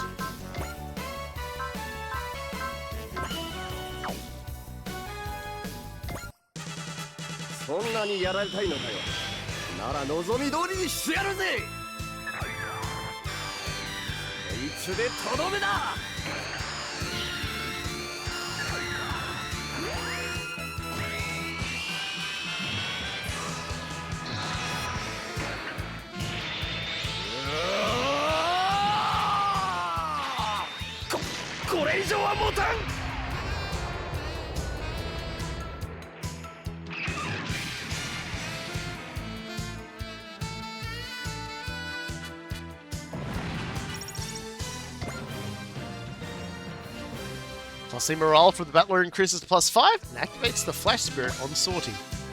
That's pretty good.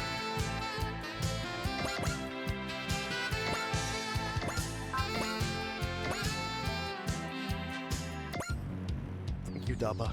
You risked your life to save me. I'm scared, but I'll fight too. I've got a big debt to pay back to my brother. スピードには惑わされません。間合いまで飛び込めば。これなら。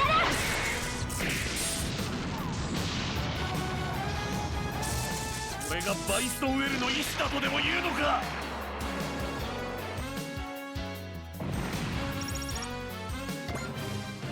For her, 150 morale restores 100 SP once per map.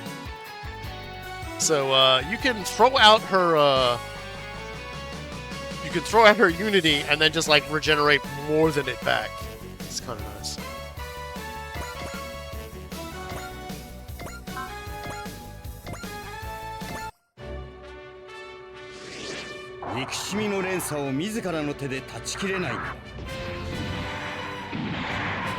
Yeah, the thing that for Todd, it's the getting morale faster thing, which is actually way better for him than the Flash. But it is kind of nice to just have that kind of insurance for him.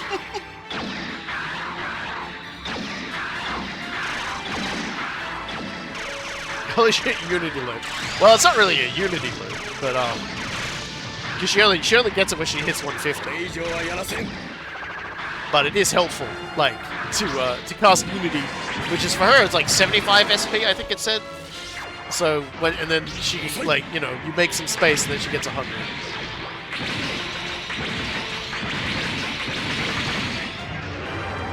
But it does essentially mean that Unity is free, which is more important.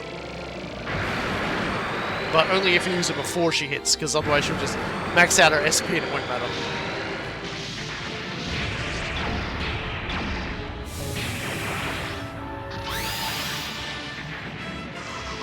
I have a really soft spot for the Nightingale's attacks in this game.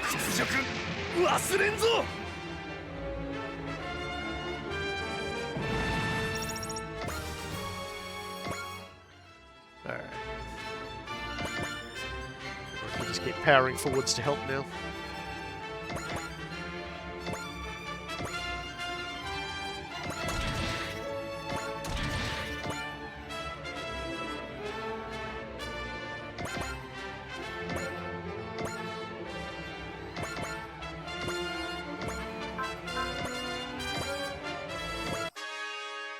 Negotiator としての仕事とは程遠いな。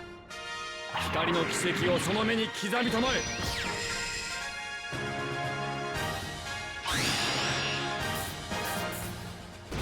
こっちの火力を見切って飛び込んできたのか。Bear, also after this, you're on track for the Gator missions next time. Oh boy. Yeah, we'll have some more exciting things to do next time. There's less and less side missions as time goes on for this, so we will get there eventually.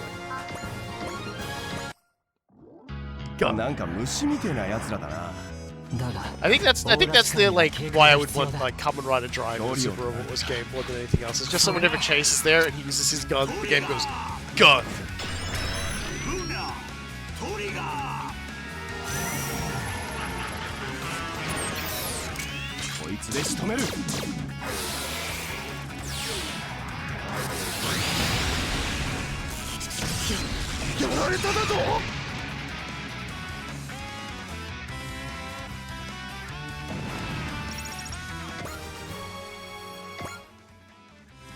Oh, that's right. Press activated. Oh, that's right. I'll use them after I've got everybody else up.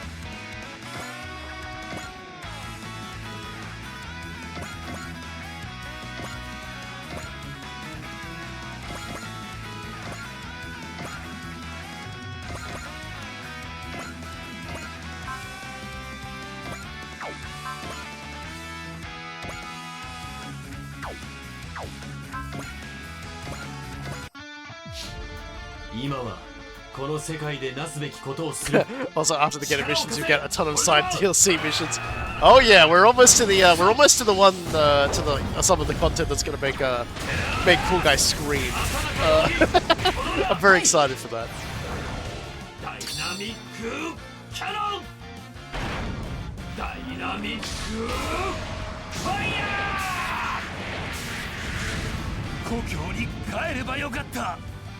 You are home, man.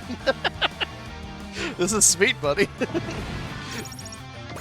We just scattered your ashes across your hometown. It's fine, man.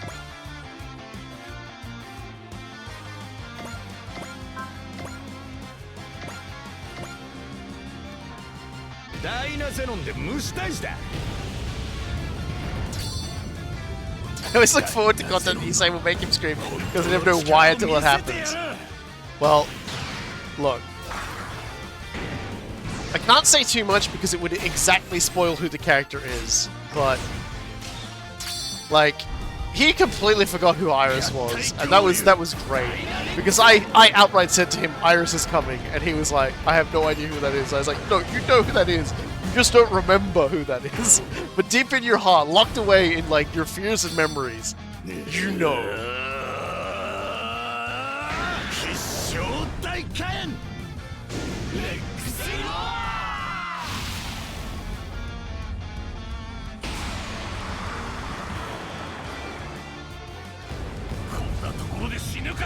Because like I feel like what I wanted to say would like just trigger his memory and he would remember this other character. So I'm just gonna stay away from it because I don't want to make the hit too obvious.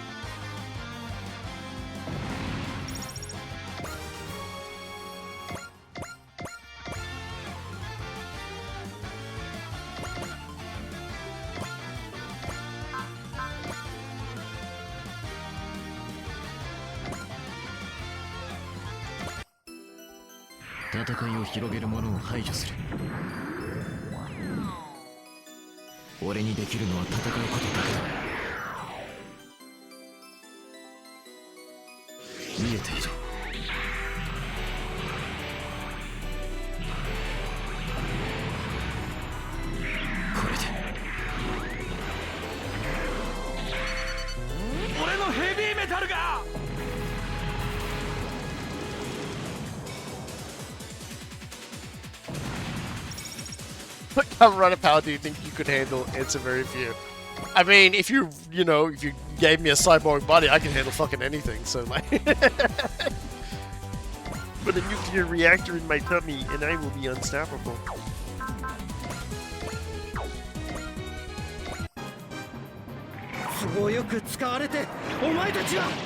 Because I mean, like, the original Kamen Rider and like the first bunch of Kamen Riders' power is literally, we got remade into cyborgs through surgery, and now we have the power to just kick and punch everything into the stratosphere. So I reckon I can handle that. You know, assuming I survive the surgery. I reckon I can survive the surgery. Nothing wrong with me. 1, nothing wrong with me. 2, nothing wrong with me. Because very few are human friendly. Yeah, so one is entirely being turned into a cyborg, so you know. Like this I know.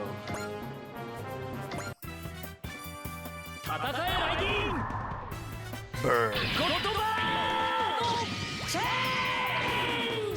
Enjoy your burn, idiot.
There's one main rider, not counting Ryuki and Geats, since those are party skippers that a normal human can use. No drawbacks or necessities of catches like Guy.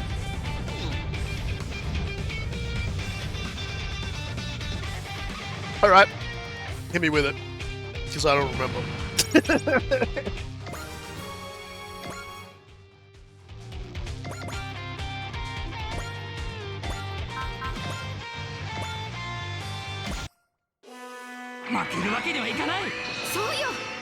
Forze?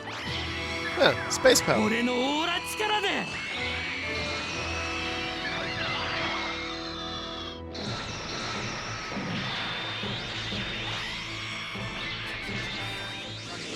just gotta have, like, friendship in your heart, it's fine.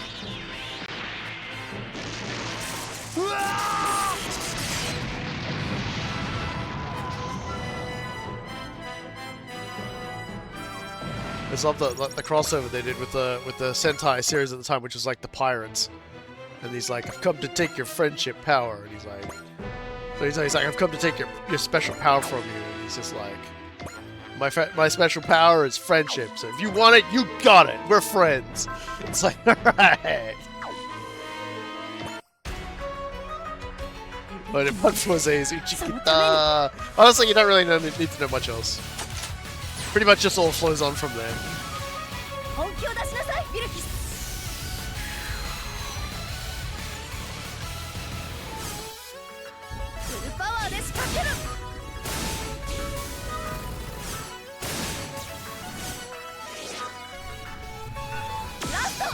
Also, one of the villains, like, is, like, one of those guys who, like, does the old Japanese pun comedy stuff.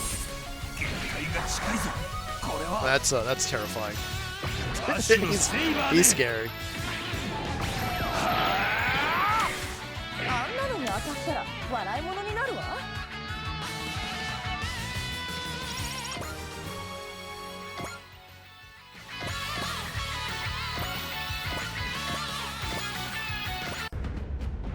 敵機体を無力化する。落としてみせる。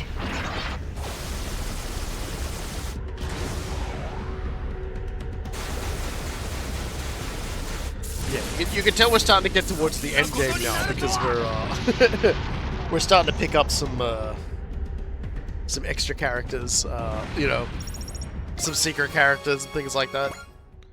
But yeah, all the extra shit we were doing to get Olibi, that was basically that was the payoff right there and then. Also perish.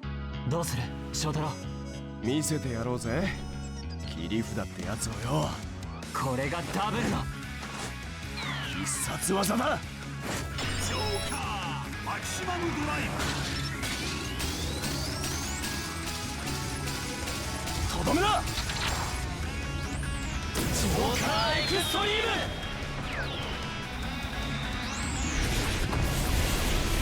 こんなことになるとは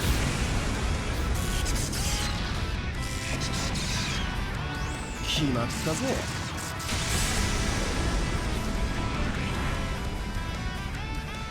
Yeah, the Exo and Birth Drive is probably your best bet as a normal human.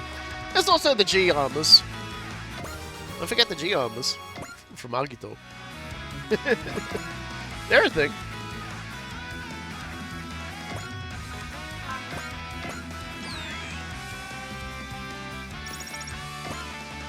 All you gotta do is be a police officer now to get to ride one of those. I guess you can steal it off the back of a truck then. Yeah, but this is my old friend. Big nobody likes you. Nobody likes you and everyone thinks you're a stinky man. I'm going to kill you. That's his real name! It's too far away from me to hit him with my big special super attack. It's kind of bullshit. Bond! Shion-sama. So you're alive. I'm fighting to stay that way too. I'm not dying until I rescue Ramul. Ridiculous. You're a fool if you think a man like you can claim Ramul. What? Bond's aura power is growing bigger and bigger. Dangerous. Now I get it. I get it. I'm here because I have to stop him. 行かせるものか聖戦士私のオーラを受けてもらう My god, his aura is so big! はっ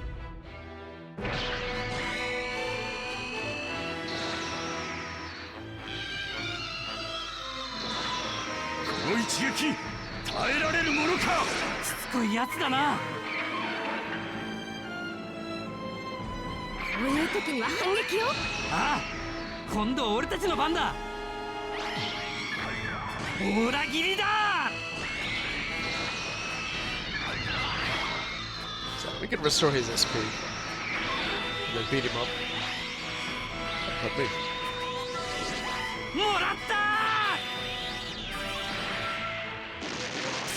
私と対等にやり合えるというのか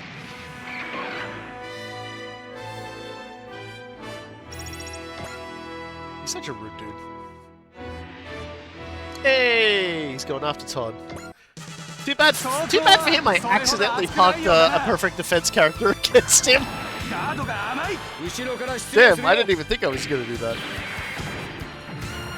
いささか拍子抜けではあるな Migo just jumps into the sky, puts his arms up, shields, lands again. 望み通りにしてやるぜ Todd's like, hell yeah!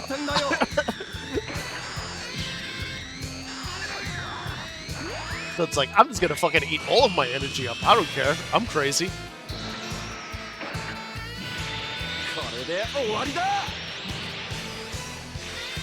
こんな戦いやってられるか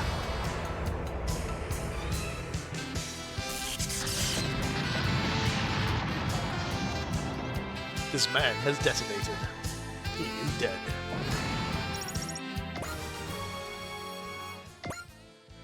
Anybody else want to have a go? Yeah, that's what I thought. Yep, they're all going around. They're all going around double. They saw what happened. And again, Roger Smith is just fucking gonna leap into the sky and like intercept it, then sail back to the ground again. He's like just leaving like all these fucking giant craters in Smith's surface because he keeps fucking doing this. こんな攻撃で私を止められると思わないことだ。味方部隊を弾道より下がらせよ。これより前方に集中砲火をかける。撃て。撃て。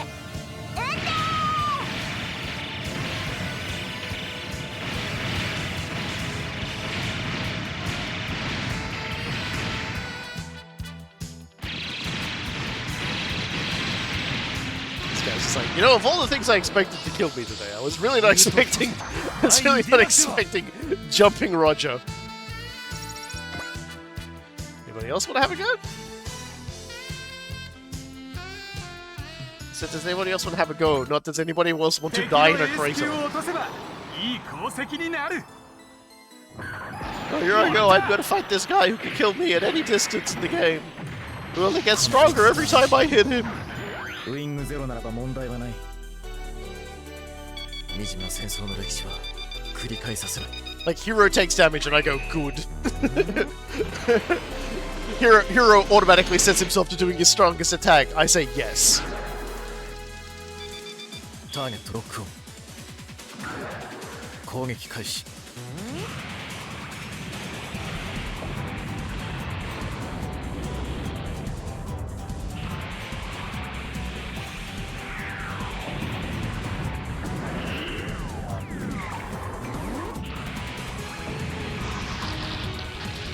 俺のヘビーメタルが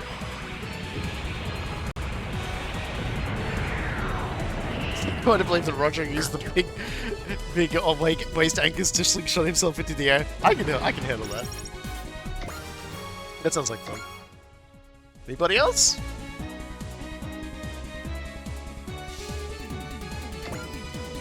All I can do is just shake my head. Ah, he's weakened. Now I can go in.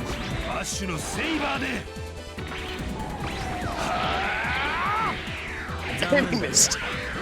That was unfortunate. Is like, yeah. Yeah, that was very unfortunate. Oh dear.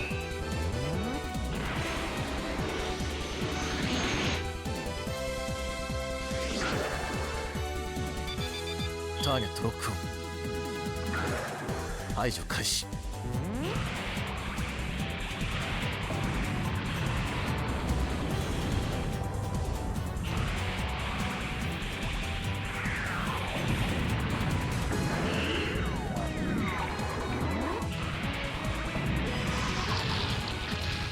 もう無理だ。爆発する。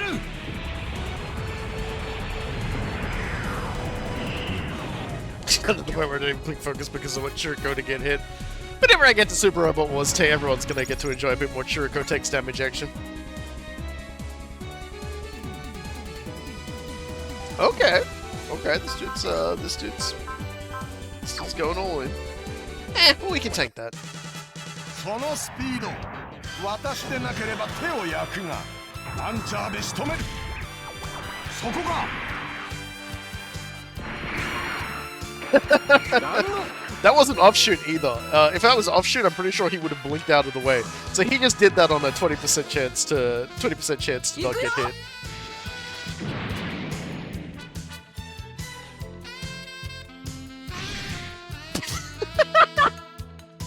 The sheer amount of damage that he didn't do was like hysterical.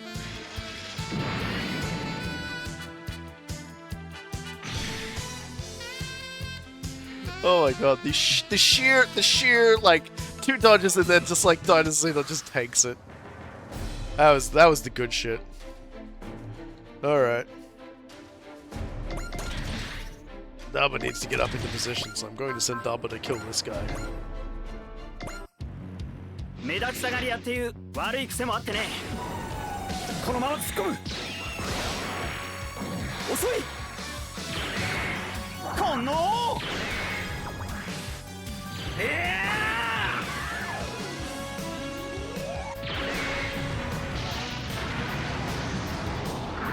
こんな戦いやってられるか。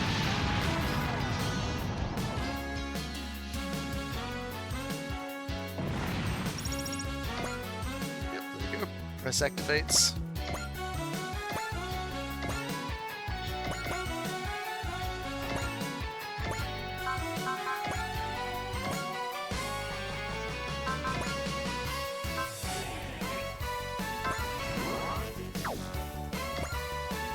Orewa, 一人で立派にやってみせている。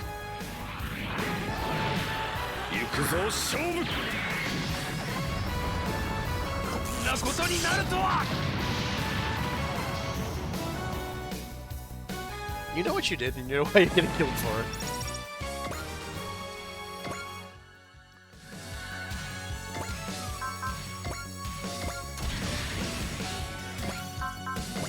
You guys have a very important job.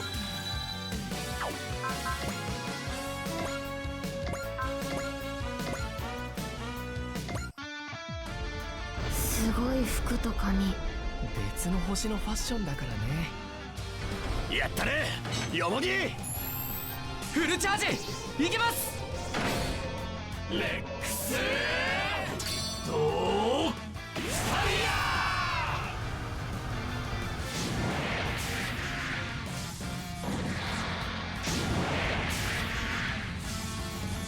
Thomas Wonder flashbang me every time. Well, the good news is he's gone. Oh my god, he's an orc!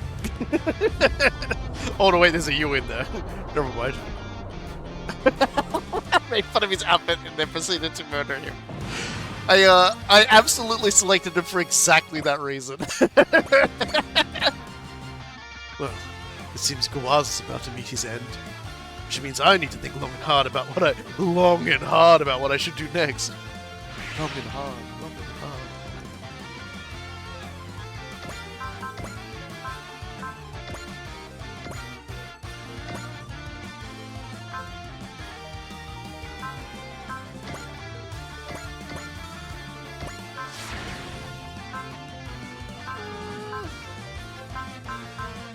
I don't really have anything that I can use to, like, just dodge.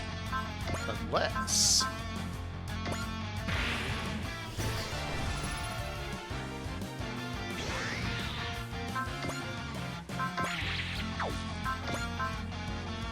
Right, I need to be like one space forward. I need to hit this guy with the spicy one. Alright, goodbye, moron. すごい裏力いけるわ。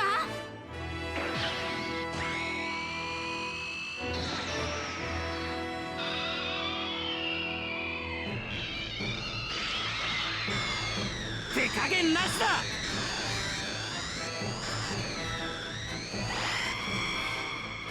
そのまま敵にぶつけて。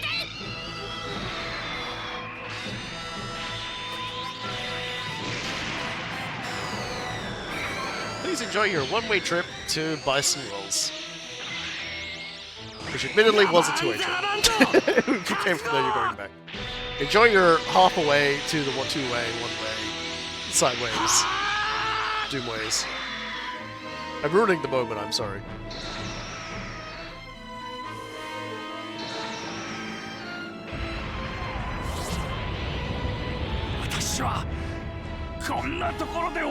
It's the round trip.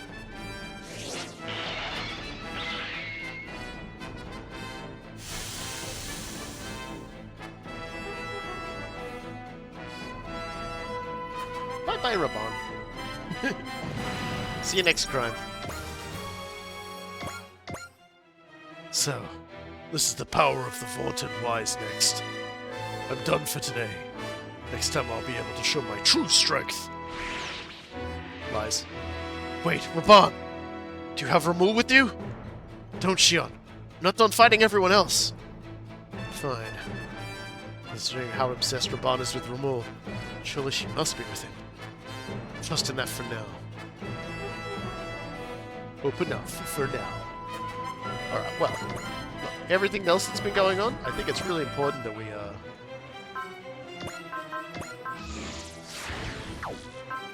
think it's just really important we have fun, you know, in the space. in the space. In the space. ネゴシエーションに値しない相手はこうするまでさ。 Come. アクション。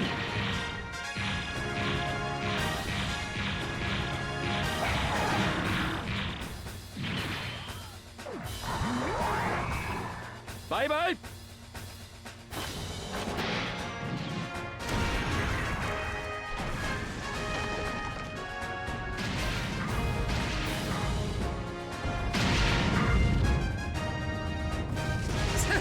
これは失態だ。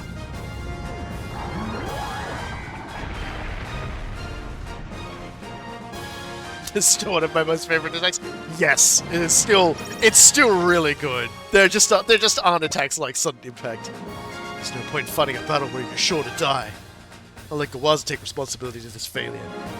I'm in search for a new employer. Damn, where's the loyalty in this house?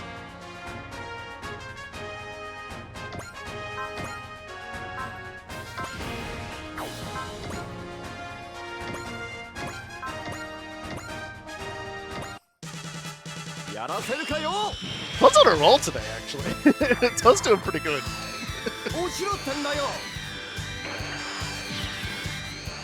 Let's give him a battleship as well. Feed Todd.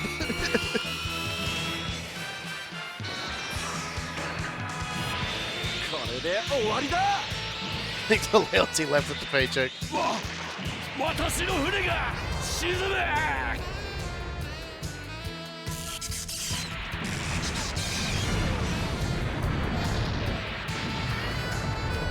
To be fair, like everyone's just like, man, Giwaza's such a clown shoes.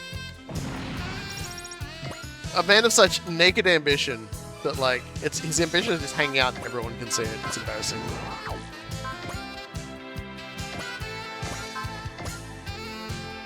Should we kill that guy? We can't kill that guy either, right? Yeah, that's fine.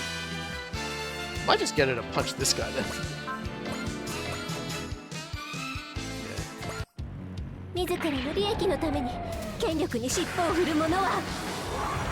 her. We need to get her some extra arms if we're gonna use her.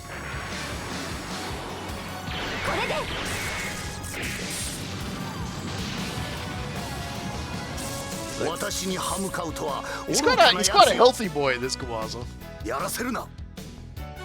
But he doesn't have a huge amount of health in comparison.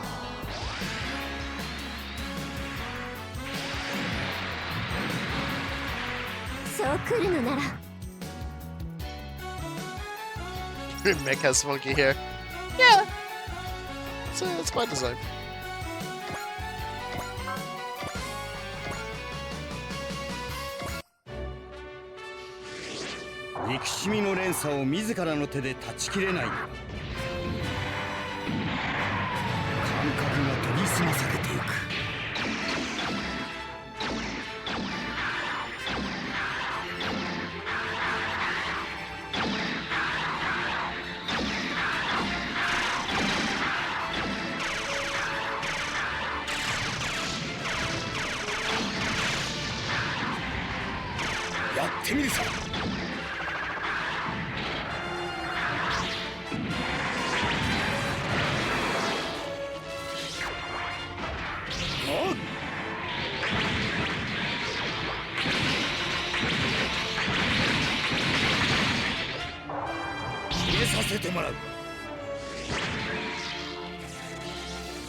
Ah, it's fine. Walk it off.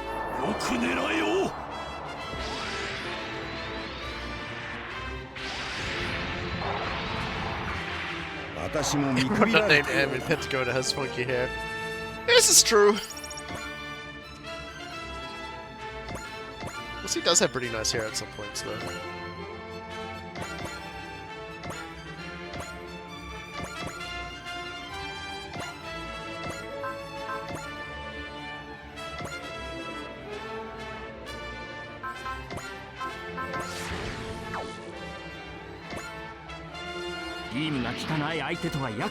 You're in the bathroom room. I'll be right back.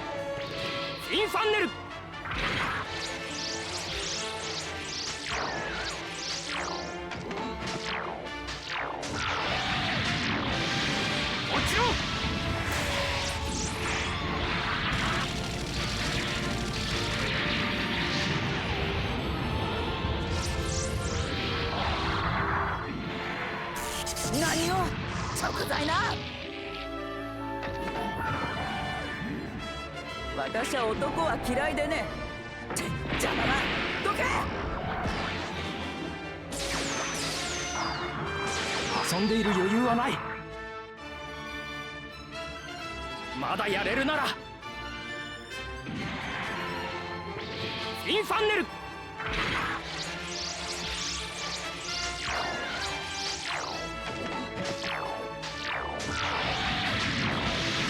もらった。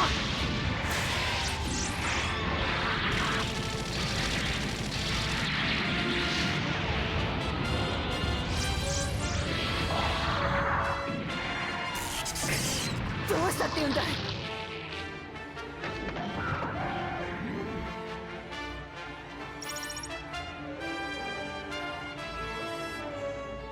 There we go. I knew the follow-up attack move was the perfect time to go to the bathroom. You know what? We haven't seen her for a little bit. Let's jig him. Let's send this lady to the the Pantheroid dimension.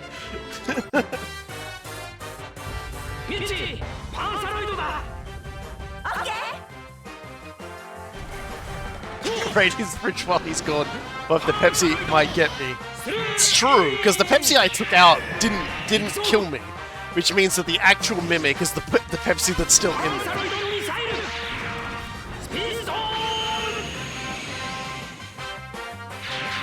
So you're you know, by the elimination, I've managed to get the 50-50 right.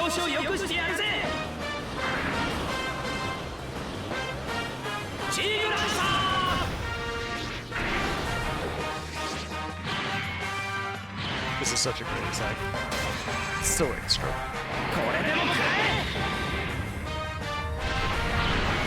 I will never skip animations so long as things like this exist in this video game. What if the mimic wants to beat rank?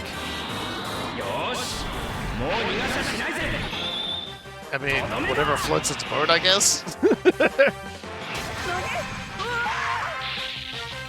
mean, like, I don't think that's how they work. But like, if that's that mimic's fetish, then I'm just gonna have to allow it to happen. Even she's like, what the? What the dies? It's like I can pick the fight with the wrong enemy. But hey, life goes on. There's always tomorrow and better fights to come. Alright, lady.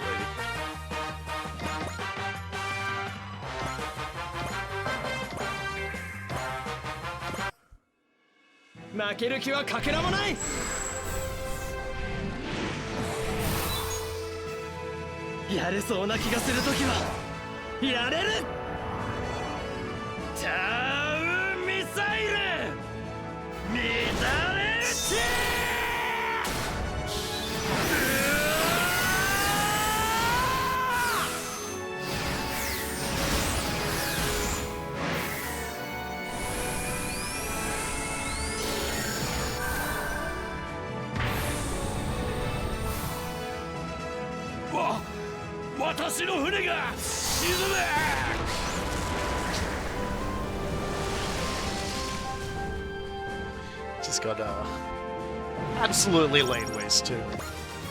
Feels good. All right, well that leaves that just leaves Giwaza to blow up.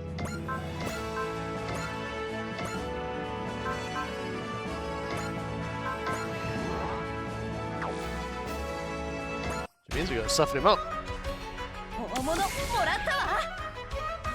Their potion mimics the tricks and ventures into trying to drink from it, only end up like the scene from Aliens with the face huggers. Yeah, but I've like drunk half of this one already, so it's not like like at this point I've ingested it, so like it's obviously not the one that's gonna latch onto my face.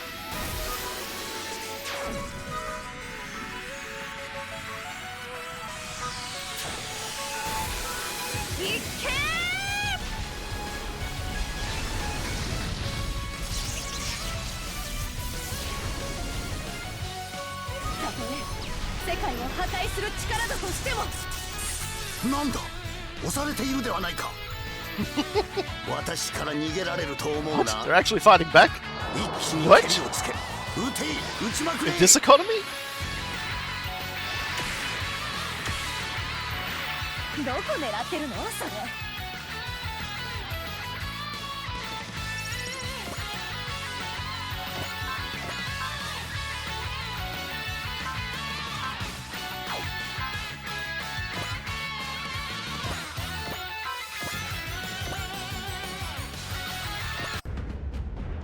そんなに戦いたいの相手になる。 This is kind of crazy that we haven't actually gotten Eureka's unit on it yet. like they're really waiting for the late game for this thing, huh? Fair enough too, but like it's still quite surprising. 強引でも突っ込む。これで終わり。なあ、しかし貴様の執念もそれまでだ。 It's kind of expected to turn up a little sooner, but I guess its importance is far greater for the later game. 無駄な動きが多い。 Does make her drop off a little though. As much as I do like her little surfboard machine, it's pretty cute.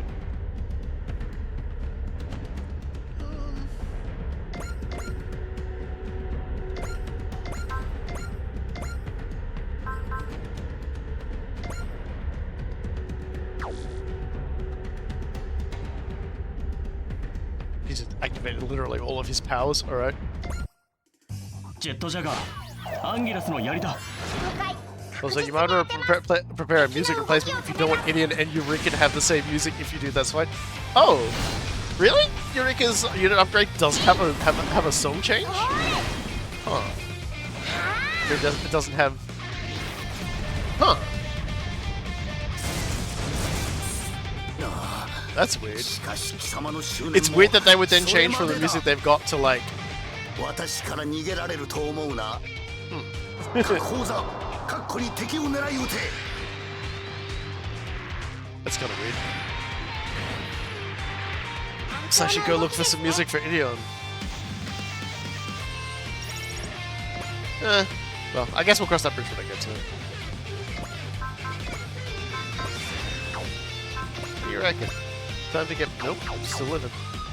He's still alive.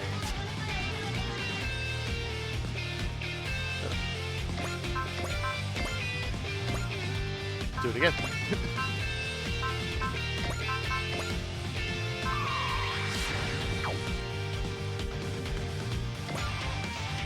皆さんを守るため、シノゴの行ってはいられません。突撃します。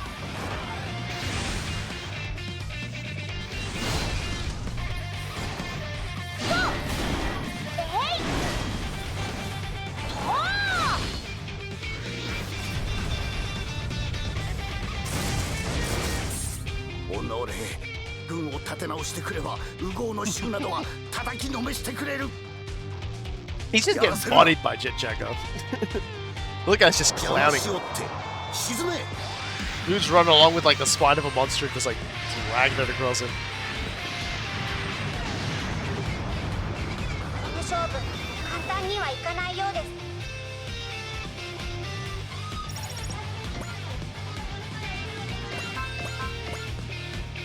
Alright, Giwaza Lawa.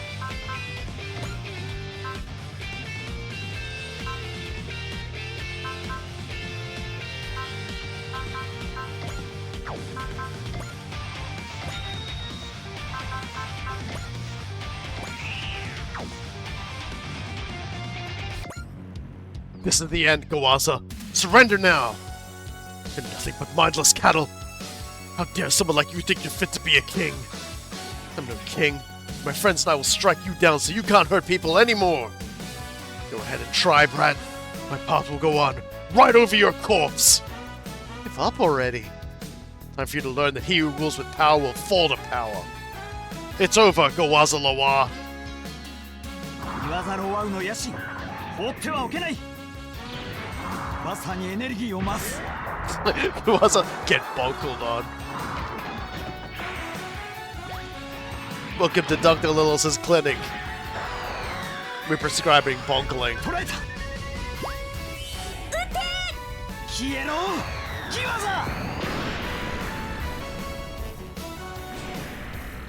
That's why you always gotta let the rival, like the characters from the series kill the other thing, because you get lines like that. You get the goodbye Giwaza.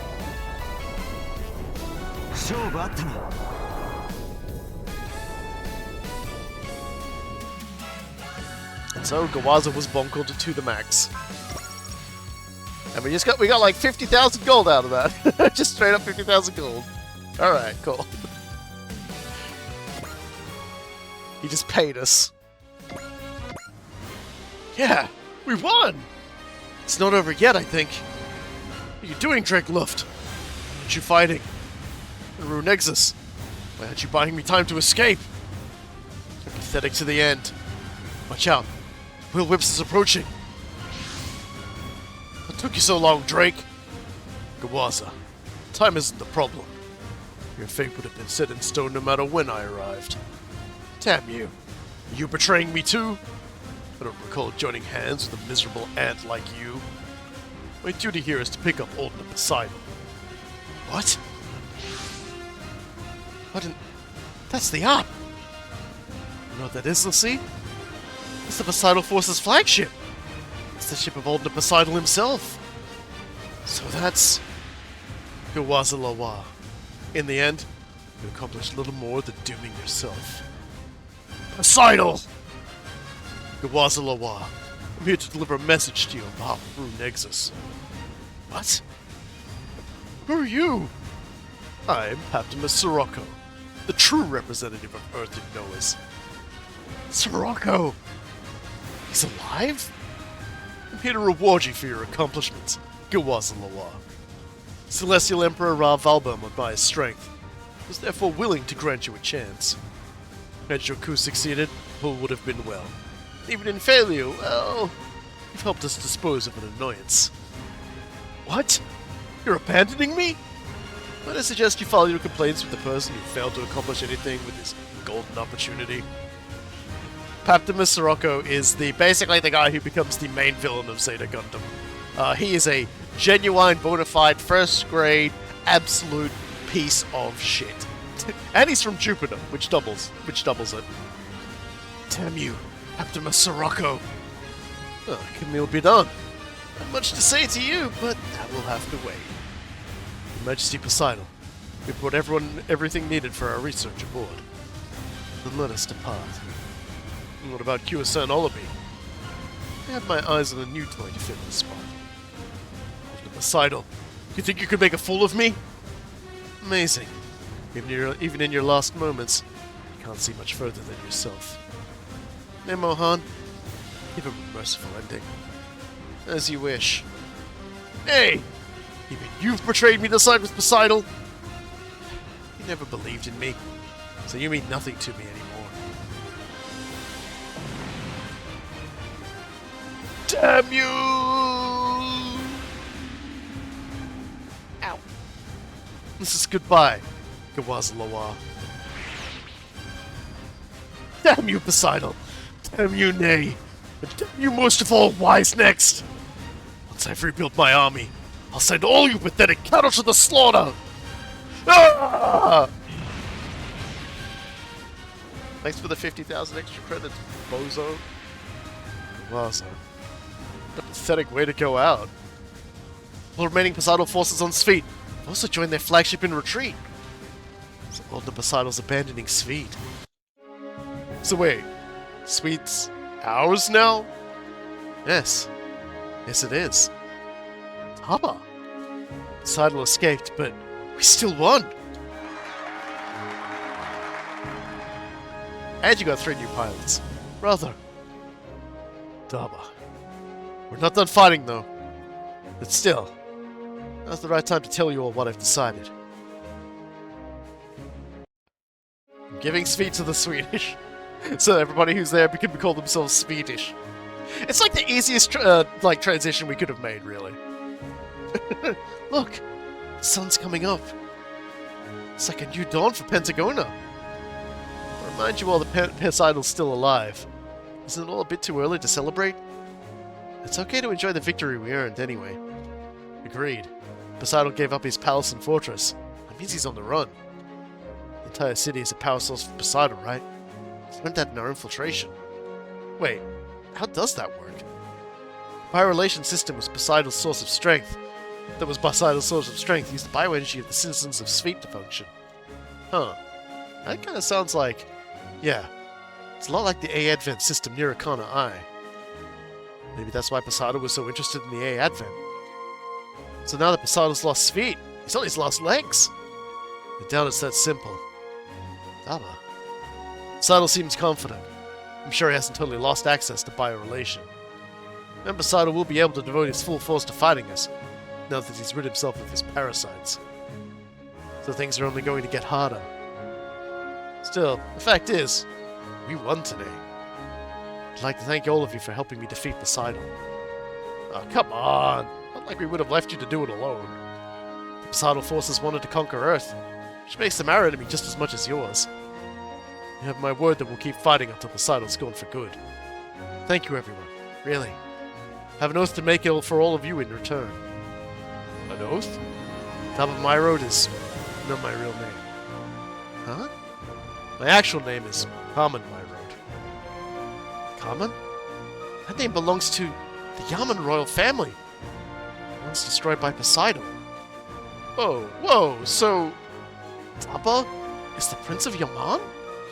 Wait, so Daba's not just a total prince, but like an actual for realsies prince? That explains a lot. Agreed. Daba, are you fighting Poseidal to avenge the Yaman clan? I suppose part of me was. If this were Pentagona, probably would have assumed the Yaman name to unify the world against Poseidal. But this is Earth's solar system. And even without the Yaman name, we're all together as one. I gave you all my name because I want to show you that I'm committed to this now. Committed? Until today, I've lived my life just drifting with the flow. I saw Sho take up his duty, opposing the will of Bastion well. I saw Camille gather the wishes of the souls of those who passed on, swearing to fight for their sake. So I figured it's about time I found my own rock of will to stand on, so I don't lose myself in the fights to come. I vow to do everything I can to defeat Poseidal, and put an end to the war between Pentagona and Earth. Daba, consider your vow received. I'd also like to say something to all the people who've supported me. Kiao, Am, C, Lilith, all the friends we've made on this planet. Thank you all. I swear I'll fight by your side, to the last of my Yaman blood. So, do we call you Common? I'm not in Pentagona world. You just keep calling me Daba. Besides, Oh, never mind. The rest can wait until after we've taken down Poseidal. So Daba's the prince of the Yaman clan now. Looks like he was born with a big lead on you, boss. Hachia, what are you doing here? Where did you come from? Hachia, go away. I always climbed to the top on my own strength. I hardly need a fancy bloodline or family. I don't know how that's going to go now that you betrayed Noah's, though. Yes, about that. I thought you were my loyal follower. Why didn't you rise up with me? Oh, come on. I don't like Giwaza or Poseidal. There's nothing to be gained from the grunts like us making trouble. So I'm going to stick around with the forces he left on Sphere. That okay? Very well, Hachia. I hope you do well. You too, boss. Thank you. I'll come again once this planet's wars have ended. Gable, thank you. We owe some of our victory today to you. Oh, there's no need for thanks. Simply acted as I felt I should. No, I think we have a lot to thank you for. Oh, Giwaza. My memories are still very muddled. I know that you did a lot to keep me safe, Gable. I simply did what any man should do. Not gonna butt in, Daba? Albie's heart is free now. She can make her own decisions. I want to be clear, Daba. Our fight isn't over yet. Oh, I know. However, as a man who loves freedom, I'll fight with you to liberate Pentagona. Once that's done, we can settle our score. Sounds good. Glad to have you at my side, Gavlet Gable. Guess you're sticking around too, Todd? You don't have to sound so unhappy about it. Give him a break, chum. Todd's finally being honest with himself. Sho, shut your mouth. Once aside, you're welcome to join us, Todd. You were welcome to join us the very first stage you appeared in and betrayed us on, you son of a bitch. Just like Gable said, this doesn't mean our thing's over. Better watch out, because I'm going to reach the top of Wisnake's ace rankings in a flash. He sure is confident. Todd's case, it's just how he pumps himself up. Basically, it's all a big bluff. Shut it! Todd Guinness. Oh well, Queen Ciela.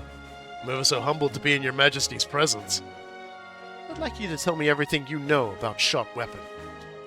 About Shot? Seems like he was researching something with Poseidal. Honestly, I barely knew him, so I don't know much. When I did talk to him, he was really philosophical, I guess. Seemed to have a rather neutral attitude towards basically everything.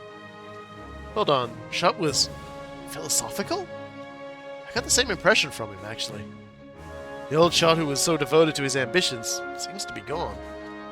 I see. He really seems kinda hollow. He's even distanced himself from Drake. I think you could just ignore him. Maybe. After all, even with Giwaza defeated, Noah still has plenty of fighting power.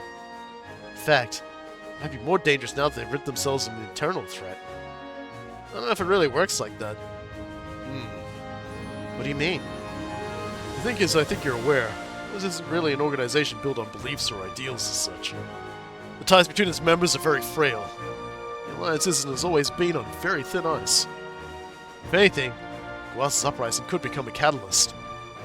You think Noah's might tear itself apart? A tiny leak could sink a great ship, right? Giwaza fit the bill for tiny, alright. Oh, Jesus Christ! Forte, he's already dead! That would create quite an opportunity for us. I can't believe she double-tapped him, holy fuck. It's also possible that this is all just wishful thinking, of course. Valbelm and Nexus are the big problem. Top ranks of Val can really hold things together. As long as nothing happens to those two, members of Noah's probably won't do anything too wild. I would bet that Giwaza's rebellion was itself incited by Nexus. You think he was popping the boil that was Giwaza, huh? It's the fact that Noah's has Optimus Sirocco. Yeah, I mean to ask, who is that guy? He's the man who had control of almost all of the Earth Federation for a time. He's similar to Valbom, and they both can, and will go to extreme lengths. He's supposed to have perished in the Grip's conflict. I believe he's still alive. So, is he like the Logos remnants or something? Does he want revenge on the world? Neil. There's no way Sirocco of all people would join Noah's for such a simple reason. Poseidal and Shot, Valbelm and Nexus, and then to top it off, Optimus Sirocco. We'll need to keep careful watch on Noah's, especially to how Giwaza's failed uprising affects them. Yeah, he was like, I hit him in the literal stomach with the nose of my mobile suit, and he is still alive. This is fucked up beyond all belief. You worried? I'd say I'm not. Still, you have to keep going. I made a point of making that huge oath, so I not embarrass myself, right? I think that's my duty to this planet and all of you, is to not embarrass myself. Meanwhile, at the Noah's HQ, Raw Valbum's personal quarters, wonder what he drinks. Wonder what that's made out of. Wonder what that is. Looks kinda whiskey. But the bottle is very fancy. It's got like, look at that stopper. That completes my report on Giwaza Lawa's uprising. So in the end, he failed to exceed or even meet our expectations. I allowed him freedom because he was an unpredictable element, but he failed to become a singular point. Ultimately, he's not enough of a man to leave his mark on history, it seems. Your nitric acid. Exactly as you estimated, then. Regardless, benefit for having eliminated a troublemaker. Granted, it wasn't the best showing from a cost-benefit perspective. That's fine. You and I both know that making the obvious decisions will lead us to the results we desire. As you say, we don't need the powerless. Raval is only interested in those with power. We will only find meaning to life in this era when such people have come together. However, as the Raval national motto goes, there is no failure while life remains. Yes, merely by existing in this time, Raval have already claimed victory. Nexus. Pardon me, I spoke out of turn. If you'll excuse me, glory in your days, Celestial Emperor Ravalmo. While life remains, only that were enough. Ravalians must conquer the galaxy.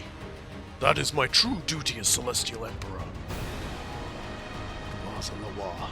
You may have been unfit to rule, but nonetheless, I raise a toast to your soul. Rest in peace. We shall fulfill your ambitions in your place.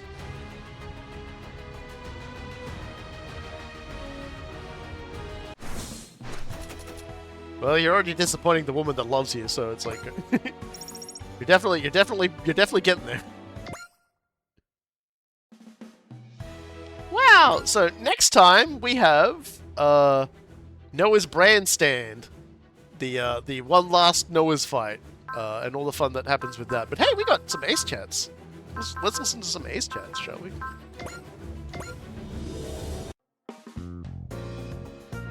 Congratulations, Todd. Hereby bestow the title of Ace Pilot upon you. I really moved up in the world, huh? Hard to believe I went from losing the show all the time to being named an Ace Pilot. Personally, I think it was just a matter of you being a poor magicus, show specifically. Now that you and he are fighting as allies, I believe you're finally realizing your true potential.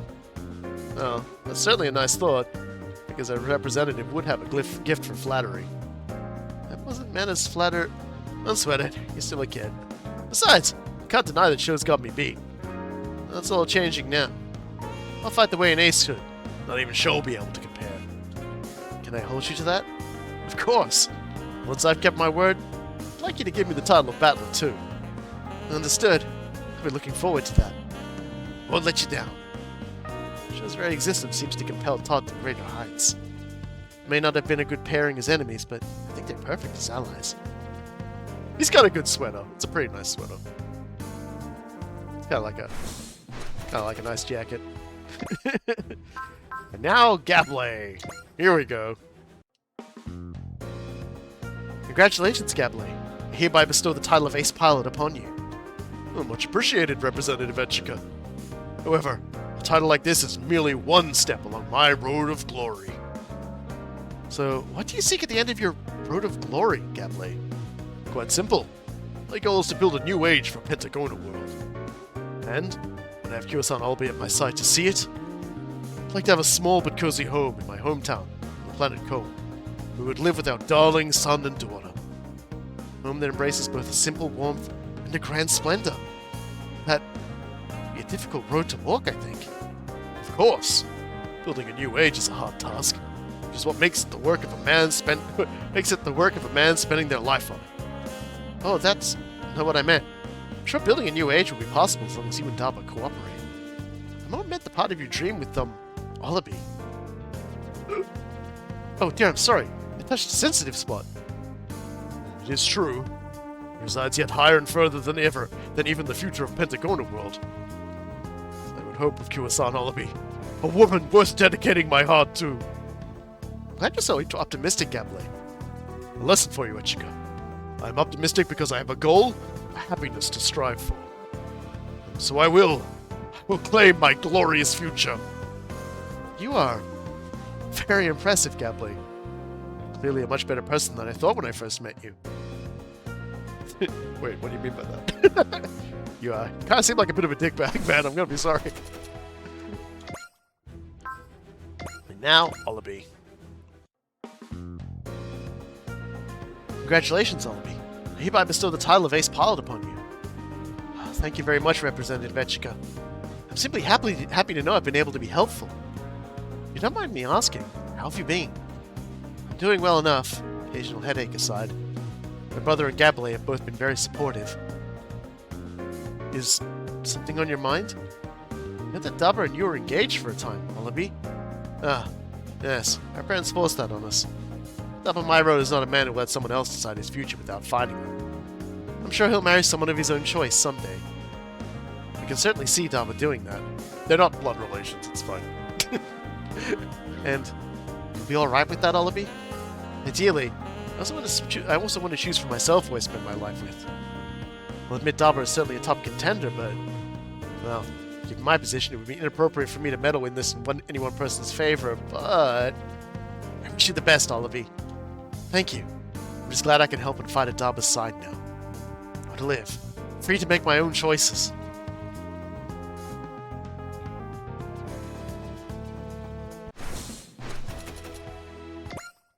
And there we go. So now we can go to the STG memory because, gosh, we unlocked more STG memory. So we got armor. Oh, more SP? What's the one over here?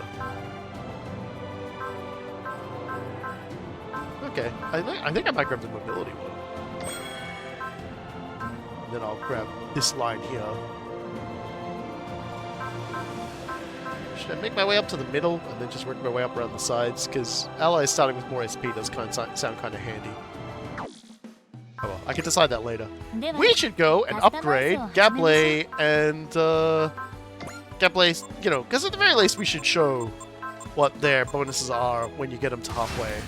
So all weapons gain plus 200 attack power, plus 50 EN, plus 200 armor. So that's pretty nice. Shura Temple beefs up pretty good.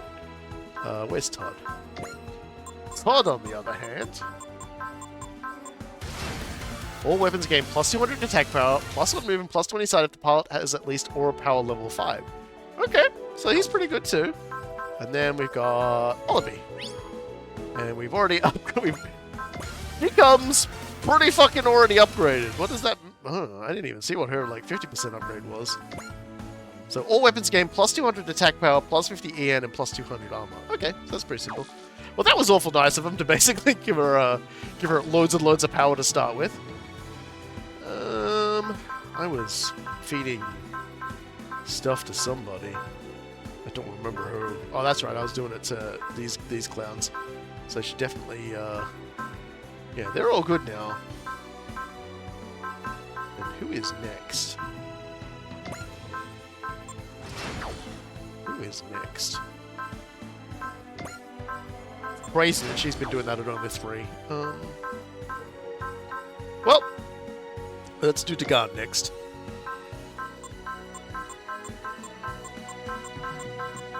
Yeah, it scales with Dharmas. Yeah, I kind of forgot that she just came out of the oven like ready to kill. Yeah. More ammo, less energy consumption. You know it, we love it. And we've done Idion. Yeah, these two idiots have gotten theirs.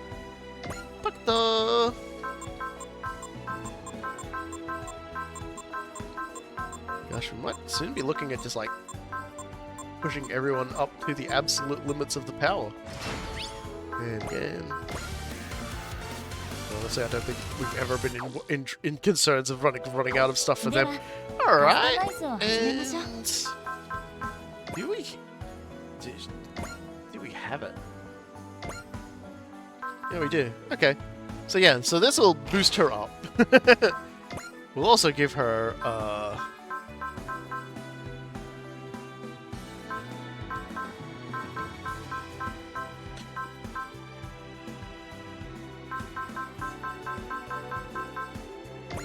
let's just go back to available and actually grab something from there.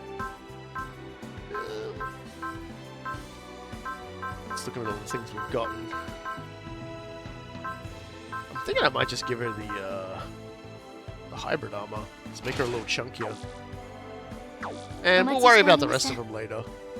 Alright, thank you everybody for joining us. It's been a nice stream. Obviously, we would not have time to do any of these other missions that the game has just given us. But next time, we will be doing Noah's Grandstand and then Unstable Dimensions. Oh boy. Oh boy. That one's going to be fun. Oh no, sorry, that's the wrong one. Charge into the Unknown is the one I mean. Yeah, Charge into the Unknown is the funny one. Yeah, so like, I hope you guys are ready for that because that's gonna go places. That one. All right.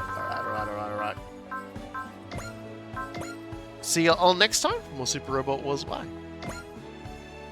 お疲れ様、プレイヤーさん。休憩するならキャンディーをどうぞ。ちょっと待った、少佐。その前に俺に少佐の加えているやつを。